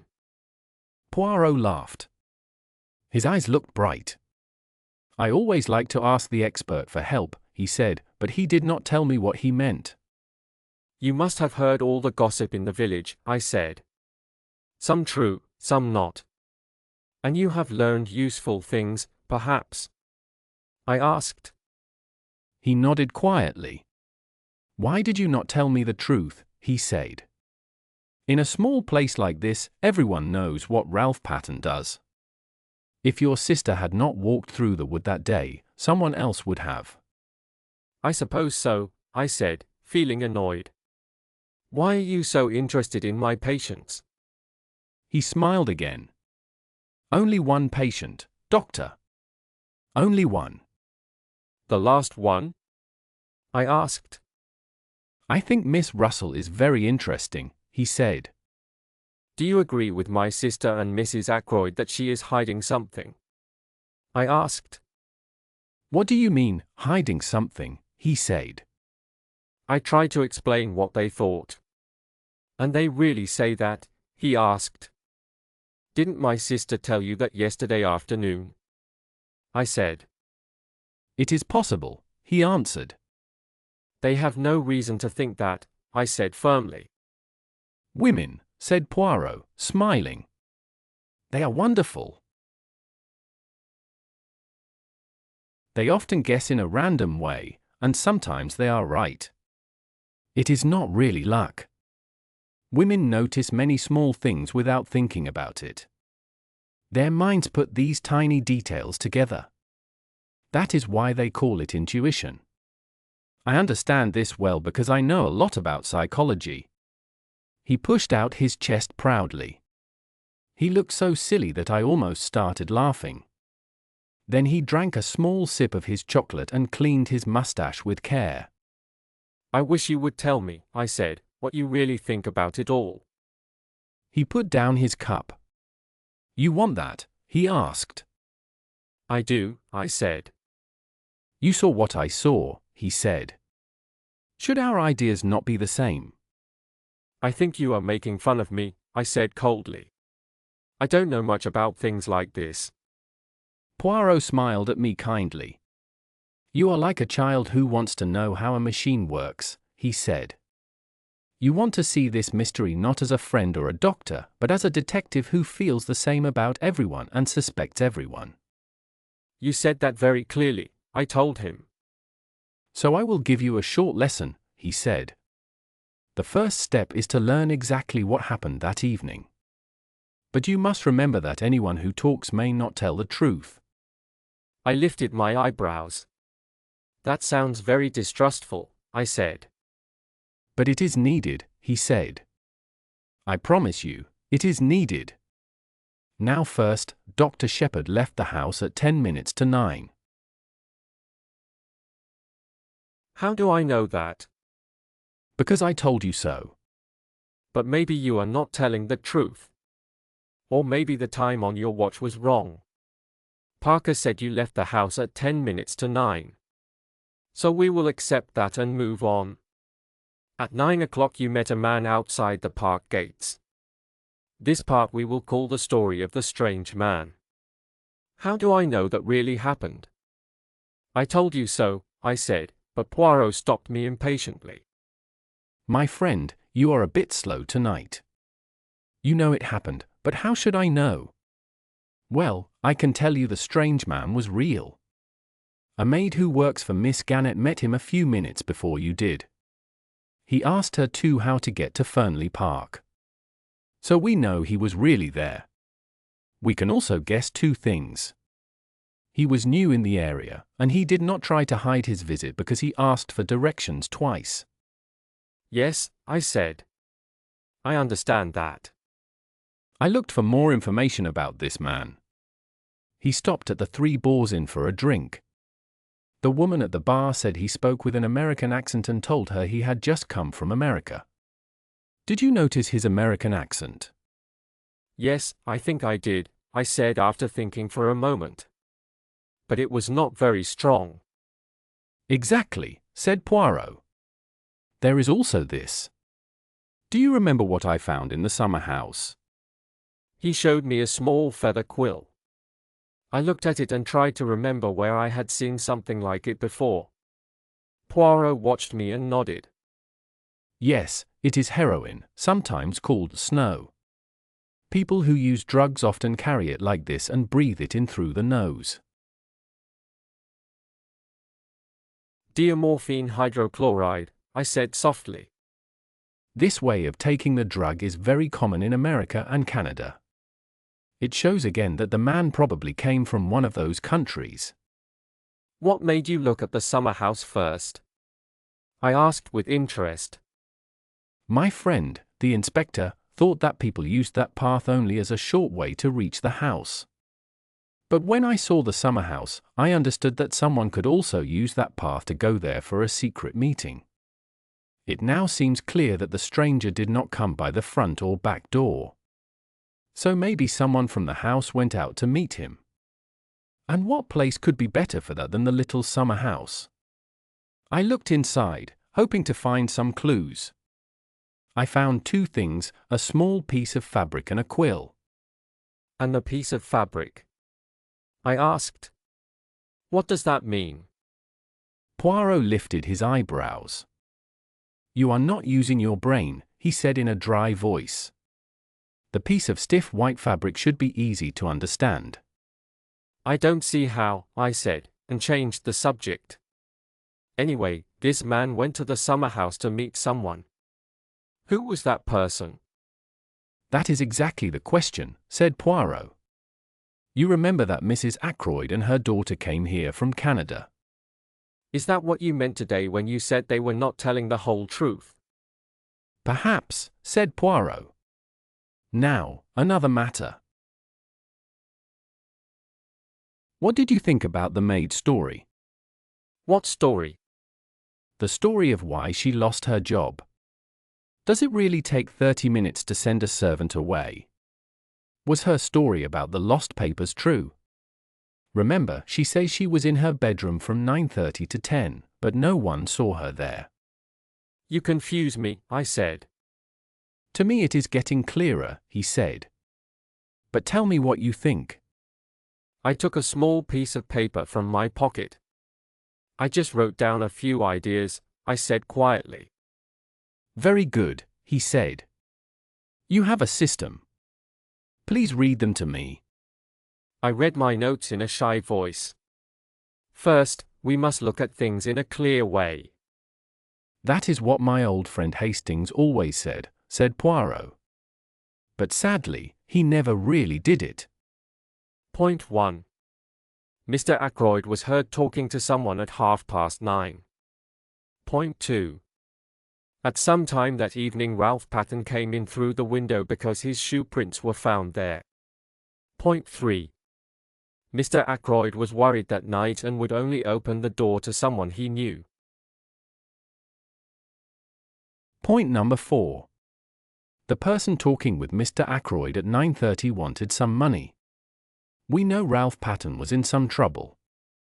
These 4 points show that the person with Mr. Ackroyd at 9:30 was Ralph Patten.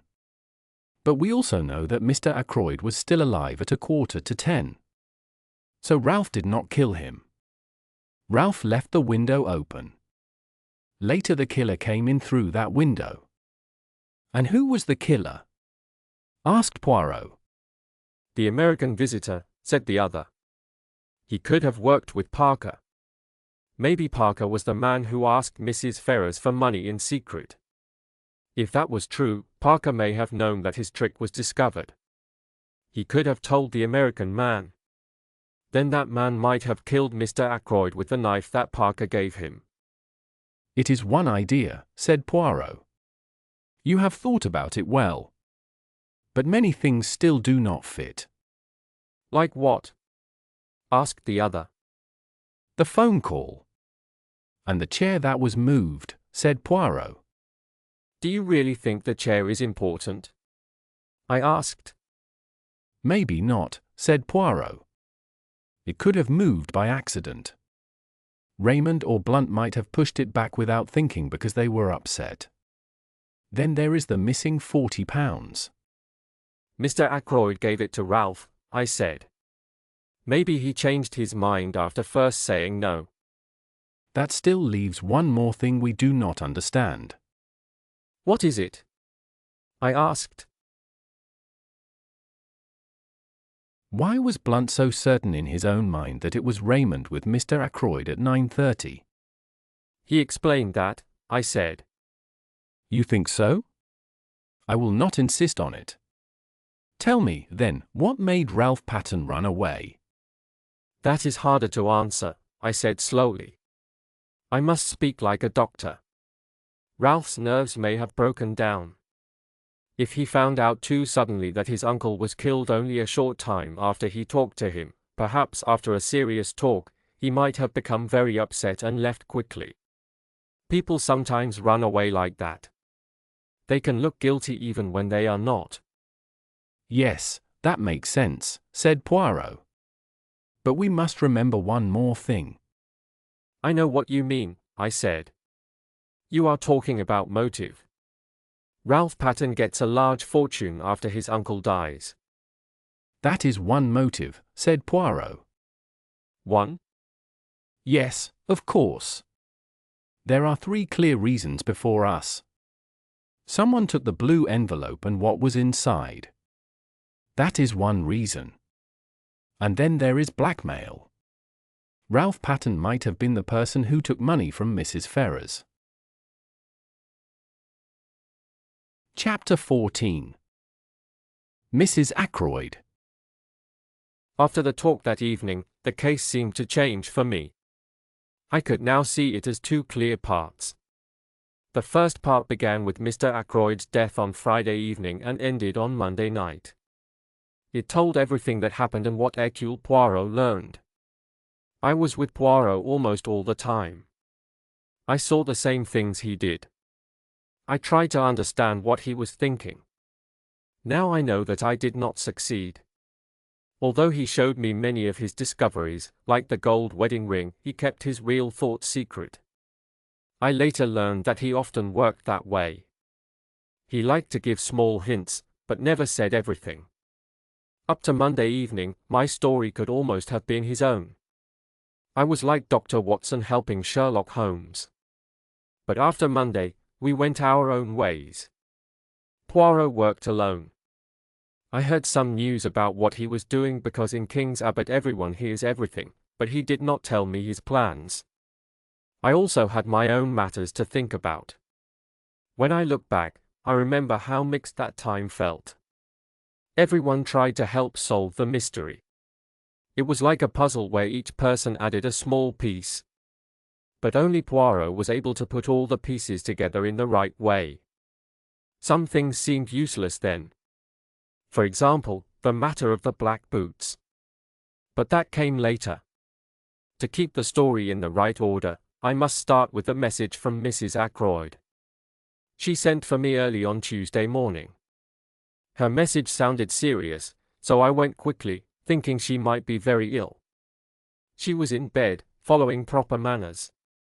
She gave me her thin hand and pointed to a chair near her bed.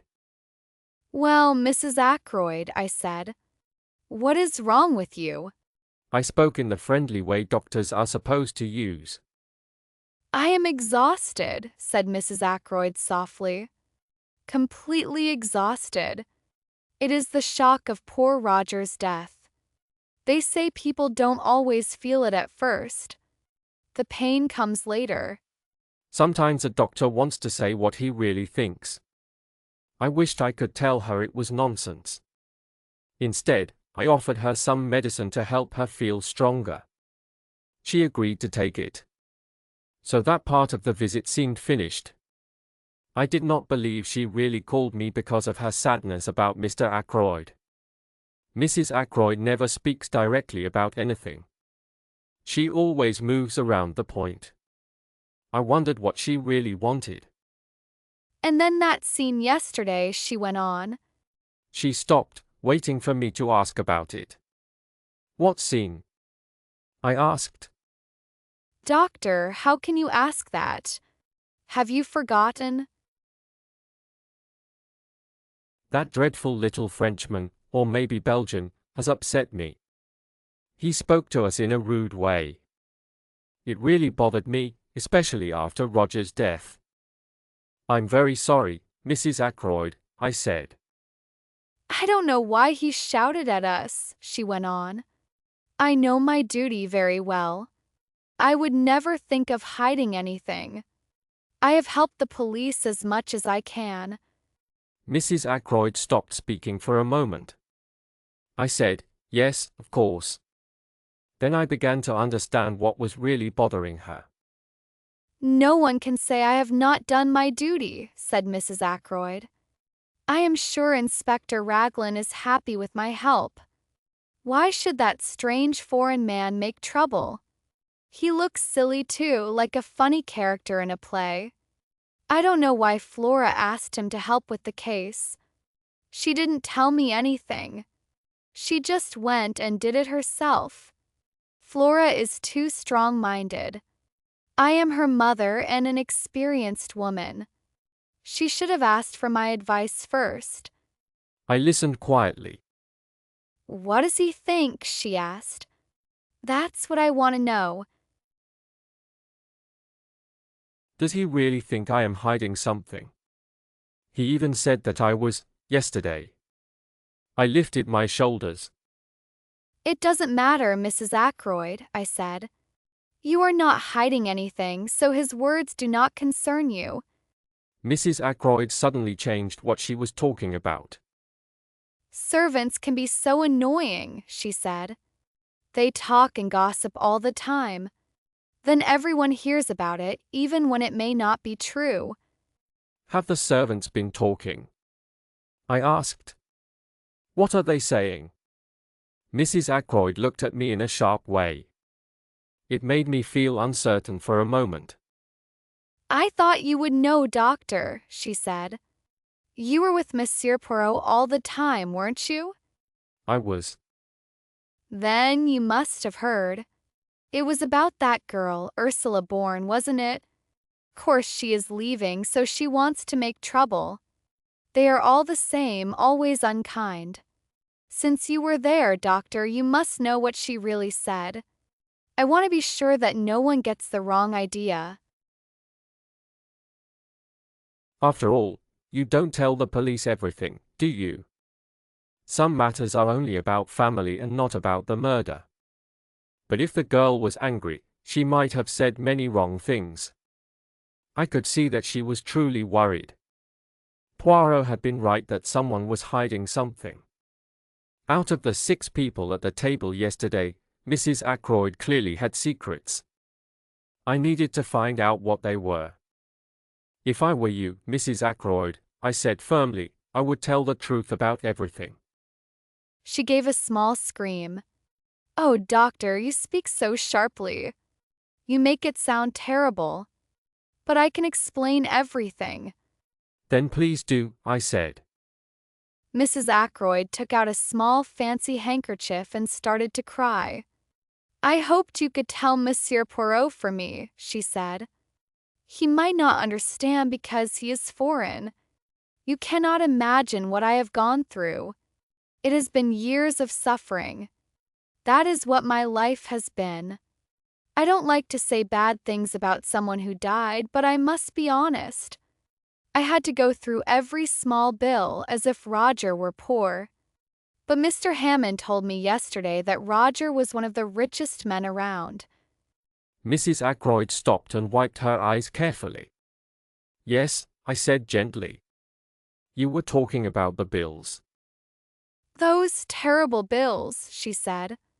Some of them I didn't even show Roger. They were things a man would never understand. He would have said those things were not needed. But they kept coming one after another. She looked at me for sympathy. She wanted me to understand her trouble. It is a thing they often do, I said. The way they wrote changed. Their words became rude. I was getting very nervous. I could not sleep at night. My heart was beating so fast. Then I got a letter from a man in Scotland.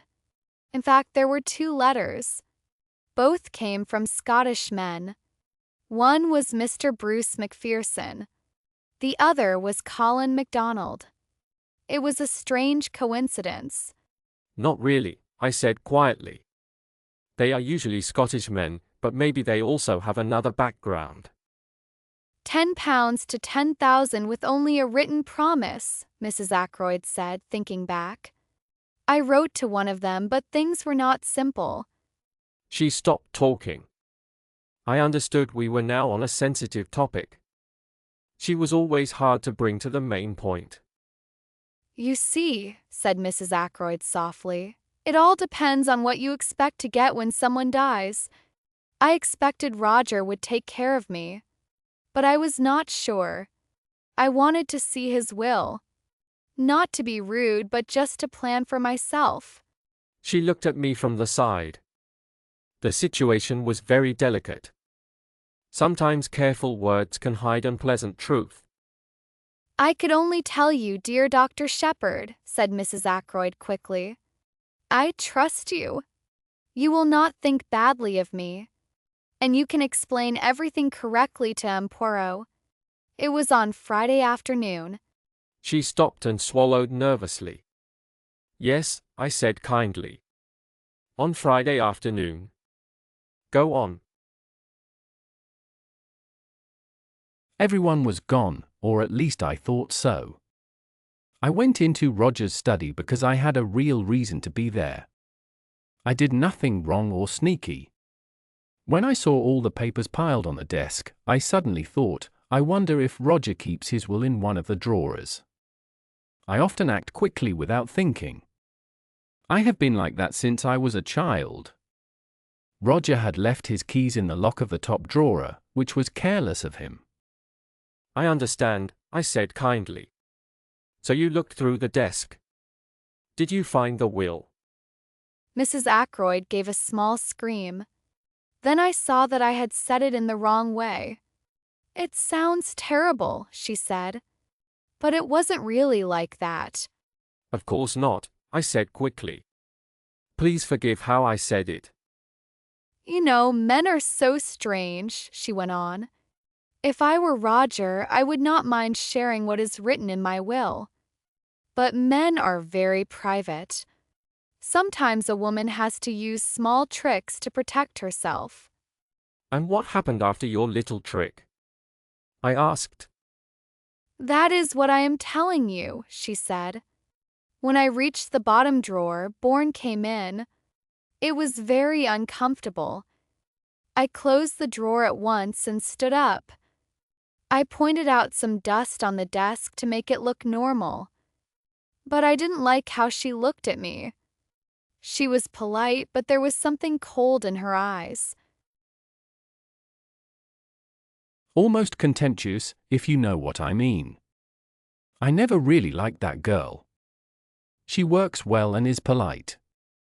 She calls me and wears her uniform without complaint. Many servants today refuse that. She can say "not at home" without shame when she answers the door instead of Parker. And she doesn't make strange noises when she serves at the table. Let me think, where was I? You were saying that even though she has good qualities, you never liked Bourne. That's right. I don't like her. She is strange. She is not like other servants. Maybe she is too educated. Today it is hard to know who is a lady and who is not. And what happened next? I asked. Nothing much. Roger came in. I thought he was outside for a walk. He said, "What is going on?" I said, "Nothing. I only came in to get an." Then I took the magazine and went out. Bourne stayed in the room. I heard her ask Roger if she could talk to him for a minute. I went straight to my room to lie down. I felt very upset. There was silence. You will tell M. Poirot everything, won't you? You can see that it was nothing important. But when he said we must not hide things, I remembered this. Maybe Bourne made a strange story about it, but you can explain, can't you? That is all. I said. Have you told me everything? Yes, said Mrs. Ackroyd. Oh, yes, she said again firmly. But I saw her hesitate. I knew she was still hiding something. It was like a sudden idea came to me, and I asked her a question. "Mrs. Ackroyd," I said, "was it you who left the silver table open?" Her face turned red with guilt that her makeup could not hide. "How did you know?" she whispered. "So it was you?" Yes, I see. There were 1 or 2 pieces of old silver, very interesting. I had been reading up the subject, and there was an illustration of quite a small piece which had fetched an immense sum at Christie's. It looked to me just the same as the one in the silver table. I thought I would take it up to London with me when I went, and have it valued. Then if it really was a valuable piece, just think what a charming surprise it would have been for Roger. I did not say anything. I accepted Mrs. Ackroyd's story as it was. I also did not ask her why she had taken the silver in such a secret way. "Why did you leave the lid open?" I asked. "Did you forget?" I got scared, said Mrs. Ackroyd. I heard someone walking outside on the terrace. I quickly left the room and ran upstairs just before Parker opened the door for you. "That must have been Miss Russell," I said. Her words made me think. I did not care much about the silver story. But I did care that Miss Russell had come into the room through the window. I had guessed before that she was out of breath because she had been running. Where had she come from? I thought of the summer house and the small piece of cloth I had found. "I wonder if Miss Russell likes her handkerchiefs very stiff," I said suddenly. Mrs. Ackroyd looked surprised. I stood up. "You think you can tell Poirot what happened?" she asked. "Oh yes," I said. "Of course." At last I left, though she kept trying to explain her actions again and again. The maid was waiting in the hall. She helped me put on my coat. I looked at her carefully. Her eyes were red as if she had been crying. "Why did you tell us that Mr. Ackroyd called you to his study on Friday?" I asked.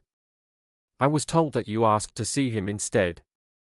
For a moment she looked down and did not answer. Then she spoke quietly. "I was going to leave anyway," she said. I said nothing more. She opened the front door for me. As I was going out, she suddenly spoke in a soft voice. "Excuse me, sir, is there any news about Captain Peyton?" I shook my head and looked at her with curiosity. "He should come back," she said. "He really should come back." Her eyes were full of worry. "Does no one know where he is?" She asked me a question. I answered quickly, "Do you?" She shook her head. No, really. I don't know anything. But anyone who cared about him would tell him he should come back. I waited for her to say more. Her next question surprised me. When do they think the murder happened? Was it just before 10 o'clock? That is what people say, I answered. Between 9:45 and 10 o'clock. Not earlier. Not before 9:45, she asked. I looked at her carefully. She seemed very sure she wanted me to say yes. "That can't be," I said. "Miss Ackroyd saw her uncle alive at 9:45. She turned away and looked sad. As I left, I thought, she is a beautiful girl.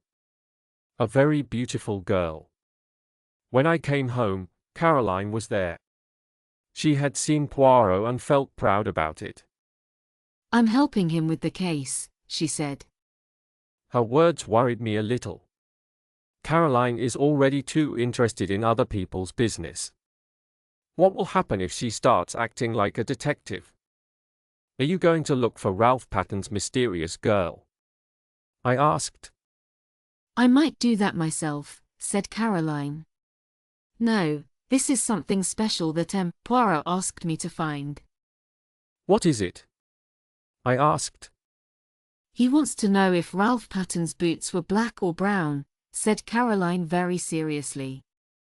I looked at her in surprise. I did not understand why that question was important. They were brown shoes, I said. I saw them. Not shoes, James, boots, said Caroline. Poirot wants to know if the pair of boots Ralph had at the hotel were brown or black. He says it is very important. Call me slow if you want. I did not understand. How will you find out? I asked. Caroline said it would be easy. Annie's best friend was Miss Gannet's maid, Clara. Clara was seeing a man who worked at the Three Boars. So it was simple to get the information. Miss Gannet helped right away and gave Clara time off. Everything was done very quickly. Later, when we sat down to lunch, Caroline tried to speak as if it was nothing. About Ralph Patton's boots, she said. Yes, I said. What about them? Poirot said they were brown. But he was wrong. They are black. Caroline nodded her head many times. She looked proud, as if she had found something Poirot did not. I said nothing. I kept thinking about the boots. I could not see why the color of Ralph Patton's boots was so important. Chapter 15. Geoffrey Raymond. That day I saw again how well Poirot's plan worked. His careful way of asking questions made people speak the truth. Mrs. Ackroyd was the first person who told what she knew. She was afraid and felt guilty. That afternoon, after I came back from visiting my patients, Caroline told me that Geoffrey Raymond had just left. Did he want to see me? I asked while I hung my coat in the hall. Caroline stood close to me. He wanted to see Poirot, she said. He came from the Larches. Poirot was out. Mr. Raymond thought Poirot might be here, or that you could tell him where to find him. I don't know, I said. I asked him to wait, Caroline told me. But he said he would go back to the Larches in half an hour and then walk down the village. It is a shame, because Poirot came home just a minute after Mr. Raymond left. He came here? I asked. No, Caroline said. He went to his own house. How do you know? The side window, said Caroline. I thought we had talked enough about it. Caroline did not think so. Aren't you going across? Across where? To the Larches, of course. My dear Caroline, I said. Why should I? Mr. Raymond wanted to see him, said Caroline. You could find out why. I lifted my eyebrows. I'm not very curious, I said. I can live happily without knowing what my neighbors do or think. Don't be silly, James, said my sister. You want to know just like I do. You just pretend you don't. Really, Caroline, I said. Then I went back to my surgery. 10 minutes later, Caroline knocked on my door and came in. She was holding a jar of jam. James, she said, can you take this jar of medlar jelly to Poirot? I promised it to him. He has never tasted homemade medlar jelly. Why can't Annie take it? I asked.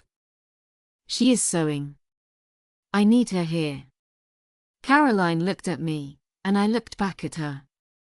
All right, I said, standing up. But if I take it, I'll just leave it at the door. Do you understand? My sister looked at me with surprise. Of course, she said. Who told you to do something different? Caroline had the last word. If you see Mr. Poirot, she said as I opened the front door, please tell him about the boots. Her words made me curious. I wanted very much to understand what was strange about those boots. When the old woman with the Breton cap opened the door, I asked without thinking if Mr. Poirot was at home. Poirot stood up quickly and smiled. He looked happy to see me. "Sit down, my friend," he said. "Do you want the big chair or the small one? It is not too hot here, is it?" I thought the room was very hot, but I did not say so. The windows were closed, and a big fire was burning. Poirot laughed. "The English people always want fresh air," he said. "Fresh air is good outside, not inside. But let us not talk about that. You came to see me for a reason, yes?" "I have two things," I said. "The first is this, from my sister." I gave him the pot of medlar jelly. "How kind of Miss Caroline," he said. "She keeps her word." "And the second thing?" "Some information," I said. Then I told him what Mrs. Ackroyd had said when I spoke with her. He listened carefully but did not seem very excited. "It helps," he said after a moment. "It agrees with what the housekeeper told us. She said she saw the silver table lid open and that she closed it." "What about what she said about going into the drawing room to look at the flowers?" I asked. Poirot smiled. "Ah, my friend, we never believed that very much, did we?" It was clear that the woman made an excuse very quickly. She wanted to explain why she was there. I had not really thought about asking her that. At first, I thought she was nervous because she touched the silver table. Now I think there must be another reason. "Yes," I said. "Who did she go outside to meet? And why?" "You believe she went to meet someone?" asked Poirot. "Yes, I do," I said. Poirot nodded slowly. "I think so too," he said. We were quiet for a short time. "By the way," I said, "my sister asked me to give you a message. Ralph Patton's boots were black, not brown." I watched Poirot carefully when I said that. I thought I saw him look a little upset, but it disappeared quickly. "She is sure they are not brown?" he asked. "Completely sure," I said. "Ah," Poirot said sadly. "That is unfortunate." He looked disappointed. He did not explain anything. He changed the subject at once. "The housekeeper, Miss Russell, came to see you last Friday morning," he said. "May I ask what you talked about besides her health?" "Of course," I said. After we finished talking about her health, we spoke for a few minutes about poisons. We talked about how hard or easy it is to find them, and also about people who use drugs. "Did you talk about cocaine?" asked Poirot. "How did you know that?" I asked with surprise. Poirot stood up and walked across the room. He took a newspaper from the shelf. It was the Daily Budget from Friday the 16th of September. He showed me an article about people smuggling cocaine. The article was written in a very dramatic way. "That is why she was thinking about cocaine, my friend," he said. I wanted to ask him more because I did not understand what he meant. But just then the door opened and Geoffrey Raymond came in. He looked fresh and cheerful as always. He smiled and greeted us both. "How are you, Doctor?" he said. "M. Poirot, this is the second time I have been here today. I wanted to see you." "Perhaps I'd better be off," I said quietly. "Don't go because of me, Doctor," he replied. He sat down when Poirot made a small gesture to invite him. "I need to tell you something," he said. "Really?" asked Poirot with interest. "It's not important," said the man. "But my mind has been bothering me since yesterday. You said we were all hiding something, M. Poirot. You were right. I did hide something." "What was it?" M. Raymond asked Poirot. "It's not serious," he explained. "I had a lot of debt, and that money I got helped me just in time. £500 made my life easier again. He smiled at us kindly. He looked very open and friendly. You know how it is, he said. When policemen look at you, you don't want to say you need money. It makes you look bad. But I was silly to worry about that. Mr. Blunt and I were in the billiard room from 9:45, so we can prove where we were. I had nothing to hide. Still, when you said that people were keeping secrets, I felt guilty. I thought it would be better to tell you everything. He stood up again and smiled at us. You are a smart young man, said Poirot with a nod. When someone hides something from me, I always think it might be very serious. You did the right thing. I'm glad I'm cleared from suspicion, said Raymond with a laugh. I'm going now. So that is finished, I said when the door closed behind him. Yes, Poirot replied. A very small thing, but if he had not been in the billiard room, who can say what would have happened?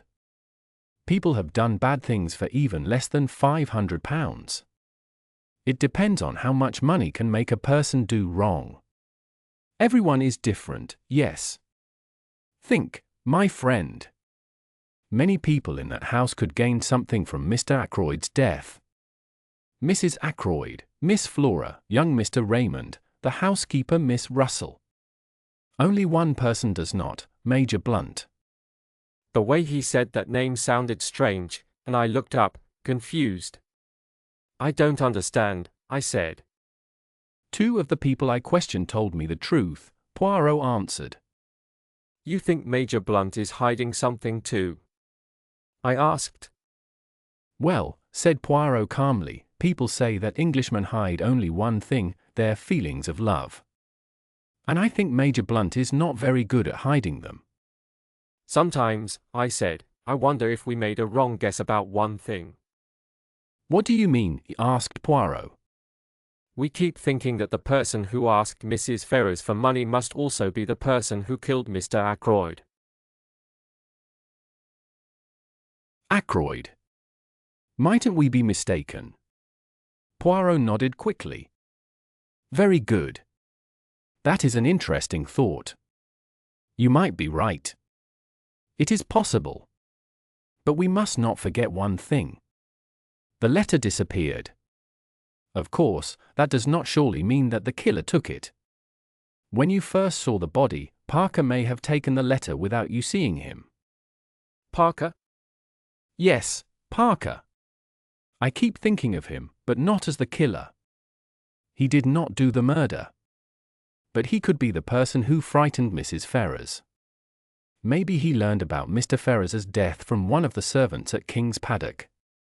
He would have a better chance to know this than someone like Blunt, who was only a guest. Parker might have taken the letter, I said. I did not notice it was missing until later. How much later?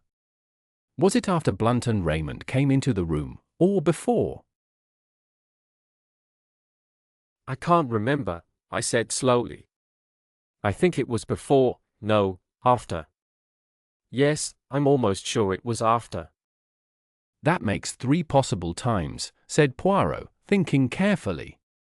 But Parker seems the most likely. I want to try a small test with Parker. What do you say, my friend? Will you come with me to Fernley? I agreed, and we started right away. Poirot asked to see Miss Ackroyd, and soon Flora came in. Miss Flora, said Poirot, I must tell you a small secret. I still have doubts about Parker. I want to make a small test with your help. I plan to repeat some of his actions from that night. But we need a reason to tell him. Ah, yes. I will say that I want to find out if voices in the small hallway could be heard outside on the terrace. Please ring for Parker. I rang the bell, and soon the butler came in, calm and polite as always. You rang, sir? He asked. Yes, Parker, said Poirot. I want to make a short test. Major Blunt is standing outside the study window. I want to see if someone out there could hear the voices of Miss Ackroyd and you in the hallway that night. We will repeat that small scene. Could you please bring the tray or whatever you were carrying then? Parker left the room, and we went to wait in the lobby outside the study door. After a short time, we heard a small sound from the hall. Then Parker came in through the doorway. He carried a tray with a bottle of whiskey, a siphon, and 2 glasses. "Wait a moment," said Poirot, lifting his hand. He looked very lively and excited. "We must set everything exactly right. It must be just as it happened before. It is my special way of working." It is a foreign habit, sir, said Parker calmly. I believe they call it the rebuilding of the crime, do they not? He stood quietly, waiting for Poirot's instructions. He looked calm and polite. "Ah, our good Parker knows something," said Poirot with pleasure. "He understands what we are doing. Now, please, let us be very exact. You came from the hall, yes? And mademoiselle, where were you?" "Here," said Flora, standing just outside the study door. That is correct, sir, said Parker. "I had just closed the door," said Flora. "Yes, miss," said Parker.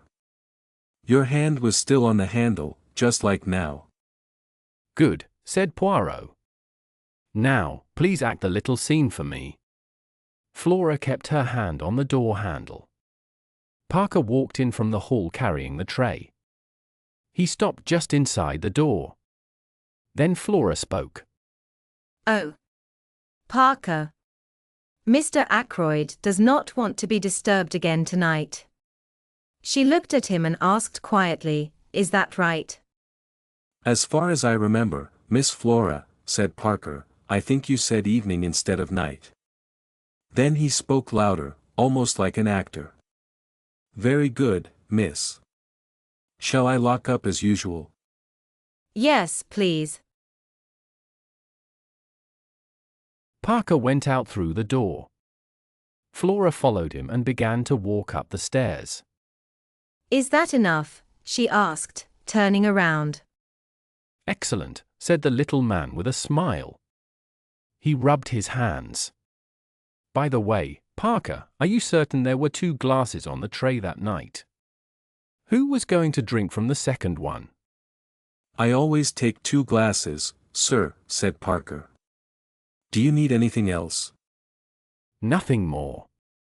Thank you." Parker left the room calmly and with dignity.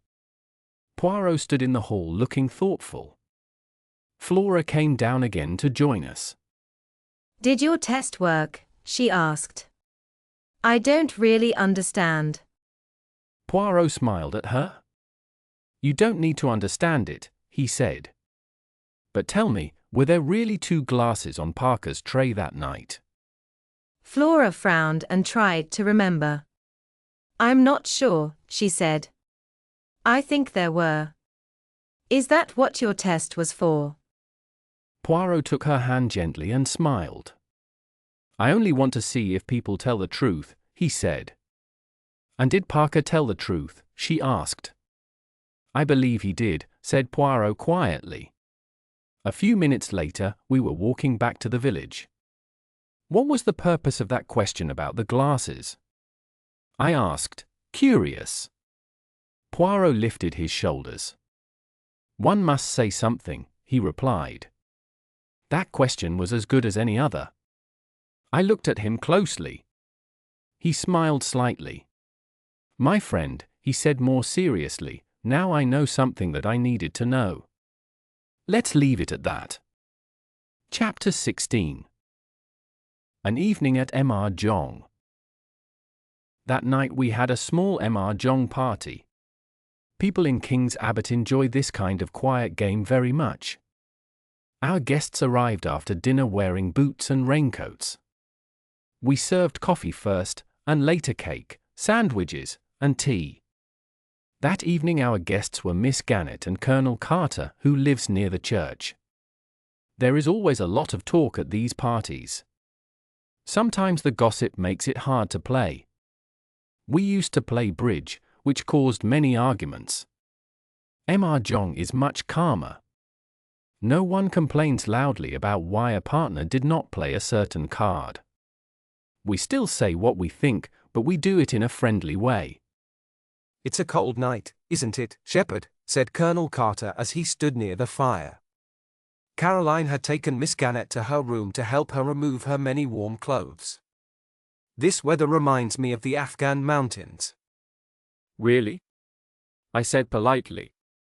This business about poor Ackroyd is very puzzling, said the Colonel, taking a cup of coffee. I believe there is a lot more behind it.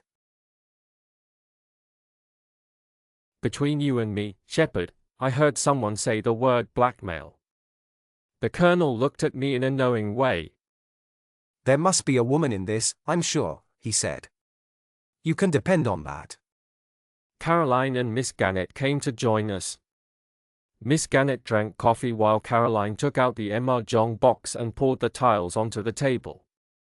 Washing the tiles, said the Colonel with a smile. That's right, washing the tiles, like we used to do in the Shanghai Club. Caroline and I both believe that Colonel Carter has never been to the Shanghai Club. We also think he has never gone farther east than India, where he worked with canned food during the Great War. But the Colonel always tries to sound very military, and in King's Abbot we let people keep their little habits. Shall we start? Said Caroline. We sat around the table. For about 5 minutes, nobody spoke because we were all trying to build our walls as quickly as possible. Go on, James, said Caroline. You are East Wind. I threw down a tile. We played a few rounds. People called out things like 3 bamboos, 2 circles, pung, and often Miss Gannett said, unpung, because she liked to take tiles too quickly. I saw Flora Ackroyd this morning, said Miss Gannett. Pung, no, unpung. I was wrong. For circles, said Caroline. Where did you see her? She didn't see me, said Miss Gannett in a secret way that only small villages understand. Ah, said Caroline with interest. Ciao. I think, said Miss Gannett, stopping her story for a moment, that people now say chi instead of ciao.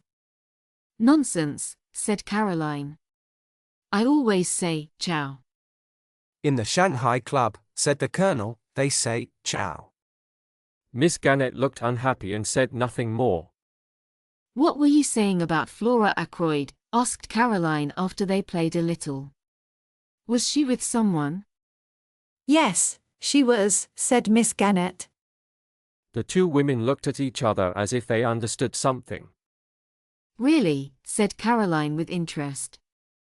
Is that true? Well, I'm not surprised. We're waiting for you to throw a tile, Miss Caroline, said the Colonel. He liked to act as if he only cared about the game and not about the gossip, but everyone knew better. If you ask me, said Miss Gannett. Was that a bamboo tile you put down, dear? Oh, no, I see. It was a circle. As I was saying, if you ask me, Flora is very lucky. Yes, very lucky indeed. How is that, Miss Gannett? Asked the Colonel. How do you think Miss Flora is lucky? She is a charming girl, I agree. I may not know much about crime, said Miss Gannett proudly. But there is one thing I do know. People always ask, who saw the dead person last? The last person is often suspected. Flora Ackroyd saw her uncle last. That could have looked very bad for her. I think Ralph Patton is staying away to take attention away from her. Now, really, I said gently. You can't believe a young girl like Flora Ackroyd could hurt her uncle. Well, maybe, said Miss Gannett. I read a book from the library about crime in Paris. It said some of the worst women criminals were young girls who looked very sweet. That was in France, said Caroline quickly. Exactly, said the Colonel. Now let me tell you a strange story. It was a story people used to tell in India. The Colonel's story was very long and not very interesting. Something that happened in India long ago was not as exciting as what happened in King's Abbot 2 days ago. Luckily, Caroline stopped the story when she won the game. After a small argument about her math mistakes, we started a new round. East wind passes, said Caroline. I have my own idea about Ralph Patten. But I'm keeping it secret for now. Are you, dear? Said Miss Gannett. Chow, I mean Pung. Yes, said Caroline firmly. Was it all right about the boots? Asked Miss Gannett. They're being black, I mean. Quite all right, said Caroline. What was the point, do you think? Asked Miss Gannett. Caroline pressed her lips together and shook her head as if she knew everything. Pung, said Miss Gannett. No, unpung. I suppose that now the doctor is working with Poirot, he knows all the secrets. Not at all, I said. James is so modest, said Caroline. Ah, a hidden Kong. The Colonel gave a loud whistle. Everyone forgot the gossip for a moment. Your own win too, he said. And you've got 2 puns of dragons. We must watch out. Miss Caroline wants a strong hand. We played quietly for a few minutes without talking. This Poirot now, said Colonel Carter, is he really such a great detective? The greatest in the world, said Caroline seriously. He came here secretly because he did not want too much attention. Chow, said Miss Gannett. It's amazing for our small village. By the way, Clara, my maid, is very friendly with Elsie, the housemaid at Fernley. Do you know what Elsie told her? That a lot of money was stolen. Elsie thinks the parlour maid had something to do with it. She will leave at the end of the month, and she cries a lot at night. If you ask me, that girl is probably mixed up with some kind of gang. She has always been a strange girl. She doesn't spend time with any of the girls who live nearby. She always goes out alone on her days off. I find that very odd and even a bit suspicious. One time I invited her to come to our girls-friendly evenings, but she said no. Then I asked her a few things about her family and her home. Her answers were very rude, even though she tried to look polite.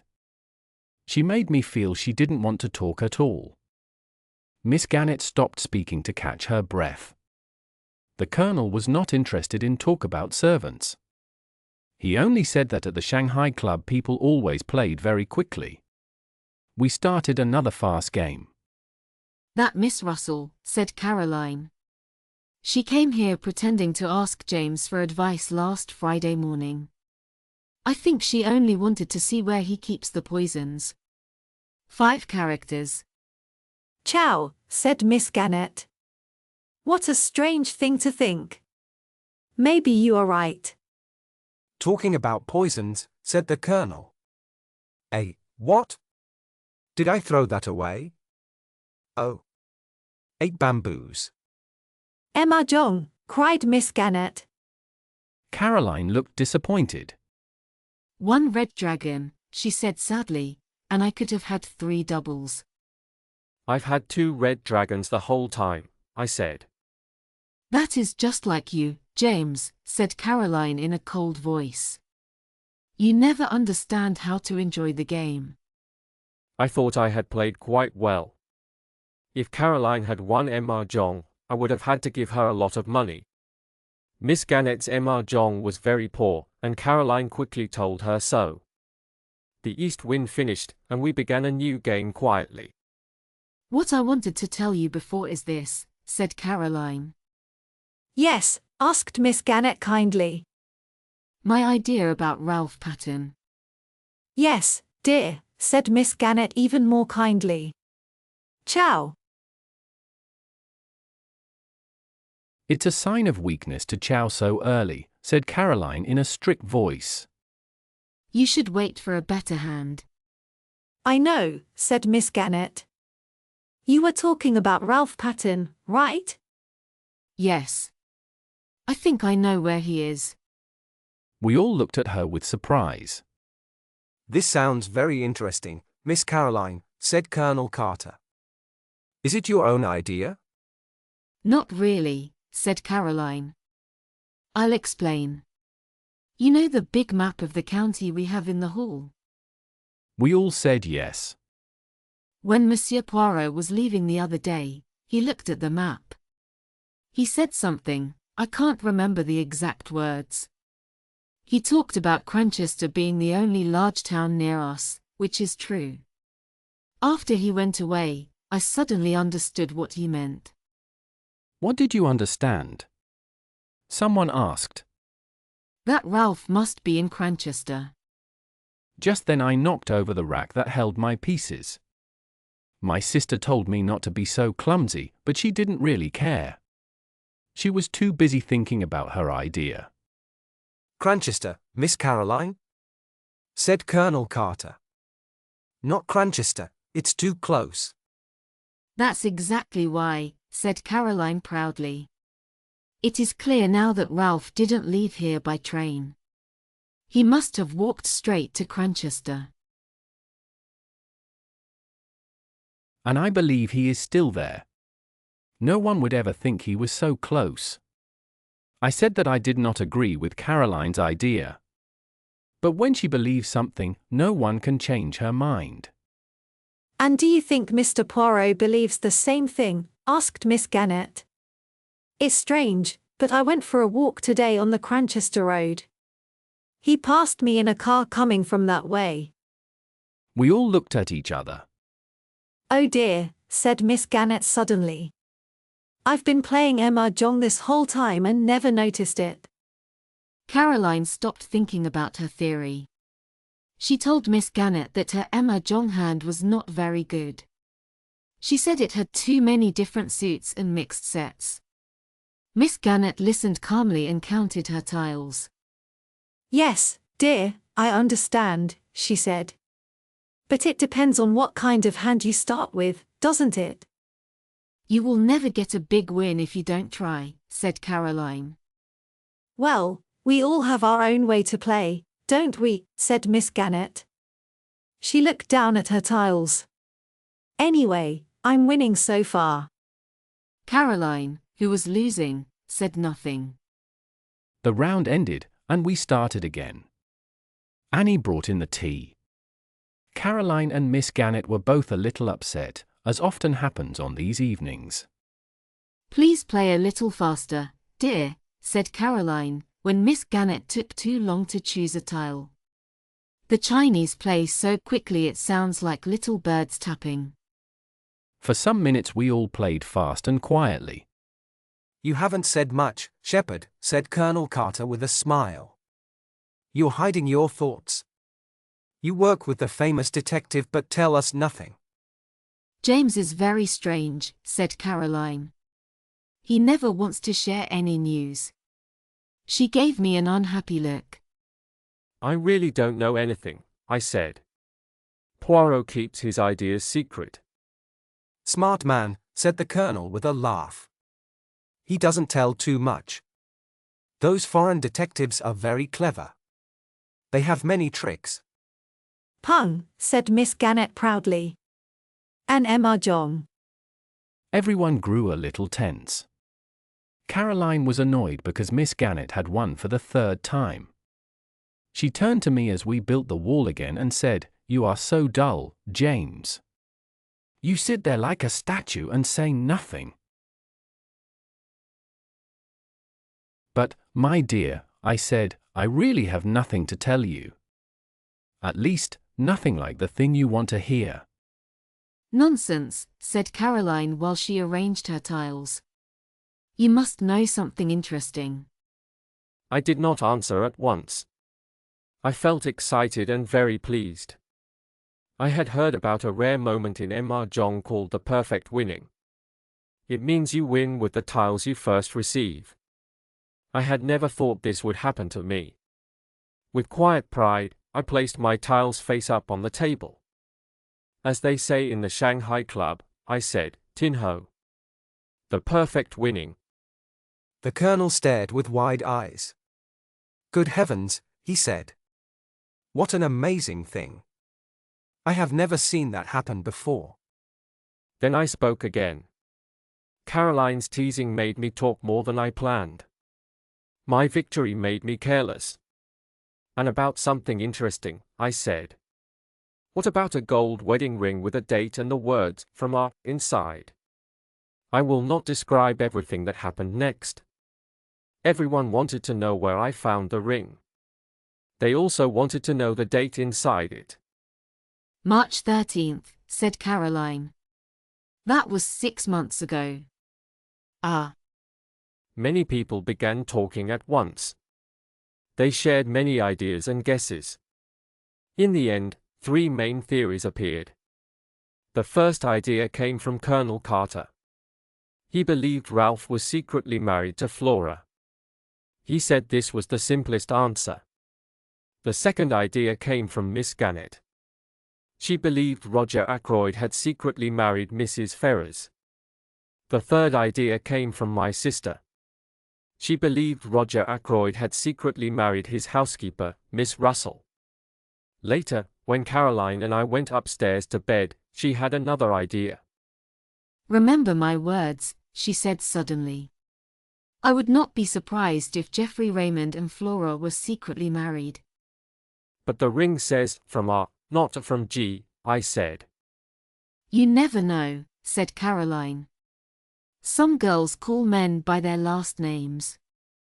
And you heard what Miss Gannett said tonight about Flora. To be honest, I had not heard Miss Gannett say such a thing. But Caroline always believed she understood hidden meanings in people's words. What about Hector Blunt? I suggested.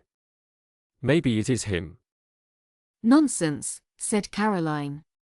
He may admire her. He may even love her. But a girl will not fall in love with a man who is old enough to be her father when there is a handsome young secretary nearby. She may act friendly with Major Blunt to hide the truth. Girls can be very clever in these matters.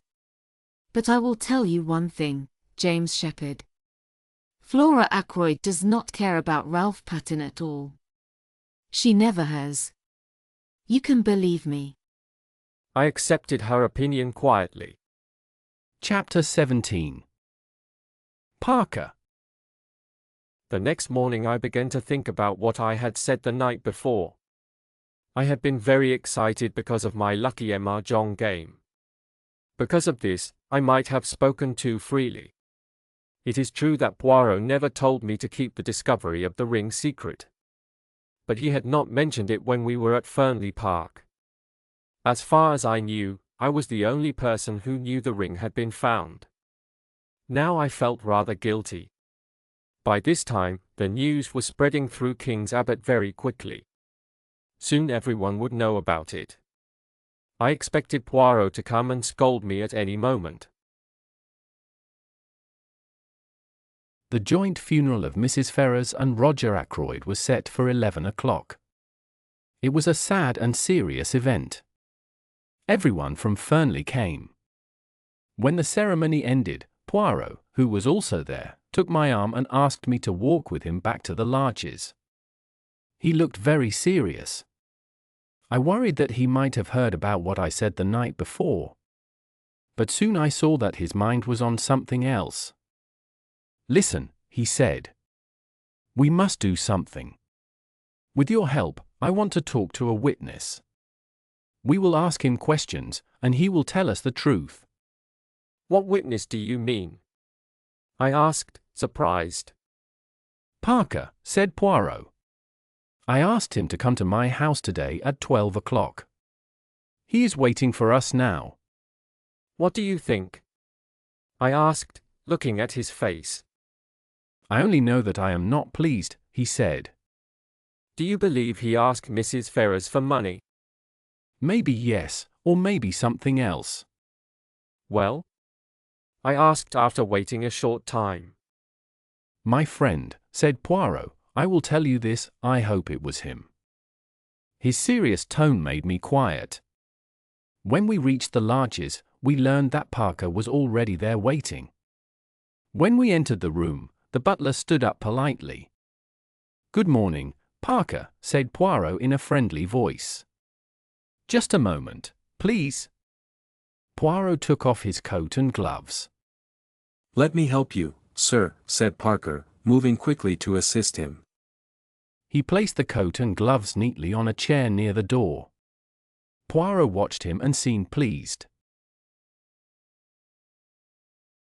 "Thank you, my good Parker," he said. "Please sit down. What I have to say may take a little time." Parker sat with a small, sorry smile. Poirot looked at him. "Do you know why I asked you to come here this morning?" he asked. Parker cleared his throat. "I thought you wanted to ask me a few private questions about my late master, sir." "Exactly," said Poirot with a smile. "Tell me, Parker, have you done much of this thing called blackmail?" "Sir," cried Parker, standing up quickly. "Please do not get upset," said Poirot calmly. "Do not pretend to be surprised or hurt. You know all about the blackmail, don't you?" "Sir, I've never been." "You mean insulted," said Poirot quietly. "Then tell me, Parker, why were you so eager to listen to the talk in Mr. Ackroyd's study that evening, after you heard the word blackmail?" "I wasn't. "Who was your last master?" asked Poirot sharply. My last master," said Parker. "Yes, the one before Mr. Ackroyd." "A Major Ellaby, sir." "That's right," said Poirot before Parker could finish. "Major Ellaby liked drugs, didn't he? You traveled with him. In Bermuda, there was trouble, a man died. Major Ellaby was partly to blame. It was kept quiet. But you knew about it. How much money did he give you to keep silent?" Parker stared at him in shock. His face shook and looked pale. "I have checked the story," said Poirot gently. "And it is true. You took good money for blackmail, and Major Ellaby paid you until he died. Now I want to hear about what you have done lately." Parker did not speak. "It is no use lying," said Poirot. "Hercule Poirot knows. What I said about Major Ellaby is true, yes." Parker slowly nodded. His face looked gray. "But I never hurt Mr. Ackroyd," he said sadly. "I swear, sir, I didn't. I've been afraid this would happen. But I didn't kill him." His voice became louder and shaky. "I believe you, my friend," said Poirot. "You do not have the courage for that. But I need the truth." "I'll tell you everything, sir. It's true that I tried to listen that night. A few words made me curious. Mr. Ackroyd didn't want to be disturbed and locked himself in with the doctor. I told the police the truth. I heard the word blackmail, and then he stopped." "You thought there might be something for you?" asked Poirot softly. "Well, yes, sir," said Parker. "I thought that if Mr. Ackroyd was being blackmailed, maybe I could get something too." Poirot looked at him with a very strange expression. He leaned forward. "Did you have any reason before that night to think Mr. Ackroyd was being blackmailed?" "No, sir. It was a big surprise to me. He was always such a proper gentleman." "How much did you hear?" "Not very much, sir. It felt like someone disliked me. Of course, I had my work to do in the pantry. When I tried to go to the study a few times, I had no luck. The first time, Dr. Shepard came out and almost caught me. The next time, Mr. Raymond saw me in the hall and went that way himself, so I knew it was useless. When I brought in the tray, Miss Flora stopped me from going in." Poirot looked at the man for a long time, studying his face. Parker looked back seriously. I hope you believe me, sir. I have been worried that the police will remember what happened before with Major Ellerby and think badly of me. Well, said Poirot finally. I think I believe you. But I want to see your bank book. You have one, yes? Yes, sir. I have it with me now. He calmly took it out of his pocket. Poirot looked through the small green book. I see you bought £500 worth of National Savings Certificates this year. Yes, sir. I already have over £1,000 saved, from my time working for my old master, Major Ellerby. I also made some lucky bets on horses this year. I won quite a bit. Do you remember the Jubilee race? I bet £20 on the winner. Poirot gave back the book. I wish you a good morning. I think you have told me the truth. If not, well, that will be your problem. When Parker had gone, Poirot picked up his coat again. Are you going out? I asked. Yes, we will visit Mr. Hammond. You believe Parker's story? It sounds believable. Unless he is a very good actor, he truly thinks Mr. Ackroyd was the person being blackmailed. If that is true, he knows nothing about Mrs. Ferrars. Then in that case, who did it? Exactly. Who? Our visit to Mr. Hammond will help us find out. It will show if Parker is innocent or not. And if not? I have a bad habit today of not finishing my sentences, Poirot said with a small smile. Please be patient with me. I have something to tell you, I said, feeling awkward. I think I said something about that ring. What ring? The one you found in the goldfish pond. Ah, yes, said Poirot, smiling. You are not upset? It was careless of me. Of course not. You didn't tell me not to talk about it. My sister was very interested. Was she? It caused quite a stir, I think. People are guessing all kinds of things. Yes, they are. Ah, but the truth is quite simple. You saw what it meant, didn't you? Did I? I asked quietly. Poirot laughed. A wise man does not say too much, he said. Right? And now we are at Mr. Hammond's office. The lawyer was inside, and we went in without waiting. He stood up and greeted us politely. Poirot spoke right away. Sir, I want to ask you for some information. You handled the affairs of the late Mrs. Ferrars from King's Paddock.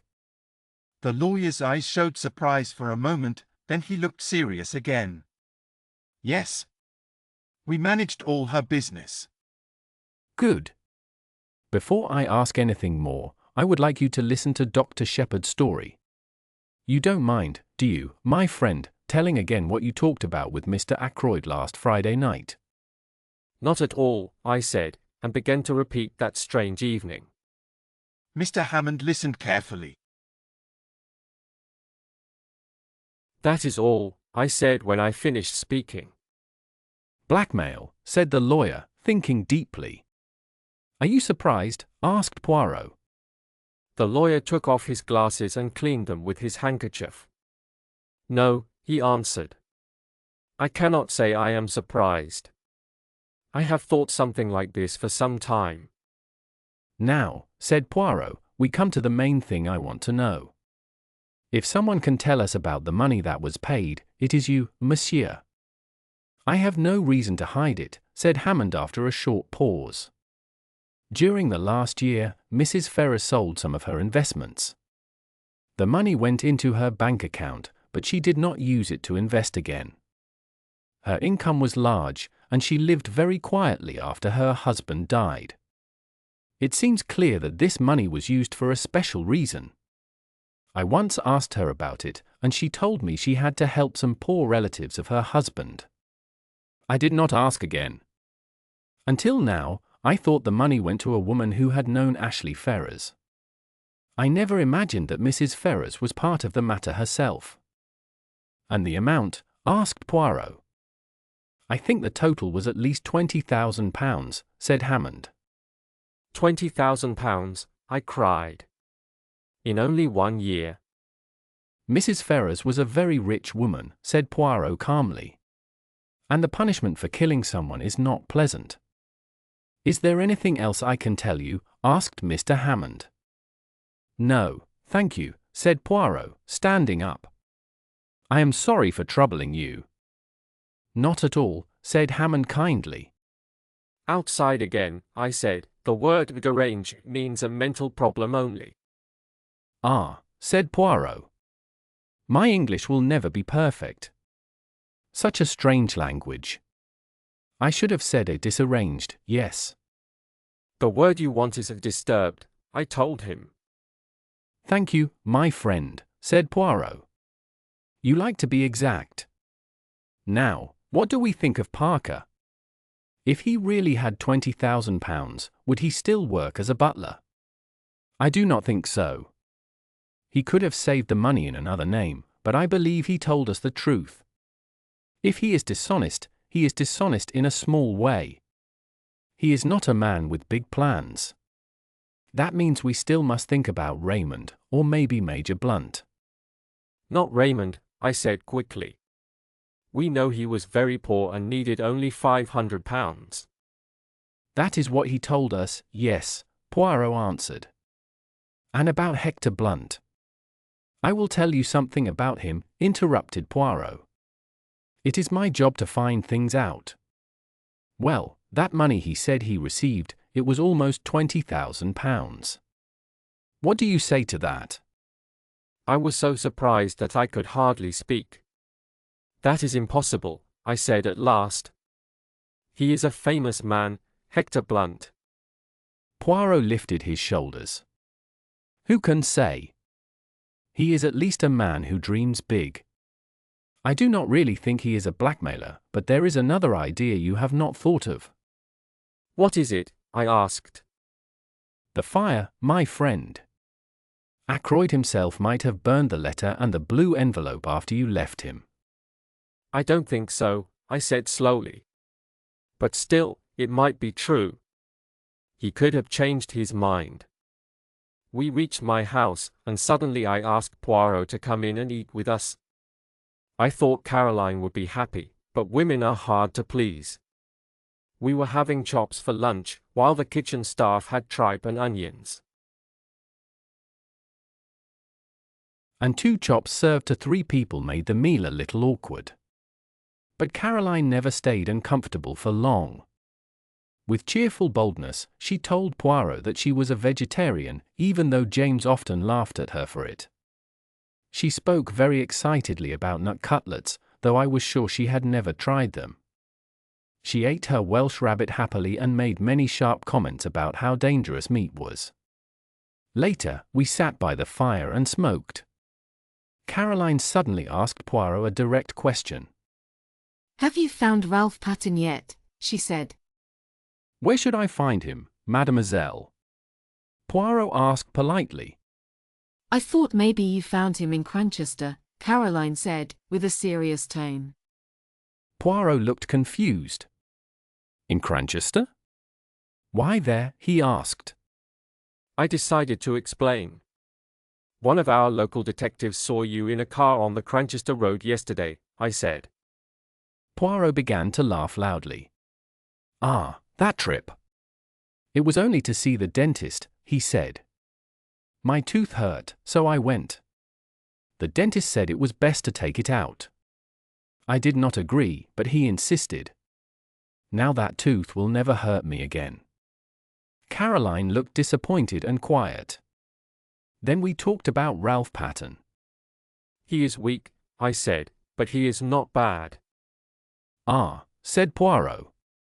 But weakness, where does it stop? Exactly, said Caroline. Look at James here. He is terribly weak, if I didn't take care of him. My dear Caroline, I said, annoyed, must you always make it personal? You are weak, James, Caroline said calmly. I am 8 years older than you. I don't mind if Poirot knows that. I would never have guessed, mademoiselle, said Poirot kindly with a small bow. 8 years older? But I always thought it was my duty to care for you. Without me, who knows what trouble you might have found. I might have married a beautiful but dangerous lady, I said, looking at the ceiling and blowing smoke rings. Adventuress, said Caroline with a laugh. If we are talking about adventuresses. She stopped before finishing her thought. Well? I asked, feeling curious. Nothing. But I can think of someone not far from here, she said. Then she looked quickly at Poirot. James keeps saying that you believe someone in this house did the murder. I think you are wrong. I hope I am not wrong, said Poirot. It is not my way to be wrong. I know what happened quite well, said Caroline. I heard it from James and others. Only 2 people could have done it, as far as I can see, Ralph Patten and Flora Ackroyd. My dear Caroline. Now, James, let me finish. Parker saw Flora outside the door, didn't he? He didn't hear her uncle say good night to her. She could have killed him then. Caroline. I don't say she did it, James. I only say she could have. But I really don't think she would kill anyone. She may be like other young girls today, thinking they know everything, but I don't believe she would hurt even a bird.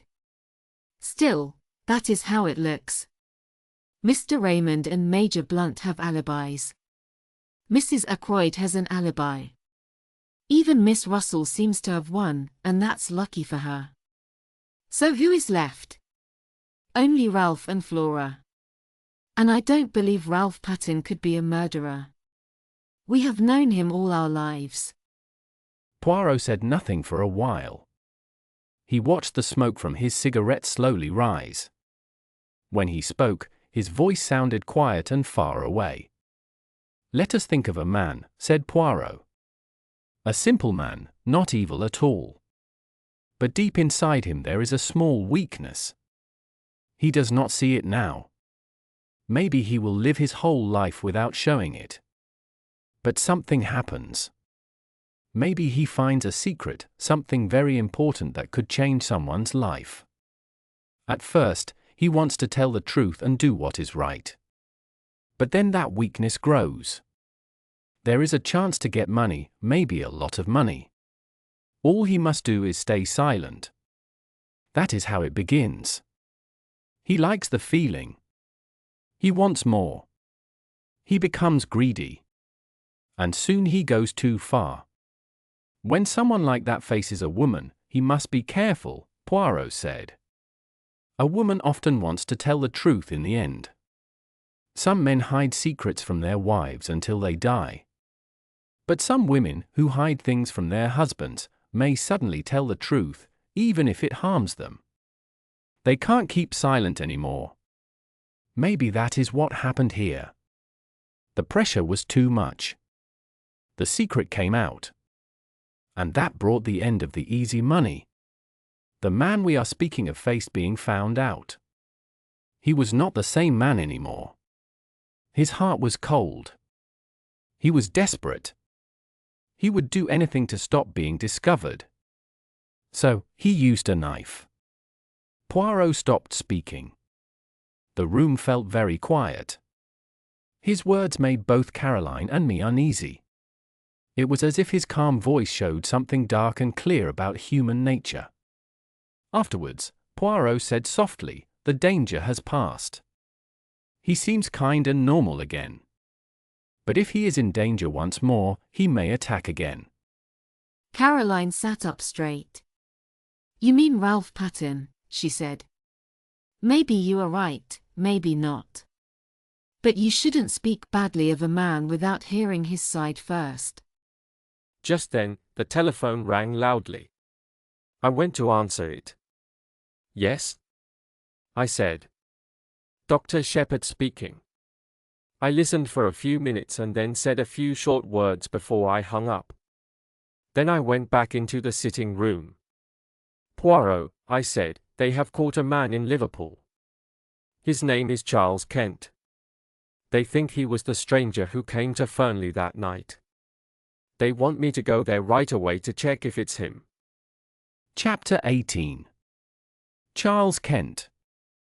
Half an hour later, Poirot, Inspector Raglan, and I were on the train going to Liverpool. The inspector looked very excited.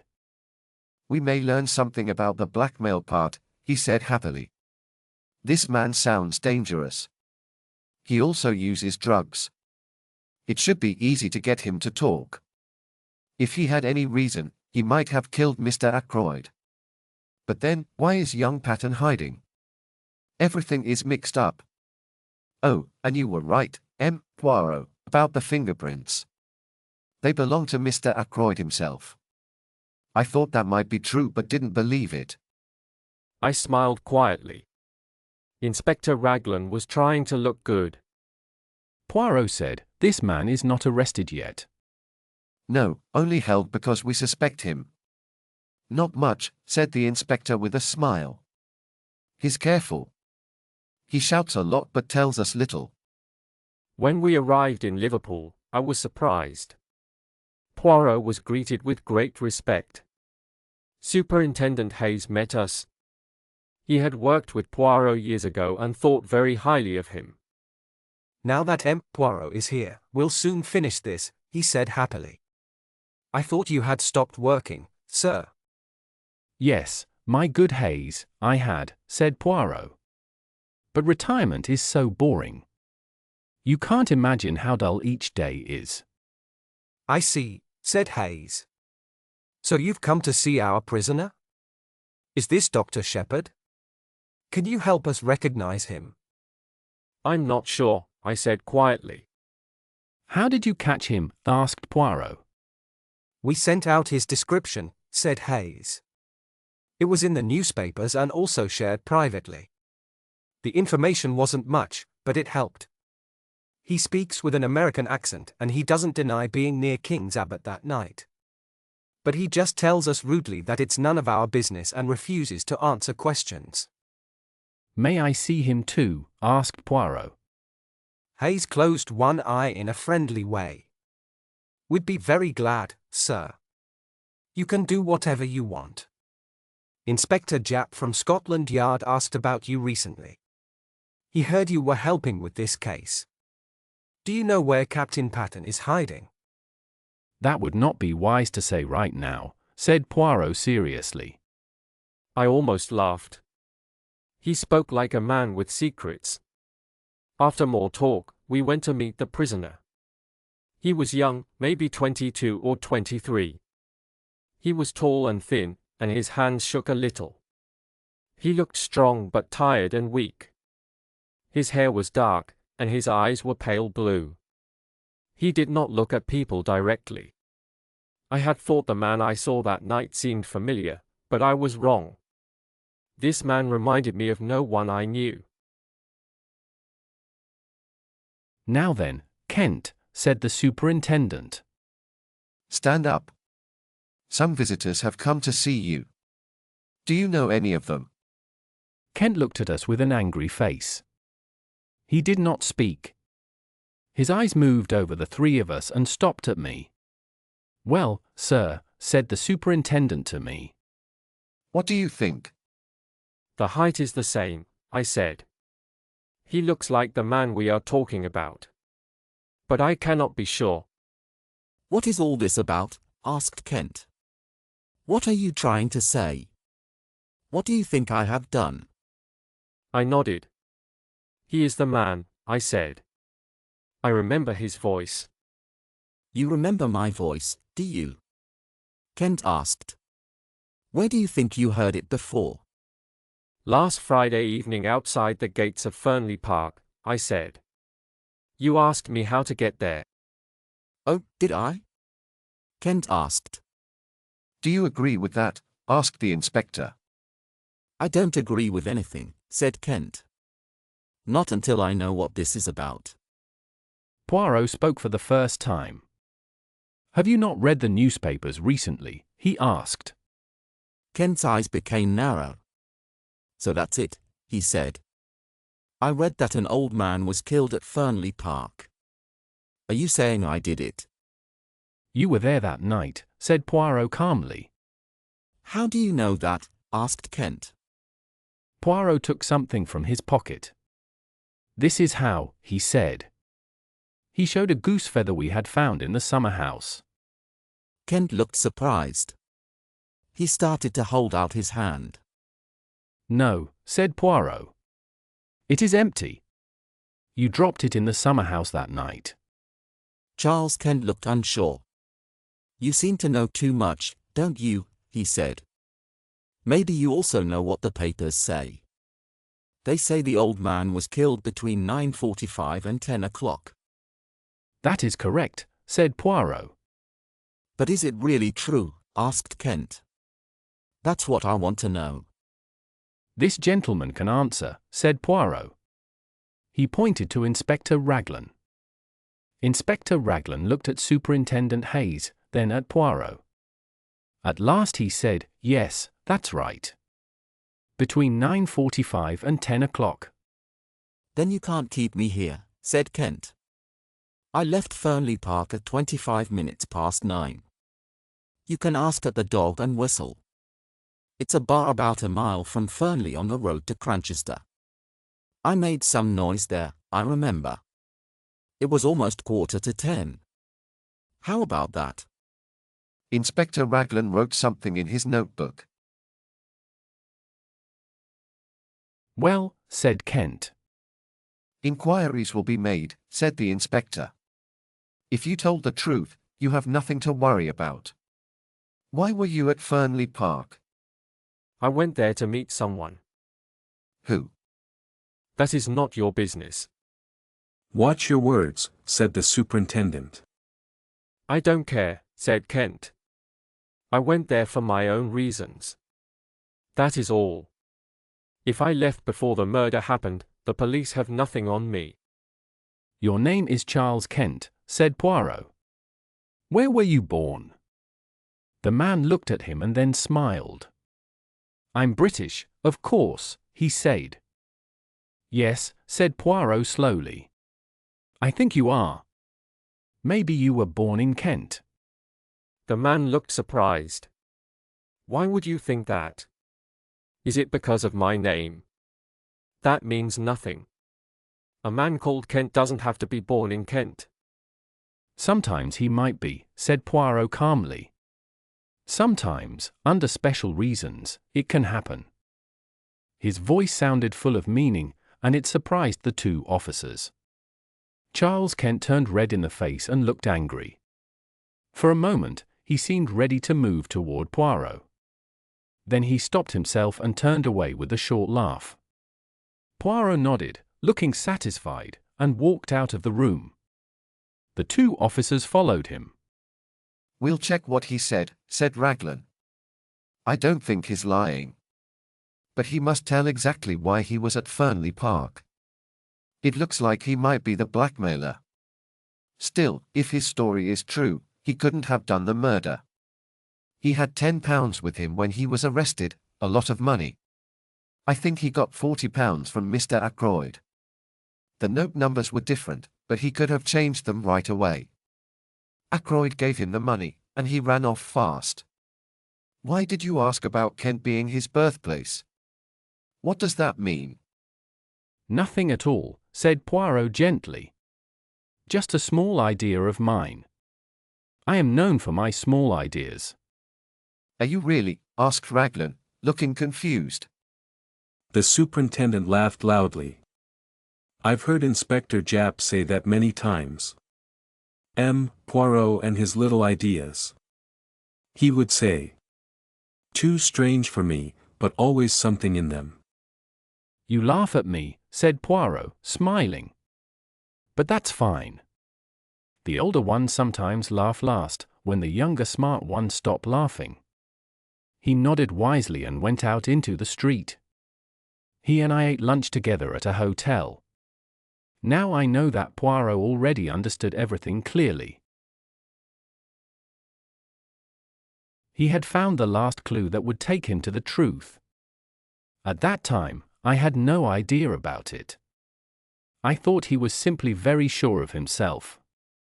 I believed the things that confused me also confused him. The main thing I could not understand was what Charles Kent had been doing at Fernley. I asked myself this question again and again. I could not find a good answer. At last, I asked Poirot carefully about it. He answered at once. "My friend, I do not think." "I know," he said. Really? I asked, surprised. "Yes," he said. "Perhaps it would not make sense to you if I told you that he went to Fernley that night because he was born in Kent." I looked at him. "That does not make sense to me," I said. Poirot smiled gently. "Well, never mind," he said. "I still have my little idea." Chapter 19. Flora Ackroyd. The next morning, when I was walking back home from my visits, Inspector Raglan called to me. I stopped, and he stepped up beside me. "Good morning, Dr. Shepherd," he said. "The alibi is fine." "Charles Kent's?" I asked. "Yes," he said. "The barmaid at the Dog and Whistle, Sally Jones, remembers him clearly. She looked at 5 photos and knew his right away. He came into the bar at 15 minutes to 10. The Dog and Whistle is more than a mile from Fernley Park. The girl said he had lots of money. She saw him take a handful of notes from his pocket. She was very surprised because his boots were old and breaking. So that is where the £40 went." The man still will not say why he went to Fernley. I asked. "No," said the inspector. "He is very stubborn. I talked with Hayes in Liverpool by phone this morning." Poirot says he knows why the man went there that night, I said. "Does he?" asked the inspector quickly. "Yes," I said with a small smile. "He says the man went because he was born in Kent." I enjoyed telling him this confusing answer. The inspector looked at me for a few moments without understanding. Then he smiled and tapped his forehead to show what he thought of Poirot's idea. "Begone here," he said. "I've thought so for some time. Poor man. That's why he had to stop working and live here. It runs in the family. He has a nephew who is not right in the head." "Poirot does?" I asked with surprise. "Yes. Hasn't he ever told you? The young man is calm, but very strange." "Who told you that?" Inspector Raglan smiled. "Your sister, Miss Shepherd, told me everything." My sister Caroline really never stops. She always wants to know people's secrets. I have never been able to teach her to keep quiet about them. "Get in, Inspector," I said as I opened the car door. "We'll go to the Larches and tell our Belgian friend the latest news." "We might as well," said the inspector. "Even if he is a little odd, his idea about the fingerprints helped me. He talks too much about the man Kent, but maybe he is right about something." Poirot greeted us politely and smiled. He listened carefully while we told him everything. He nodded from time to time. "It seems all clear, doesn't it?" said the inspector sadly. "A man cannot kill someone in one place if he is drinking in a bar far away at the same time." "Will you let him go?" I asked. "We have no other choice," said Raglan. "We can't say he cheated someone for money. We can't prove anything." The inspector threw a match into the fireplace angrily. Poirot picked it up and put it neatly in a small box. He did this automatically. I could see he was thinking about something else. "If I were you," Poirot said at last, "I would not let Charles Kent go yet." "What do you mean?" asked Raglan. "I mean what I say," Poirot answered. "I would not let him go yet." "You don't think he had anything to do with the murder, do you?" "Probably not," said Poirot. But we cannot be sure now. But I just told you. Poirot raised his hand. Yes, yes, I heard. I am not deaf or stupid, thank goodness. But you start from the wrong point. The inspector looked confused. I don't see what you mean. We know Mr. Ackroyd was alive at 9:45. You agree with that, don't you? Poirot looked at him and smiled. I agree with nothing that is not proved, he said. We have proof, said Raglan. Miss Flora Ackroyd said goodnight to her uncle. Poirot shook his head. I do not always believe what a young lady says, he answered. Even when she is nice and pretty. But Parker saw her leaving the room. No, said Poirot sharply. That is not right. I checked it myself the other day. Parker saw her outside the door with her hand on the handle. He did not actually see her come out of the room. But where else could she have been? Maybe on the stairs. The stairs. Yes, that is my small idea. But those stairs only go to Mr. Ackroyd's bedroom. Exactly, said Poirot. The inspector kept staring at him. You think she went to her uncle's room? Why not? Why would she tell a lie about that? That is the question. It depends on what she was doing there, doesn't it? You mean the missing money? You can't really think Miss Ackroyd took that £40. I am not saying that, said Poirot. But remember this. Life was hard for her and her mother. They always had money problems. Mr. Ackroyd was very strict about money. The girl might have felt desperate and taken it. Imagine what happens next. She takes the money and goes down the little stairs. Halfway down, she hears a sound of glass in the hall. She knows it must be Parker going to the study. She must not let him see her on the stairs. He would think it strange and would remember it later if the money was found missing. So she hurries down, touches the study door handle to make it look like she has just come out, and Parker sees her. She quickly says something, words Mr. Ackroyd had used earlier, and then goes up to her room. But later, said the inspector, she must have known how important it was to tell the truth. The whole case depends on it. Afterwards, said Poirot calmly, things were not easy for her. She was told only that the police were there and that something had been stolen. She thought they had found out about the money. She wanted to keep her story the same. When she heard her uncle was dead, she became very frightened. Young women do not faint now unless they are very upset. So she had two choices, to stay with her story or to admit everything.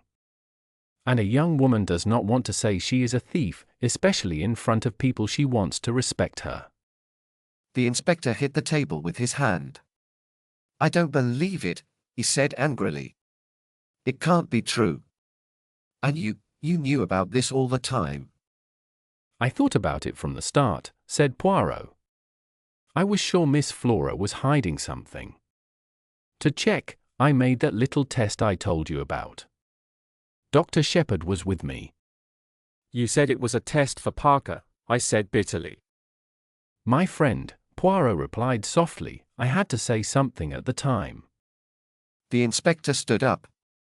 There's only one thing to do, he said. We must talk to the young lady right now. Will you come with me, Mr. Poirot? Of course. Dr. Shepherd will take us in his car. I agreed quickly. When we asked for Miss Ackroyd, we were taken to the billiard room. Flora and Major Blunt were sitting by the window. Good morning, Miss Ackroyd, said the inspector. Can we speak with you alone? Blunt stood up at once and went toward the door. What is it? Asked Flora nervously. Don't go, Major Blunt. You can stay, can't you? She asked the inspector. As you wish, said the inspector. I must ask you a few questions, miss. I thought you might want to answer them in private. Flora looked at him sharply. Her face became very pale. Then she turned to Blunt. "I want you to stay, please," she said. "Yes, I mean it. Whatever he says, I want you to hear it too." The inspector lifted his shoulders. "If that's what you want, that's fine," he said. "Miss Ackroyd, Mr. Poirot has told me something. He thinks you weren't in the study last Friday night. He says you didn't talk to your uncle at all. He thinks you were on the stairs near your uncle's room when you heard Parker coming through the hall." Flora turned her eyes to Poirot. He nodded to her. "Mademoiselle, some days ago, when we sat at the table, I asked you to be honest with me. When someone hides the truth, I always find it. You took the money, didn't you?" "The money," said Blunt quickly. There was silence for a long moment. Then Flora stood up straight and spoke. Poirot is right. I took the money. I stole it. I am a thief. Now you know everything. I'm glad it's finally out. These last days have been terrible." She sat down fast and covered her face with her hands. Her voice came through her fingers. "You don't know how my life has been here. I always wanted things. I made plans to get them. I lied. I cheated. I spent too much. I made promises to pay later. I hate myself when I think of all that. That is why Ralph and I were close.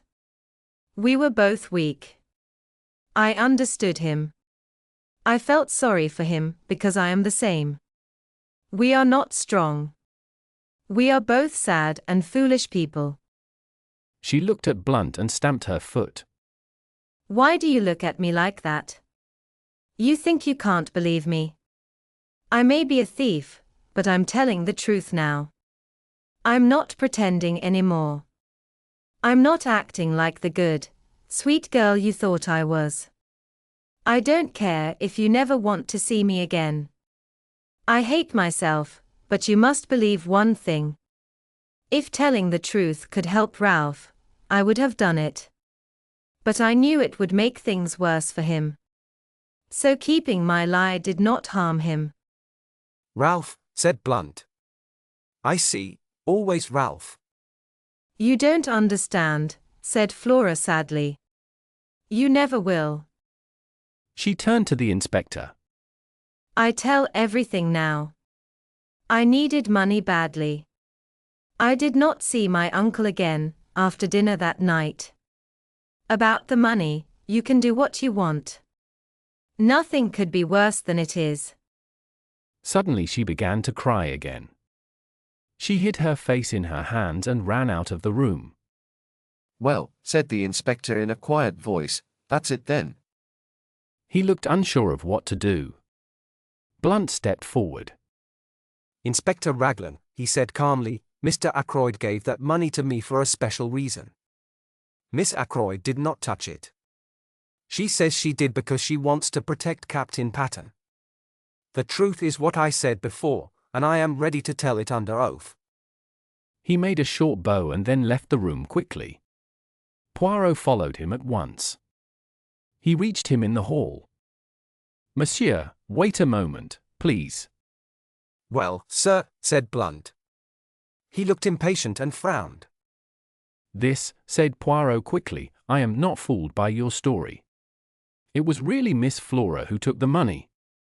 But your words were clever and brave. You acted very well and fast. That pleases me." "I don't care for your opinion," said Blunt coldly. He started to walk away again, but Poirot gently took his arm to stop him. "Ah. But you are to listen to me.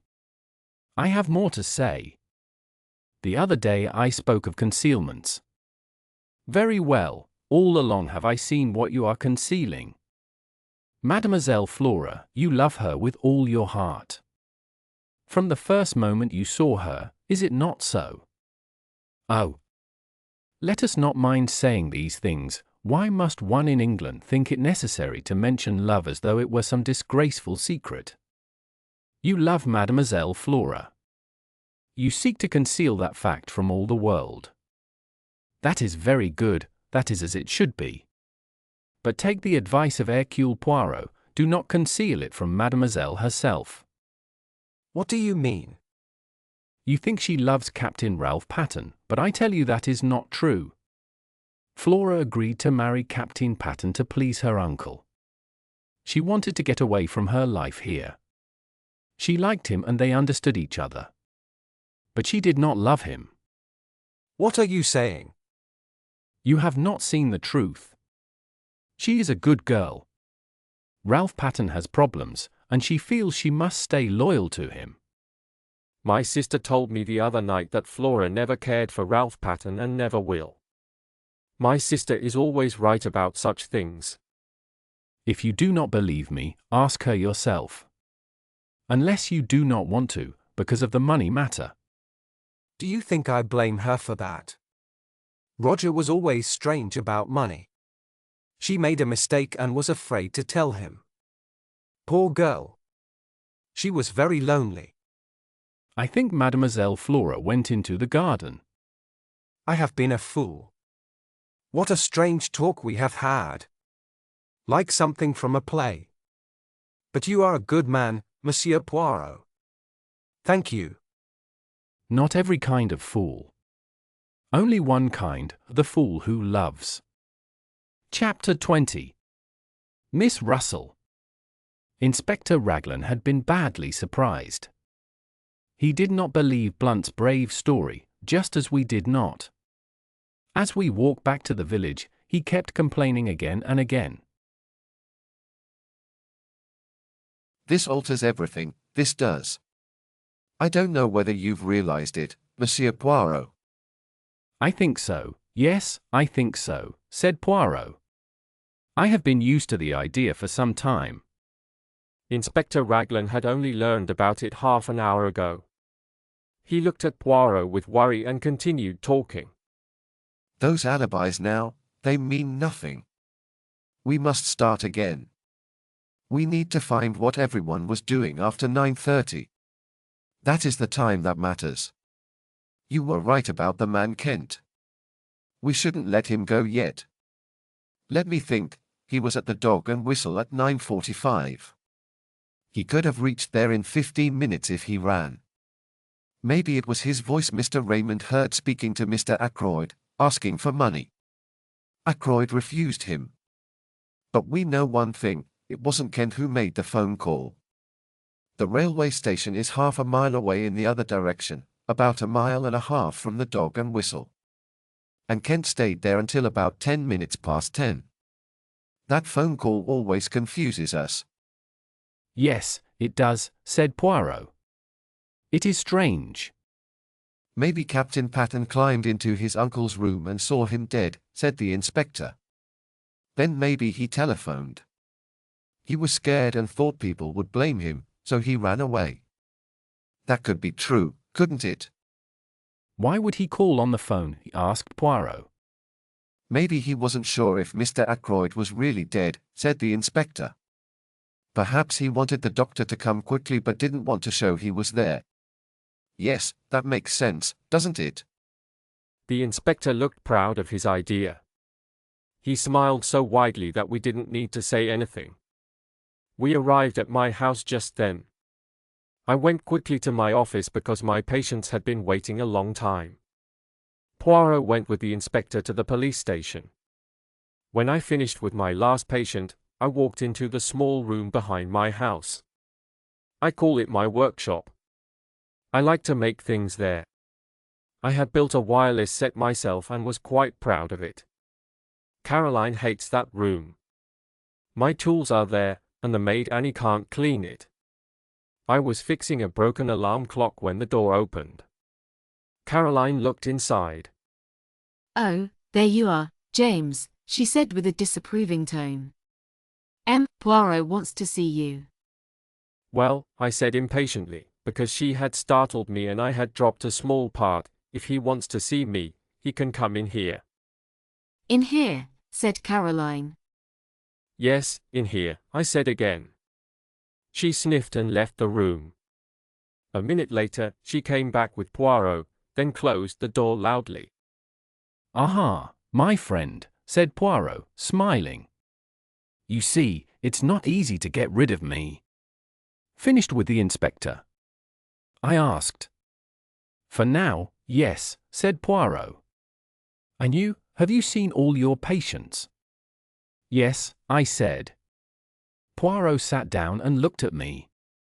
He tilted his head and smiled as if he knew something amusing. You are wrong, he said at last. You still have one patient left. Not you? I asked in surprise. No, not me, said Poirot. I am very healthy. But I have made a small plan. There is someone I need to see. I don't want the whole village to talk about it. If she came to my house, everyone would wonder. But she has already visited you before, as a patient. Miss Russell, I said. I want very much to talk with her, said Poirot. So I sent her a short note and made an appointment in your surgery. You are not angry with me? Of course not, I said. That is, if I can be there when you talk with her. But of course, said Poirot. In your own surgery. You know, I said, putting down the tool in my hand, this whole case is very strange. Every new clue changes everything.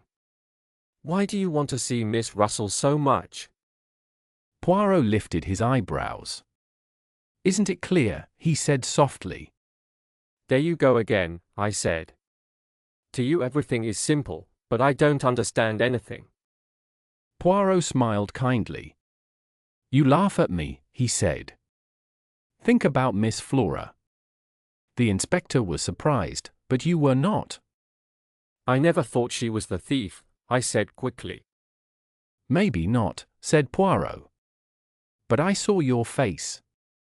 You did not look as shocked as Inspector Raglan. I thought for a while. Perhaps you are right, I said slowly. I always felt Flora was hiding something. So when the truth came out, I was not really surprised.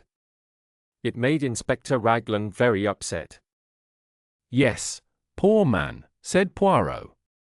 He must now change all his ideas. I used that moment when he was confused to ask him for a small favor. What was that? I asked. Poirot took a piece of paper from his pocket. There were words written on it. He read them aloud. The police have been looking for Captain Ralph Patten, the nephew of Mr. Ackroyd. Mr. Ackroyd died last Friday in a very sad way. Captain Patten has been found in Liverpool, ready to take a ship to America. Poirot folded the paper again. That news will be in the papers tomorrow morning, he said. I looked at him in surprise. But that's not true, I said. He isn't in Liverpool. Poirot smiled at me. You understood quickly, he said. No, he has not been found there.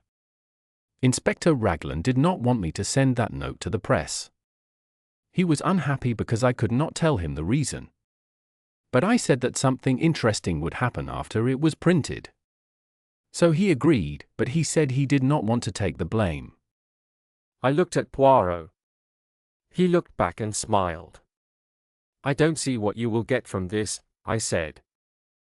You must use your little grey cells, said Poirot seriously. He stood up and walked to my work table. You like machines very much, he said, looking at what I was making. Every man has a hobby. I showed Poirot my homemade wireless set. Finding him friendly, I showed him one or two small things I had invented. They were simple but useful for the house. Poirot smiled and said, You should be an inventor, not a doctor. But I hear the bell. Your patient has come. Let us go into the surgery. I had noticed before that the housekeeper still had traces of beauty. This morning it was clear again. She wore a plain black dress. She stood tall and proud. Her dark eyes looked strong and her cheeks had more color than usual. I thought that when she was young, she must have been very beautiful. "Good morning, mademoiselle," said Poirot. "Please sit down. Dr. Shepherd has kindly let me use his room to speak with you." Miss Russell sat down calmly. If she felt upset, she did not show it. "It seems a strange way of doing things," she said. "Miss Russell," said Poirot, "I have news for you." "Really?" she asked.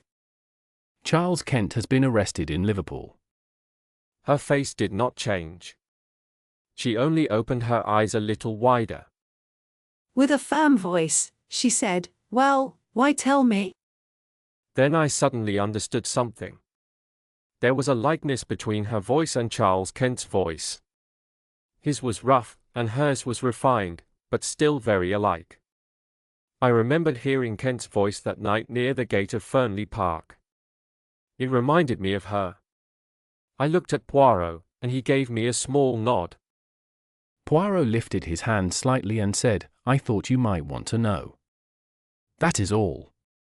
"I don't really care," said Miss Russell. "Who is Charles Kent?" "He is a man who was at Fernley on the night of the murder," said Poirot. "Indeed," she said. "Luckily for him, he was somewhere else at 9:45. He was at a public house about a mile away." "Good for him," said Miss Russell. "But we still don't know why he was at Fernley. Who did he go there to meet?" "I'm sorry, I can't help you," said the housekeeper politely. "No one told me anything. If that is all." She started to stand up. Poirot quickly stopped her. "It is not quite all," he said calmly. "This morning there are new facts. Now it seems that Mr. Ackroyd was killed earlier. Not at 9:45, but before that. After Dr. Shepherd left and before 10:45. The housekeeper's face turned very pale. She leaned forward and almost lost her balance. "But Miss Ackroyd said," Miss Ackroyd said. Miss Ackroyd has admitted that she did not tell the truth. She was never in the study that evening. Then It looks like this man Charles Kent is the person we need to find. He came to Fernley and cannot explain why he was there." "I know why he was there. He didn't hurt Mr. Ackroyd. He never went near the study. He didn't do it." She leaned forward again. Her calm look was gone. Her face showed fear and sadness. "And Poirot, please believe me." Poirot stood up and went to her. He touched her shoulder softly. Yes, yes, I believe you. I only needed you to start talking." For a moment she looked doubtful. "Is what you said really true?" "That Charles Kent is suspected, yes.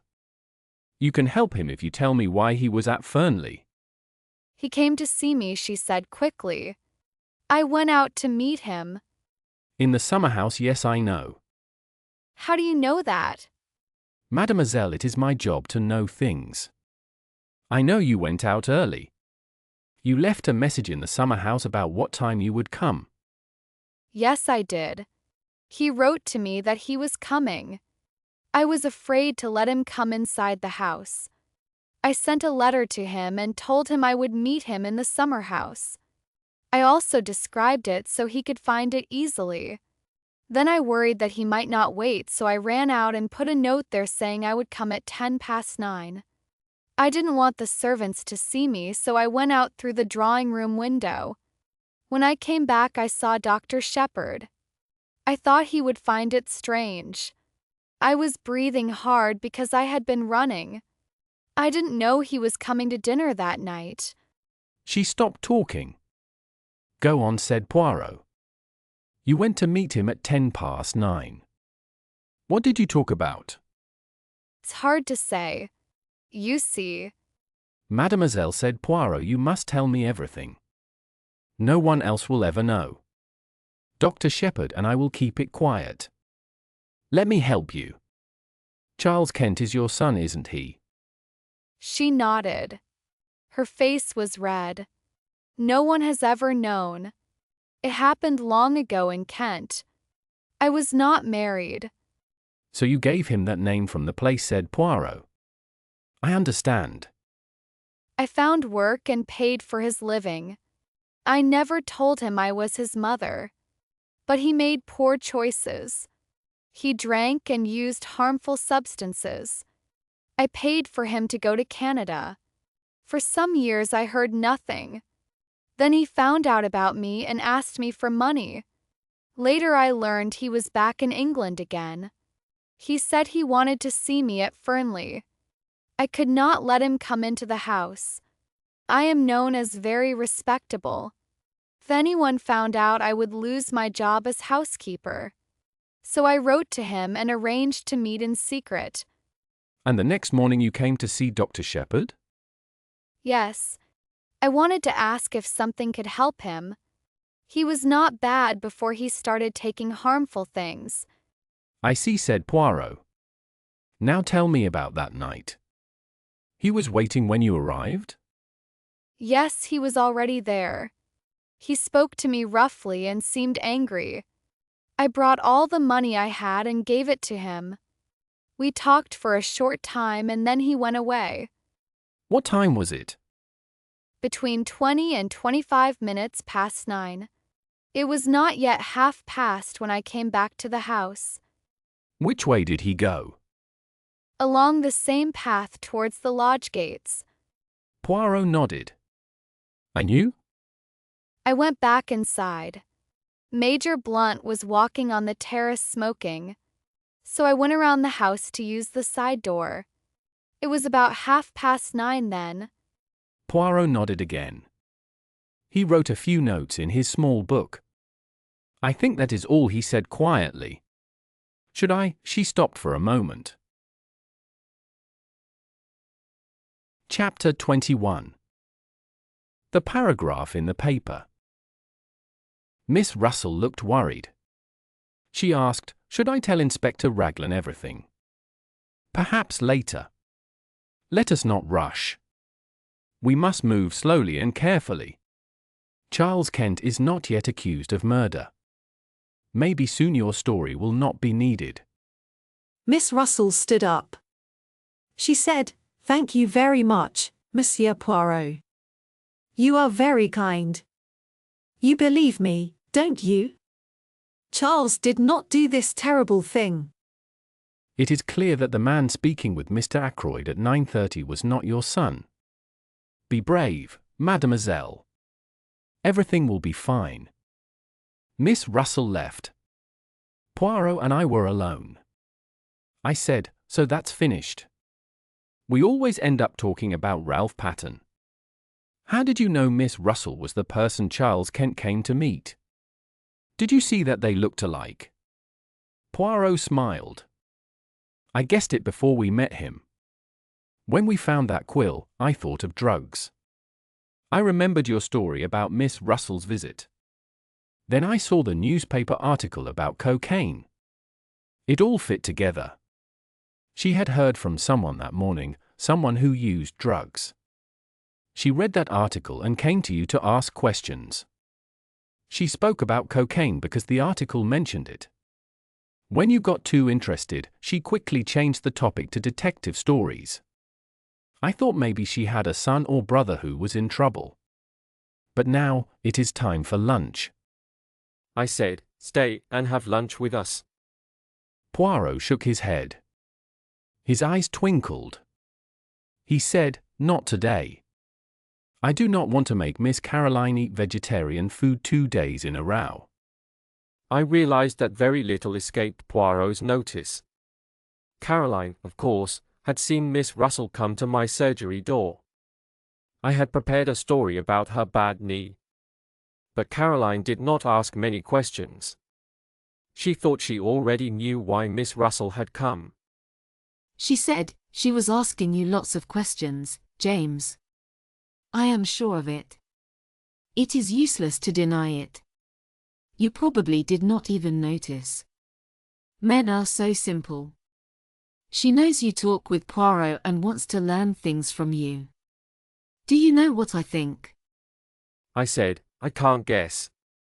You always have strange ideas. She said, don't be sarcastic.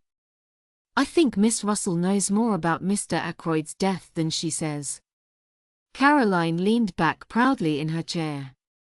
I said, you really think that? She replied, you are very boring today, James. No energy at all. It must be your liver again. After that, we talked only about personal things. The short paragraph written by Poirot appeared in the newspaper the next morning. I did not understand its reason. But Caroline was very excited. She said, quite wrongly, that she had expected it all along. I raised my eyebrows but said nothing.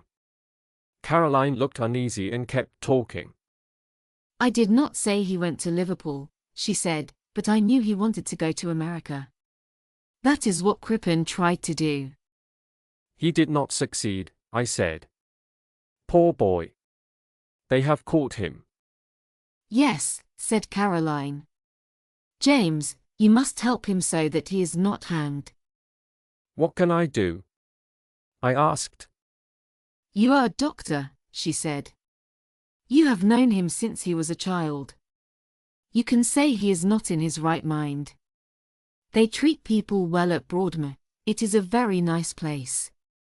Her words made me think of something. I did not know Poirot had a nephew with problems, I said. Oh yes, said Caroline. He told me about him. The poor boy has made the family very sad. They have kept him at home, but soon he may need to go to an institution. You seem to know everything about Poirot's family, I said, feeling annoyed. I know quite a lot, said Caroline in a pleased voice. People feel better when they tell me their worries. That may be true, I said, but only if they choose to do so. You make people talk when they do not want to. Caroline looked at me as if she were proud of her suffering. You keep too much to yourself, James, she said. You do not like to share any information, so you think nobody else should. I never make people speak if they do not want to. If Poirot comes today, I will not ask him who visited him early this morning. Early this morning? I asked. Yes, very early, said Caroline. Before the milk came. I was looking out the window because the blind was moving. A man came in a closed car. He wore heavy clothes, and I could not see his face. But I know who he was. Who then? I asked. Caroline spoke softly. A man from the Home Office. A Home Office expert. I said, surprised. Yes, said Caroline. You will see I am right. That woman Russell came here that morning to ask you about poisons. Roger Ackroyd could have been poisoned that night. I laughed loudly. That is silly, I said. He was stabbed in the neck. You know that is true. After he died, said Caroline. To hide what really happened. Caroline, I said firmly. I looked at the body myself. The wound caused his death. I am sure of it. Caroline acted as if she knew everything. It annoyed me so much that I asked her a sharp question. Do you remember that I am a doctor, Caroline? Yes, she said quickly. Of course you are. But you have no imagination at all. You have too much imagination, I said dryly. That afternoon Poirot came to visit. I watched Caroline carefully.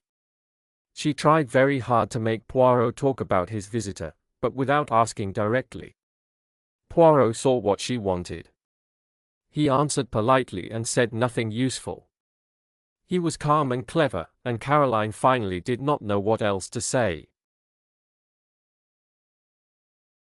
Having enjoyed the little game, he stood up and said we should go for a walk. I need to get a bit thinner, he said. Will you come with me, Doctor? Maybe later Miss Caroline will give us some tea.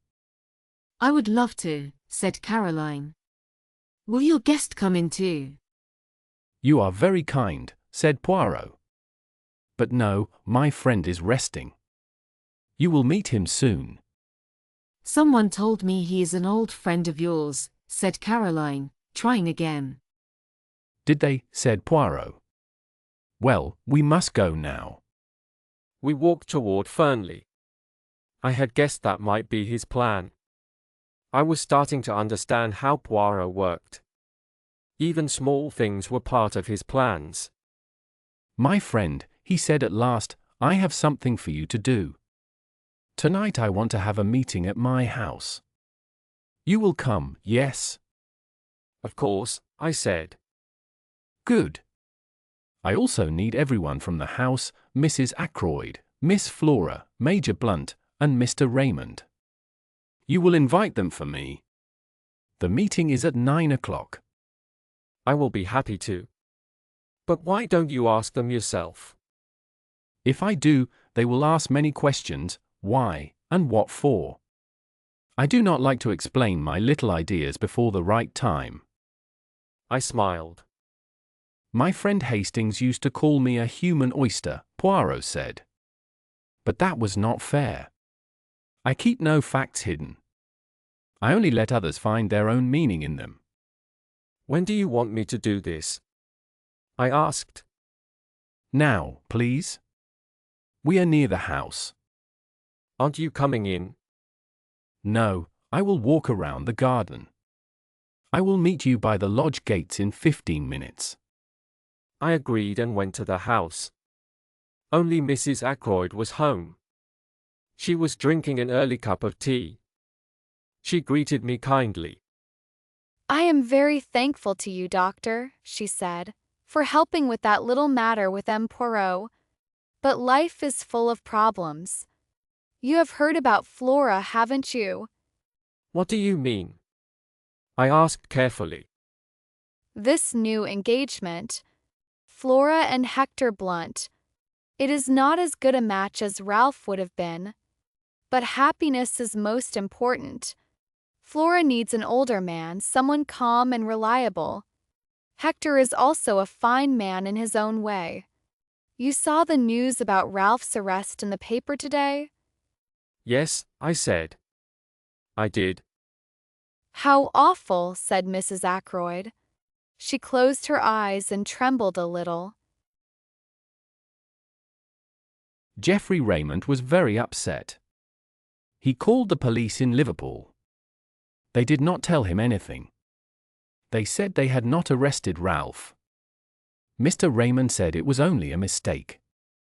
He said the newspaper had made up the story. I have told everyone not to talk about it in front of the servants. It is such a shame. Imagine if Flora had really married him. Mrs. Ackroyd closed her eyes sadly. I started thinking about when I should give her Poirot's invitation. But before I could speak, she began talking again. You came here yesterday, she said. You were with that Inspector Raglan. He is such a rude man. He frightened poor Flora so much that she said she took money from Roger's room. But it was all so simple. Poor girl only wanted to borrow some money. She didn't want to wake her uncle because he told everyone not to take money from the drawer. She knew where he kept it, so she went and took what she needed. Is that what Flora said? I asked. My dear doctor, said Mrs. Ackroyd, you know how girls are today. They believe things easily. You understand all those ideas about suggestion and hypnosis. The inspector shouted at her and kept saying the word steal. He made her believe she had done it. I understood right away that it was a mistake. But still, I am thankful in one way. This mix-up has brought Flora and Hector closer together. I have worried a lot about Flora before. Once I thought she liked young Raymond. Can you imagine that? Mrs. Ackroyd sounded shocked. He is only a secretary and has almost no money. It would have upset you, I said. Now, Mrs. Ackroyd, I have a message for you from Hercule Poirot. For me, she asked. Mrs. Ackroyd looked scared. I quickly told her not to worry. I explained what Poirot wanted. Well, she said, not very sure. If M. Poirot asks, we must come. But what is it for? I like to know first. I told her honestly that I didn't know more than she did. Very well, she said at last, not very happy. I will tell the others. We will come at 9 o'clock. Then I said goodbye and went to meet Poirot. I took more than 15 minutes, I said. When that good lady starts talking, it's almost impossible to stop her. It does not matter, said Poirot. I have enjoyed myself. This park is beautiful. We walked back home. When we reached the house, we were surprised. Caroline was waiting for us and opened the door herself. She put her fingers on her lips. Her face showed that she felt very serious and excited. Ursula Bourne, she said. She is the maid from Fernley. She is here. I put her in the dining room. She is very upset, the poor girl. She says she must see M. Poirot at once. I did what I could. I gave her a cup of hot tea. It makes you feel sad to see someone in such a state. In the dining room, asked Poirot. This way, I said. I quickly opened the door. Ursula Bourne sat at the table. Her arms lay on the table in front of her. She had just lifted her head from her arms. Her eyes were red because she had been crying. Ursula Bourne, I said quietly. But Poirot walked past me with his hands open. No, he said gently. That is not quite correct. You are not Ursula Bourne, are you, my child? You are Ursula Patton. Mrs. Ralph Patton. Chapter 22. Ursula's story. For a short time the girl looked at Poirot without speaking. Then her calm control broke. She nodded once. Then she began to cry again. Caroline quickly came forward. She put her arm around the girl. She gently touched her shoulder. There, my dear, she said kindly. It will be all right. You will see. Everything will be all right. Caroline often enjoys gossip and curious stories. But she also has a kind heart. At that moment, everyone forgot the surprise of Poirot's discovery. The girl's sadness was more important. After a while, Ursula sat up. She wiped her eyes. This is very weak and foolish of me, she said. No, my child, said Poirot kindly. We all understand how difficult this last week has been. It must have been very hard for you, I said. And then I learned that you knew, said Ursula. How did you know? Did Ralph tell you? Poirot slowly shook his head.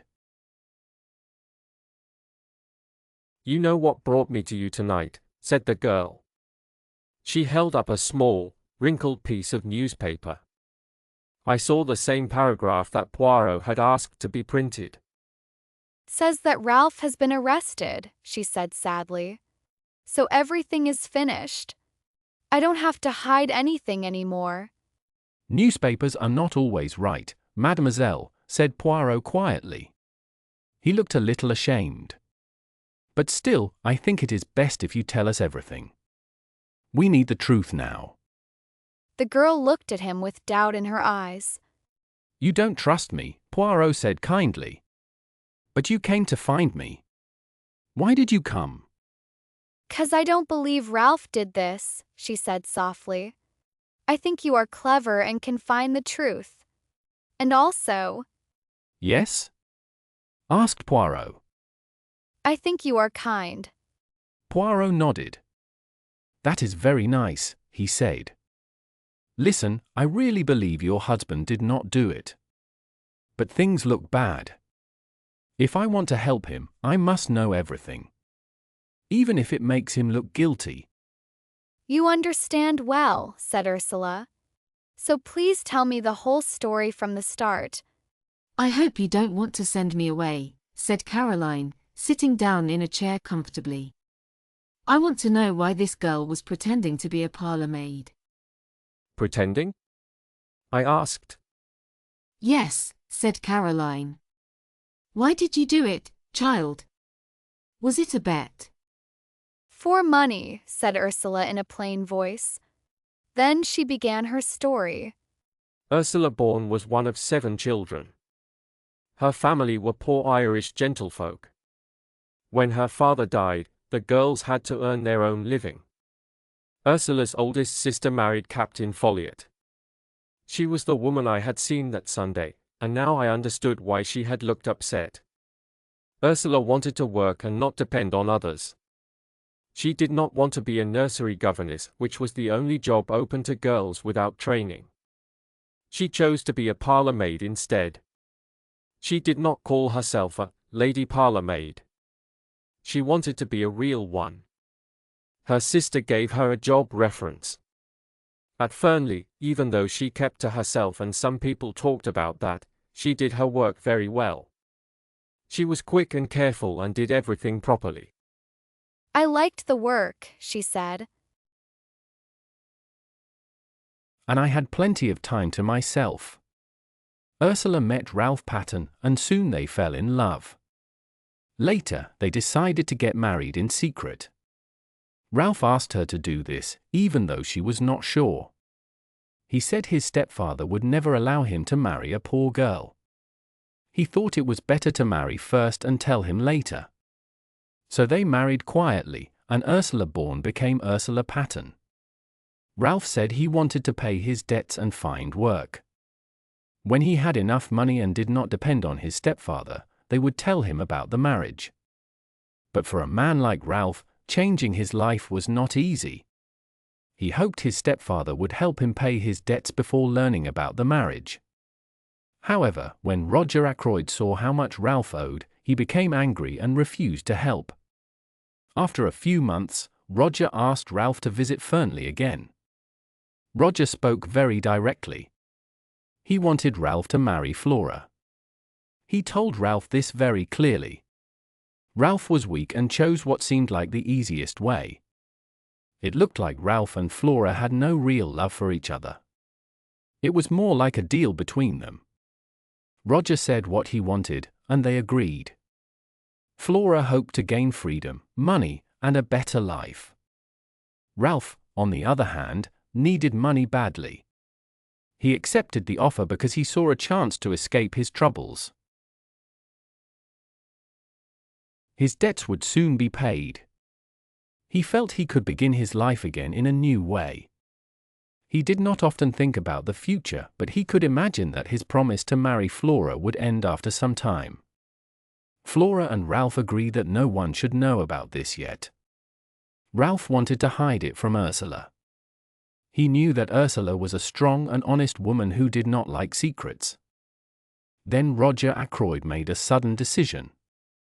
He was always a man who liked to act quickly. He planned to tell everyone about the engagement. He did not tell Ralph about this plan. He only told Flora, and she did not say anything against it. When Ursula heard the news, she was deeply shocked. She sent for Ralph, and he came quickly from the city. They met in the wood, and part of their talk was overheard by my sister. Ralph asked Ursula to stay quiet for a short time. Ursula refused. She wanted to stop hiding the truth. She said she would tell Mr. Ackroyd everything that very day. They ended their meeting in anger. Ursula went straight to see Roger Ackroyd in the afternoon. She told him the truth. Their talk was full of strong feelings. It could have been worse if Mr. Ackroyd had not already been worried about his own problems. Even so, it was a hard meeting. Roger Ackroyd was not a man who forgave lies. He felt most angry with Ralph. He also blamed Ursula, thinking she had tried to catch the affection of a rich man's son on purpose. Unforgivable things were said by both of them. That same evening Ursula met Ralph in the small summer house. She left the house quietly through the side door. They had planned to meet there. During their talk, they both blamed each other. Ralph said Ursula had destroyed his future by speaking at the wrong time. Ursula said Ralph had not been honest with her. In the end, they went separate ways. About 30 minutes later, Roger Ackroyd's body was found. Since that night, Ursula had not seen Ralph or heard from him again. As I listened to the story, I understood how bad the facts looked. When Ackroyd was alive, I was sure he would have changed his will. He would have done that very soon. His death came just in time for Ralph and Ursula Patton. It was clear why Ursula had kept quiet and acted so carefully. Then Poirot spoke, and his voice was serious. I knew that he understood how important the matter was. "Mademoiselle," he said, "I have one question for you. You must answer honestly, because it may change everything. At what time did you leave Captain Ralph Patton in the summer house? Take a short moment to think before you answer." The girl gave a short, sad laugh. "Do you think I haven't thought about that again and again?" she said. "It was 9:30 when I went out to meet him. Major Blunt was walking on the terrace, so I had to go through the bushes. I reached the summer house at about 23 minutes to 10. Ralph was there waiting. We talked for 10 minutes. It was 9:45 when I came back to the house." Then I understood why she had asked that question before. She hoped Ackroyd had been killed before 9:45, not after. I saw that same thought in Poirot's next question. "Who left the summer house first?" he asked. "I did," said Ursula. "You left Ralph Patton there?" "Yes, but you don't think—" "Mademoiselle," said Poirot, "it does not matter what I think. Tell me, what did you do after you got back to the house?" "I went up to my room," she said. "And you stayed there until when?" "Until about 10 o'clock. Is there anyone who can say they saw you there?" "Say it for sure." "That I was in my room, you mean?" "No, no one." "But surely, oh, I understand now. They might think—" I saw fear slowly come into her eyes. Poirot quietly finished her thought. "That it was you who came in through the window and hurt Mr. Ackroyd while he sat in his chair." "Yes, they might think that." Only a silly person would think so, said Caroline firmly. She touched Ursula's shoulder. The girl had her face covered with her hands. "It's awful," she whispered. "It's awful." Caroline gave her a gentle shake. "Don't worry, my dear," she said. Poirot doesn't really think that. And your husband, well, he's not a brave man for leaving you alone." But Ursula shook her head. "Oh no," she said quickly. "It wasn't like that. Ralph would never run away just for himself. I understand now. When he heard that his stepfather was killed, he might have thought that I did it." "He would never think that," said Caroline. "I was unkind to him that night, cold and sharp. I didn't listen to him. I didn't believe he really cared. I said hard things and tried to hurt him with my words." "Don't feel bad about it," said Caroline. "Men never take rude words seriously. They think women never mean what they say." Ursula went on sadly, moving her hands together again and again. "When they found out about the murder and Ralph didn't come forward, I felt so unhappy. For a short time I wondered, but then I knew he couldn't do such a thing. Still, I wished he would speak up and say he was innocent. He liked Dr. Shepherd very much, and I thought maybe Dr. Shepherd knew where he was hiding. She looked at me. That's why I spoke to you that day. I thought if you knew where Ralph was, you could tell him my message. Me? I said. Why should James know where he was? Asked Caroline quickly. It was unlikely, I know, said Ursula. But Ralph often talked about Dr. Shepherd as his best friend here in King's Abbot. My dear girl, I said, I don't have any idea where Ralph Patten is now. That is true, said Poirot. But Ursula showed the newspaper cutting, looking confused. Ah, that, said Poirot, looking slightly shy. It's nothing, mademoiselle. I do not believe Captain Patten has been caught. But then, began Ursula slowly. Poirot spoke fast. There is one thing I wish to know. Did Captain Patten wear shoes or boots that night? Ursula shook her head. I can't remember. That's too bad, but no matter. Now, madam, he said with a smile, tilting his head and moving his finger, no more questions. Don't make yourself sad. Be brave and trust Hercule Poirot. Chapter 23. Poirot's Little Reunion. And now, said Caroline, standing up, this girl will go upstairs and rest. Don't worry, my dear. Poirot will do everything he can to help you. I should go back to Fernley, said Ursula softly. But Caroline stopped her from arguing with a firm hand. Nonsense. You're in my hands for the time being. You'll stay here for the present, anyway, Poirot. It will be the best plan, said the little Belgian man. Tonight I want Madame to come to a small meeting at my house. 9 o'clock. It is very important that she comes. Caroline agreed and walked out of the room with Ursula. The door closed behind them. Poirot sat down again. So far, so good, he said. Things are starting to become clear. It looks worse and worse for Ralph Patten, I said sadly. Poirot nodded. Yes, that is true. But we should not be surprised. I looked at him, not sure what he meant. He leaned back in the chair. His eyes were half closed, and his fingertips touched. He sighed and shook his head. What is it? I asked. There are moments when I miss my friend Hastings very much, he said. He is the friend I told you about, the one who lives now in Argentina. He always helped me with big cases. He had a special way of finding the truth without meaning to. Sometimes he said something foolish, but his words helped me to see the truth. He also liked to write down stories about my cases.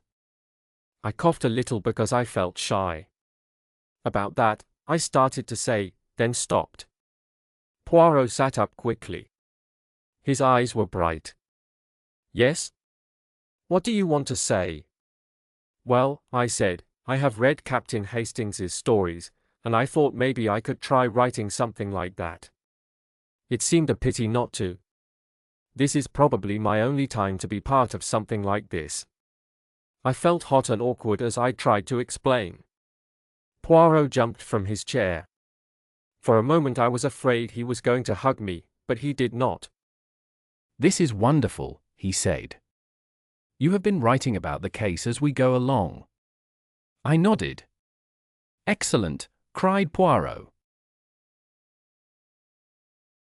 Let me see them, this instant. I was surprised by his sudden request. I tried hard to remember what I had written. I hope you don't mind, I said nervously. I may have been a bit too personal sometimes. Oh, I understand very well. You called me funny or maybe even foolish, yes. It does not matter at all. Hastings was not always polite either. I do not care about such small things. Still unsure, I searched through the drawers and found a messy pile of papers. I gave them to him. I had prepared them in chapters because I hoped to publish them later. Last night, I added Miss Russell's visit to the story. So Poirot had 20 chapters to read. I left him with them because I had to go to work far away. It was after 8 when I came back home. Dinner was waiting for me on a tray. I was told that Poirot and my sister had eaten together at 7:30, and later he went to my workshop to finish reading the manuscript. "I hope, James," said my sister, "that you were careful with what you wrote about me." I felt shocked. I had not been careful at all. Not that it matters, said Caroline, who could see my face. Poirot will understand. He knows me better than you do. I went to the workshop. Poirot was sitting by the window. The manuscript was neatly placed on a chair beside him. He touched it and spoke. "ABN," he said, "I must praise you for being so modest." "Oh," I said, surprised. "And also for being so quiet and discreet," he added. I said "oh" again. "Hastings did not write like that," Poirot continued. "In his stories, he always wrote right again and again, what he thought and what he did. But you have kept your own feelings quiet. They only showed once or twice, and only in scenes at home. I felt my face get warm when I saw the smile in his eyes." "What do you really think about it?" I asked in a shaky voice. "Do you want me to tell you the truth?" he said. "Yes," I answered. Poirot stopped joking and spoke seriously. "You wrote it very carefully and clearly," he said kindly. "You wrote all the facts correctly, and you were polite about your own part in the story." "And did it help you?" I asked. "Yes," said Poirot. "It helped me a lot. Come now, we must go to my house and get ready for my little show." Caroline was standing in the hall. I think she wanted us to ask her to come too. Poirot spoke kindly but firmly. "I would really like you to be there, mademoiselle," he said with a sad smile. "But right now, it is not a good idea. You see, all the people who are coming tonight are suspects. Among them, I will find who killed Mr. Ackroyd." "You truly believe that?" I asked in surprise. "I see you do not believe me," Poirot said in a dry voice. "You still do not understand how good Hercule Poirot really is." Just then Ursula came down the stairs. "Are you ready, my child?" said Poirot. "Good. We will go to my house together. Mademoiselle Caroline, I promise I do everything I can to help you," he said gently. "Good evening." We went out and left Caroline behind. She stood at the door and looked after us sadly. The sitting room at the Larches was ready for guests. There were bottles of sweet drinks and glasses on the table. There was also a plate of biscuits. More chairs had been brought in from the other room. Poirot moved quickly around the room. He changed the place of chairs and lamps. He bent down to make the small mat on the floor straight. He wanted the lights to be just right. The lamps shone clearly on one side of the room where the chairs were. The other side, where Poirot would sit, was darker and softer. Ursula and I watched him work.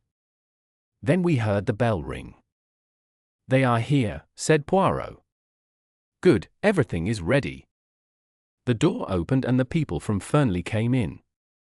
Poirot stepped forward and welcomed Mrs. Ackroyd and Flora. "It is very kind of you to come," he said. "And Major Blunt and Mr. Raymond too." The secretary smiled and looked easy and cheerful. "What's this all about?" he asked with a laugh. "Is it some new machine? Do we have to wear something that shows if we feel guilty? I think there are things like that." "I have heard of them," said Poirot.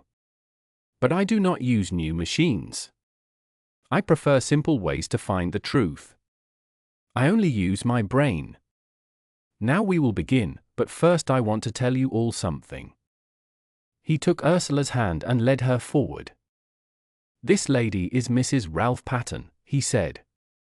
She married Captain Patton last March. Mrs. Ackroyd gave a small cry. Ralph! Married! Last March. Oh no, that cannot be true, she said. She looked at Ursula with surprise. It was like she was seeing her for the first time. Married to Bourne, she said. Really, Poirot, I don't believe you. Ursula's face became red. She started to talk, but Flora spoke first. Flora went quickly to Ursula's side. She took Ursula's arm gently. Please don't be upset, she said. We are just surprised. We didn't know anything about this. You and Ralph kept your secret very well. I am happy for you. You are very kind, Miss Ackroyd, Ursula said softly. You have every reason to be angry. Ralph did not treat you well, especially you. Don't worry about that, said Flora with a small smile. She patted Ursula's arm. Ralph was in a hard situation, and did what he thought was best. I think I would have done the same. But he should have trusted me with the secret. I would not have told anyone. Poirot knocked lightly on the table. He cleared his throat. The meeting is starting, said Flora.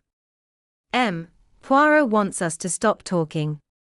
But I need to ask one thing. Where is Ralph? You must know. But I don't, said Ursula sadly. I really don't know. Isn't he being held in Liverpool? Asked Raymond. It was written in the newspaper. He is not at Liverpool, said Poirot quickly. I said, in fact, no one knows where he is. Except Hercule Poirot, right? Said Raymond. Poirot answered in a serious voice. I know everything. Remember that. Geoffrey Raymond raised his eyebrows. Everything, he said and gave a short whistle. That is a big claim. Do you really know where Ralph Patton is hiding? I asked in surprise. You call it guessing. I call it knowing, said Poirot. In Cranchester? I asked. No, said Poirot seriously, not in Cranchester. He did not say anything else. He made a small sign with his hand, and everyone in the room sat down. Just then, the door opened again. 2 more people came in and sat near the door. It was Parker and the housekeeper.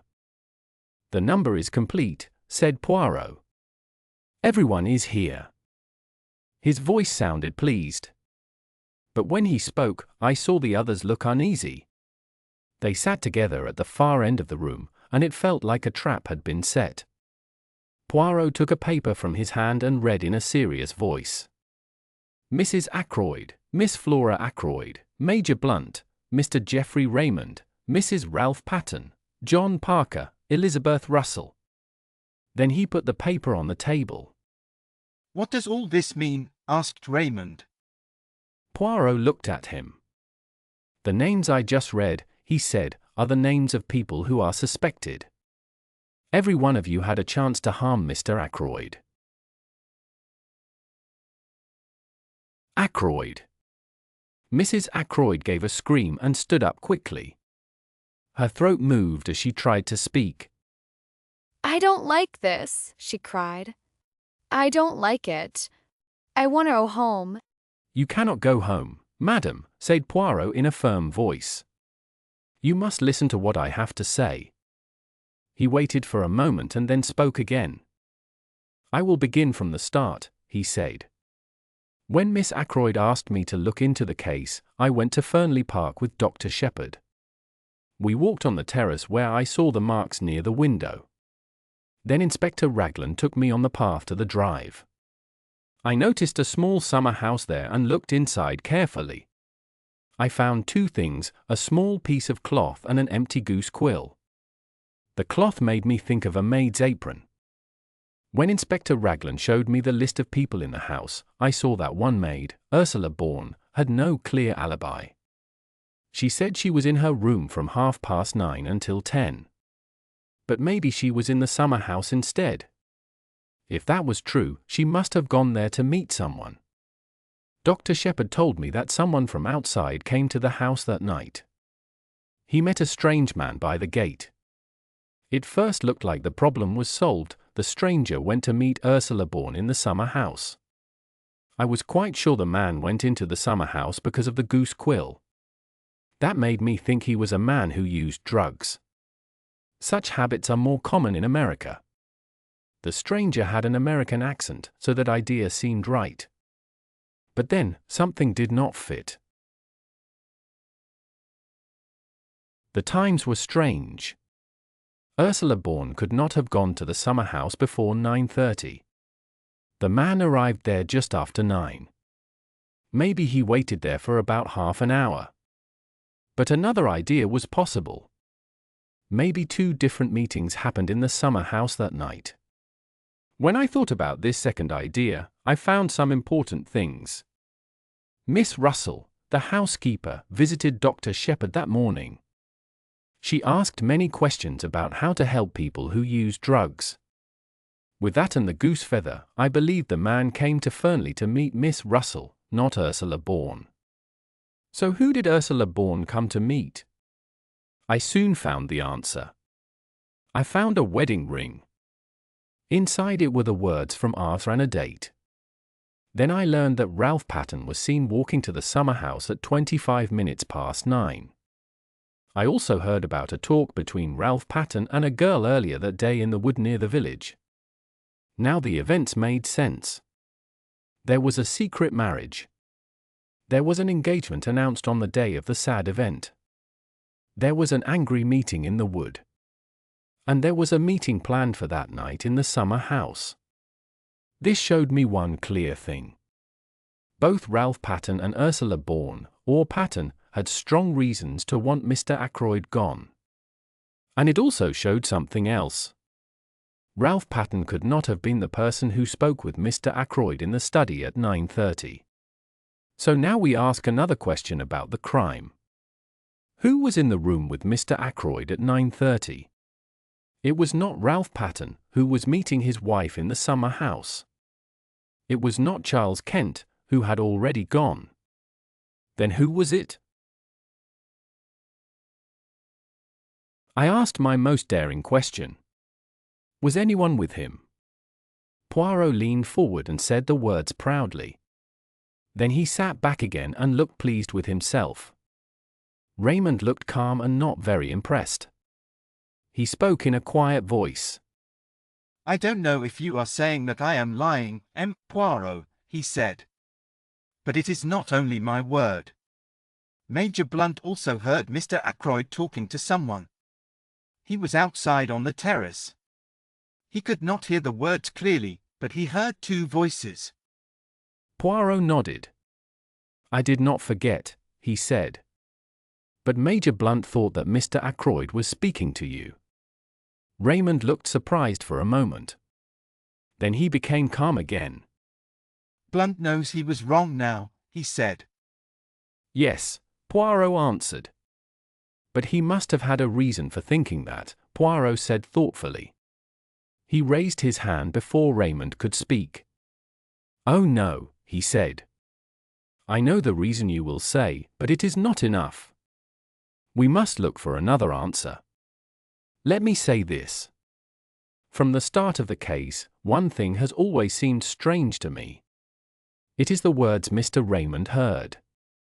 I am surprised that no one found them unusual. Poirot waited for a short moment. Then he said softly, the calls on my purse have been so frequent of late that I fear it is impossible for me to accede to your request. Is there nothing about that which sounds strange to you? I don't think so, said Raymond. He often told me to write letters for him, and he used almost the same words. Exactly, said Poirot. That is what I am trying to understand. Would a man use that kind of phrase when speaking to another person? That does not sound real. But if he was telling someone what to write in a letter, then it makes sense. You mean he was reading a letter aloud, said Raymond slowly. Even then, he must have been reading to someone. But why? Asked another. We do not know if anyone else was in the room. We only heard Mr. Ackroyd's voice. Surely a man would not read a letter like that aloud to himself, said Raymond. Not unless he was losing his mind. You are all forgetting something, said Poirot quietly. There was a stranger who came to the house the Wednesday before. Everyone looked at him. Yes, said Poirot, nodding. The young man himself was not important. But the company he worked for was very interesting. The dictaphone company, said Raymond. I understand now. You think it was a dictaphone? Poirot nodded. Mr. Ackroyd had said he wanted to buy a dictaphone. I was curious, so I asked the company about it. Their reply says that Mr. Ackroyd really bought a dictaphone from their salesman. I do not know why he hid that from you. He wanted to surprise me, said Raymond softly. He always liked to surprise people. He probably wanted to keep it secret for a short time. Maybe he was playing with it like a new toy. Yes, that makes sense. You are right, no one would use those words in normal talk. It also shows, said Poirot, why Major Blunt thought you were in the study. He heard a few broken words from the dictation, and his mind decided it was you with Mr. Ackroyd. But he was really thinking about something else, the white shape he saw for a short moment. He thought it was Miss Ackroyd. In fact, it was Ursula Bourne's white apron when she was quietly walking to the summer house. Raymond had now stopped feeling surprised. Even so, he said, your finding is clever, but it does not really change things. Mr. Ackroyd was alive at 9:30 because he was speaking into the dictaphone then. It seems clear that the man Charles Kent had already left the place by that time. And what about Ralph Patten? He looked toward Ursula and waited. Her face turned red, but she spoke calmly. Ralph and I said goodbye just before 9:45. I am sure he did not go near the house after that. He never planned to do that. The last thing he wanted was to meet his stepfather. He would have been too afraid to do it. I do not doubt your story, said Raymond. I have always believed that Captain Patten was innocent. But we must think about the law. People would ask many questions. He is in a very difficult situation. But if he came forward... Poirot spoke before he could finish. That is your advice, asked Poirot. You think he should show himself? Yes, of course, said Raymond. If you know where he is... I see that you do not believe me, said Poirot. You think I do not know. But I have just told you that I know everything. I know the truth about the telephone call. I know about the marks on the window. And I know where Ralph Patten is hiding. Where is he? Asked Blunt quickly. He is not very far away, said Poirot with a smile. Is he in Cranchester? I asked. Poirot looked at me. You always ask about Cranchester, he said. You cannot stop thinking about it. But no, he is not in Cranchester. He is there. He pointed with his finger. Everyone turned their heads. Ralph Patten stood in the doorway. Chapter 24. Ralph Patten's story. For me, it was a very uncomfortable moment. I did not clearly understand what happened next. I heard people speak with surprise. Several people cried out. After a short time, I became calmer. Then I could see what was happening. Ralph Patten stood next to his wife. He held her hand. He looked across the room and smiled at me. Poirot was also smiling. At the same time he moved his finger at me in a playful way. Have I not told you many times that it is useless to hide things from Hercule Poirot, he said. In a case like this, he always learns the truth. Then he turned to the others. One day you remember that we all sat together around a table, he said. There were 6 of us. I told the other 5 people that each of them was hiding something from me. For people shared their secrets. Dr. Shepherd kept his secret. I had always felt something was strange. That night, Dr. Shepherd went to the 3 Boars to look for Ralph. He could not find him there. I wondered if he met Ralph on the way home. Dr. Shepherd was Captain Patton's friend, and he had just come from the place where the crime happened. He must have known that things looked very bad for Ralph. Maybe he knew more than other people did. I did, I said sadly. I think I should tell everything now. I went to see Ralph that afternoon. At first, he did not want to trust me. Later, he told me about his marriage and his problems. When the murder was found out, I knew people would suspect Ralph, or the girl he loved. That night, I told him everything honestly. He was afraid that his words could make his wife look guilty. So he decided to run away. I stopped talking. Ralph continued for me. To run away, he said clearly. You see, Ursula left me and went back to the house. I thought maybe she wanted to talk again with my stepfather. He had been very unkind to her that afternoon. I feared he could insult her badly, and she might do something without thinking. He stopped speaking. Ursula pulled her hand away and moved back. You thought that, Ralph? You really believed I could do that? She asked. Let us talk again about what Dr. Shepherd did, said Poirot calmly. Dr. Shepherd agreed to help Captain Patton. He managed to hide him from the police. Where did he hide him? Asked Raymond. In his own house? No, not there, said Poirot. You should think as I did. If the doctor wanted to keep the young man hidden, where would he choose? It must be close by. I think of Cranchester. Could it be a hotel? No. Maybe lodgings? No, not there either. Then where? Ah, I know. A nursing home. A place for people who are not well in the mind. I checked to see if my idea was true. I invent a story about a nephew who has problems with his mind. I ask Mademoiselle Shepherd about good places where he can stay. She gives me 2 names of homes near Cranchester. Her brother often sends people to those places. I check the information. At one of the homes, a patient came early on Saturday morning. The doctor brought him there himself. The man used another name, but I knew at once he was Captain Patton. After some paperwork, I could take him home. He came to my house very early yesterday morning. I looked at him with surprise. Caroline's home office expert, I said quietly. I never guessed it. Now you understand, said Poirot softly. Your story was true, but it did not tell everything, yes. I felt too embarrassed to say anything. Dr. Shepherd has been very loyal, said Ralph. He helped me all the time. He did what he thought was right.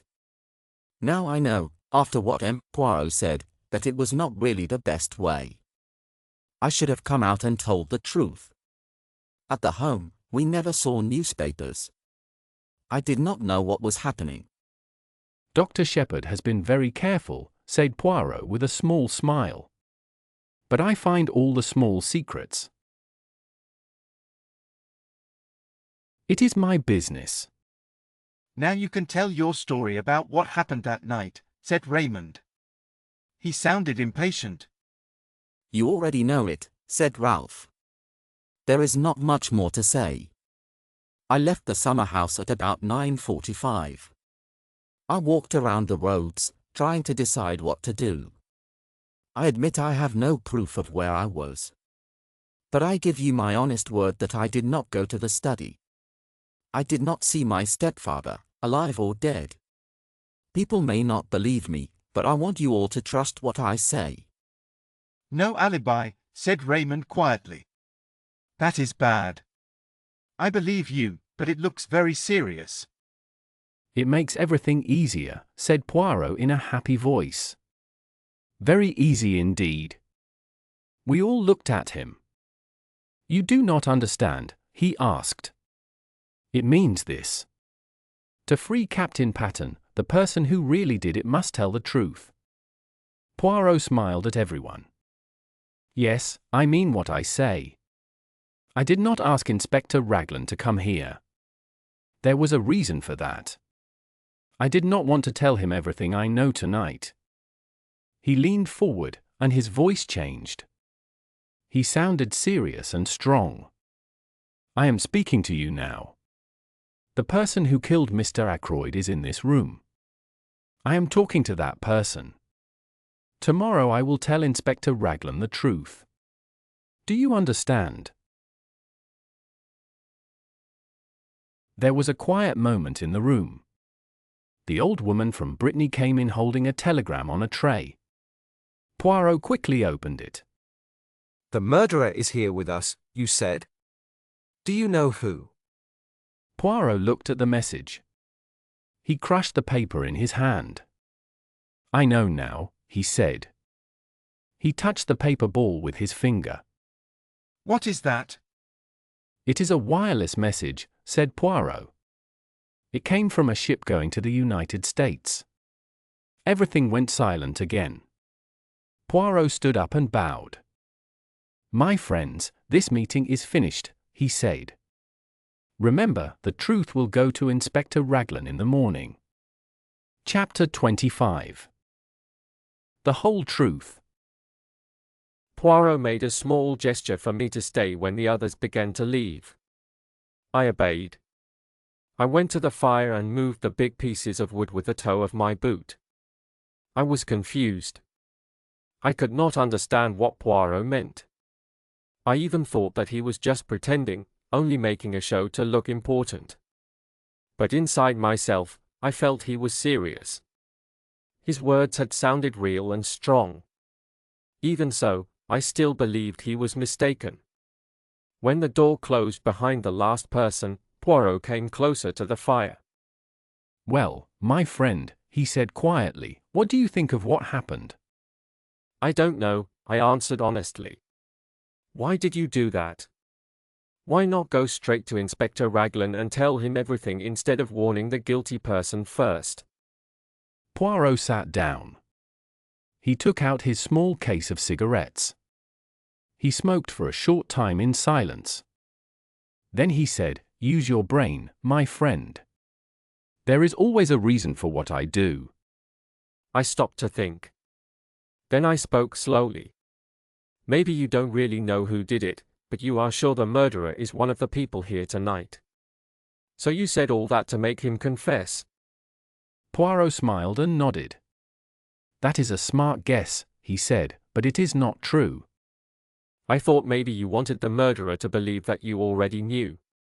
Then he might try to stop you, like he stopped Mr. Ackroyd, before you could speak to Inspector Raglan tomorrow. Poirot laughed softly. A trap with me as the bait? No, my friend, I am not that brave. Then I don't understand, I said at last. Surely you are taking a risk by warning the murderer and giving him a chance to escape. Poirot shook his head.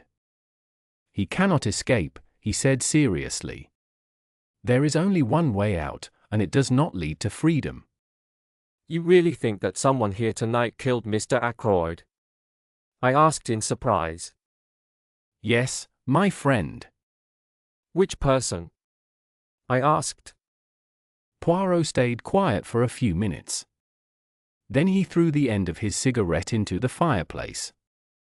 He started to speak slowly and calmly. I will show you the same path that I followed myself. Step by step, you will come with me. You will see that all the facts point clearly to one person. To begin, there were two things and a small difference in time that caught my attention. The first thing was the telephone call. If Ralph Patton were the killer, the telephone call would make no sense. So I said to myself, Ralph Patton is not the killer.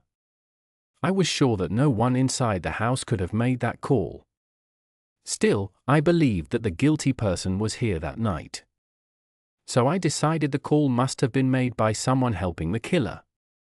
I did not like that idea very much, but I kept it for the moment. Next, I looked for the reason behind the call. That was hard. I could only guess by looking at what happened after the call. Because of it, the murder was found on that very night and not the next morning. Do you agree? Yes, I said. You are right. Mr. Ackroyd said he did not want anyone to disturb him, so nobody would have gone to the study that night. Very good, said Poirot. The affair moves forward, doesn't it? But things were still not clear. Why was it better that the crime was found that night instead of the next morning? I could only think that the murderer wanted the crime to be found at a certain time so he could be there when the door was opened, or soon after. Now let us talk about the second thing, the chair pulled away from the wall. Inspector Raglan thought it was not important. I have always thought it was very important. In your notes, you made a plan of the study. If you look at it now, you would see that the chair was in a straight line between the door and the window. The window, I said at once. You had the same first idea as I did. I thought the chair was moved to hide something near the window from anyone who came in through the door. But then I stopped thinking that. The chair had a high back, but it only covered a small part of the window near the bottom. No, my friend, remember that there was a table just in front of the window with books and magazines on it. That table was fully hidden by the chair. That made me start to guess the truth. Maybe there was something on that table that the murderer did not want anyone to see. Something he put there himself. I did not know what it was yet. But I did know some interesting things about it. The murderer could not take it away when he committed the crime. But he needed to remove it soon after the crime was found. That explained the phone message and the murderer's reason to be at the scene when the body was discovered. For people were there before the police came, you, Parker, Major Blunt, and Mr. Raymond. I quickly decided Parker was not the murderer. No matter when the crime was found, he would have been there first. He was also the one who told me about the pulled-out chair. So Parker was cleared of the murder. But I still thought he might have been asking Mrs. Ferrars for money. Raymond and Blunt, however, were still under suspicion. If the crime had been found early in the morning, they might have come too late to take the thing from the table. So what was that thing? You heard my thoughts tonight about the short piece of talk someone overheard. When I learned that a man from a dictaphone company had visited, I began to think the object was a dictaphone. You heard me say this in this room not half an hour ago. Everyone agreed with my idea, but they missed one important detail. Granted that a dictaphone was being used by Mr. Ackroyd that night, why was no dictaphone found? I never thought of that, I said. We know that Mr. Ackroyd had a dictaphone. But it was not found among his things. So if something was taken from the table, maybe it was the dictaphone. But there were problems with that idea. Everyone looked only at the dead man. Anyone could go to the table without being noticed. But a dictaphone is not small. It cannot fit easily into a pocket. The person must have had some kind of bag or box to carry it. Do you see what I mean? Now the image of the murderer starts to appear. It must be someone who was near the scene right away. But that person might not have been there if the crime was found the next morning. It was someone who had a bag or case to hide the dictaphone. I asked, but why take the dictaphone? What was the reason? You think, like Mr. Raymond, that what people heard at 9:30 was Mr. Ackroyd talking into the dictaphone, said Poirot. But think about how this machine works. You speak into it first. Later, someone can turn it on and the voice speaks again. You mean, I said quickly. Poirot nodded. Yes, that is exactly what I mean. At 9:30, Mr. Ackroyd was already dead. It was not him speaking. It was the dictaphone. And the murderer turned it on? Then he must have been in the room at that moment. Maybe, said Poirot. But it is also possible that some kind of device turned it on automatically. Maybe something like a clock or a timer. If that is true, then the murderer must be someone who knew about Mr. Ackroyd's dictaphone. And that person also needed some knowledge of how machines work. I had reached this point in my thoughts, Poirot went on, when we found the marks on the window ledge. There were 3 possible explanations. First, the marks could really have been made by Ralph Patten. He was at Fernley that night. He might have climbed into the study and found his uncle already dead. That was one idea. Second, maybe someone else made those marks. That person could have had shoes with the same type of metal studs on them. But the people in the house wore shoes with soft rubber soles. Because of this, I did not believe that a stranger outside the house had the same kind of shoes as Ralph Patten. We also know something about Charles Kent. The barmaid at the Dog and Whistle told us about his boots. She said the boots were very old and worn. Because of this, I believed something else. Someone made those marks on purpose. That person wanted people to think Ralph Patten was guilty. To check this idea, I needed to learn some facts. The police had taken 1 pair of Ralph's shoes from the 3 bores. They had them there for cleaning. Because of this, Ralph could not wear those shoes that evening. No one else could wear them either. The police believed Ralph wore another pair of the same shoes. I learned that this was true. Ralph did have 2 pairs of shoes like that. But for my idea to be correct, something else had to happen. The killer must have worn Ralph's shoes that night.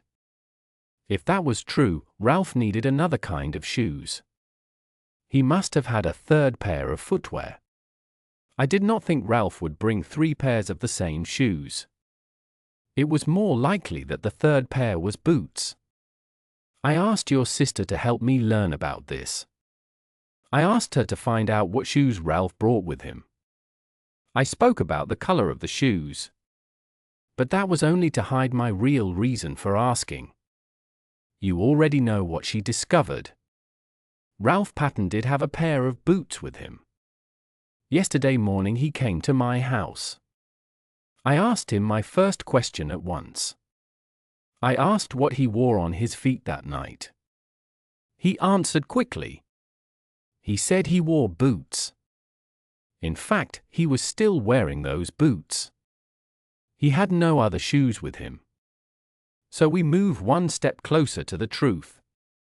The killer must be someone who could take Ralph's shoes from the 3 bores that day. Poirot stopped speaking for a moment. Then he spoke again in a louder voice. There is one more important point, he said. The killer also needed the chance to take the dagger from the silver table. You may say that anyone in the house could do that. But remember what Miss Ackroyd told us. She was very sure of one thing. When she looked at the silver table, the dagger was not there. Poirot paused again. Now let us think about everything again, he said. Everything is clear now. The killer was at the 3 bores earlier that day. That person knew Mr. Ackroyd well. That person knew he had bought a dictaphone. The killer understood machines. The killer had the chance to take the dagger before Miss Flora came. The killer also had something to hide the dictaphone in. For example, a black bag. And after the crime was discovered, the killer had a few minutes alone in the study. This happened while Parker was calling the police. Poirot looked around the room. In fact, he said quietly, "Dr. Shepherd." Chapter 26. And nothing but the truth. For about a minute and a half, no one spoke. The room was completely silent. Then I laughed. "You are crazy," I said. "No," said Poirot calmly. "I am not crazy. At the very beginning, I noticed a small problem with the time. That was the first thing that made me look at you carefully. A problem with the time. I asked the question because I was confused. Poirot said he remembered that everyone agreed it took 5 minutes to walk from the lodge to the house. It could be faster if someone used the short path to the terrace. But I left the house at 10 minutes to 9. Both Parker and I had said that. Yet, Poirot said it was 9 o'clock when I passed through the lodge gates. He reminded me it was a cold night, not good weather for walking slowly. Why had I needed 10 minutes for a short walk? He had always thought there was only my word that the study window was locked. Ackroyd had asked me if I locked it, but he never checked. Poirot said maybe the window was open. Then he thought about another idea. Could I have gone outside, changed my shoes, climbed through the window, harmed Ackroyd, and reached the gate by 9 o'clock? He said no, because Ackroyd was too nervous to miss the sound of someone climbing in. Then Poirot suggested something else. What if I harmed Ackroyd before leaving the room? Then I could go out of the front door, run to the summer house, take Ralph Patton's shoes from my bag, put them on, walk in the mud, and make marks on the window ledge. Then I could climb in, lock the study door from inside, run back to the summer house, change into my own shoes again, and run down to the gate. He said he had tested this plan himself, and it took 10 minutes. After that, I could go home and seem innocent, because the dictaphone was set for 9:30. "My dear Poirot," I said in a weak voice, "you have thought too much about this case. Why would I do such a thing? What could I possibly gain?" Poirot looked at me calmly. He said the motive was safety. He told me I was the one who demanded money from Mrs. Ferrars. He said no one else could know better what had caused Mr. Ferrars was more than just the doctor who cared for him. When you spoke to me that first day in the garden, you said that Mrs. Ferrars had received some money about a year ago. I could not find any proof of that legacy. You had to make up a story to explain where Mrs. Ferrars's £20,000 came from. It did not help you much. You lost most of the money trying to make more of it. Then you pushed her too hard, and Mrs. Ferrars took a step that you did not expect. If Ackroyd had found out the truth, he would have been very angry with you. You would have lost everything. "And the telephone call?" I asked, trying to speak calmly. "You have an answer for that too, I suppose." I must tell you, he said, that it was the hardest part for me to understand when I found out that a call had really been made to you from King's Abbot Station. At first, I thought you had just imagined it. It was very clever of you to do that. You needed a reason to go to Fernley, find the body, and take away the machine that proved your story.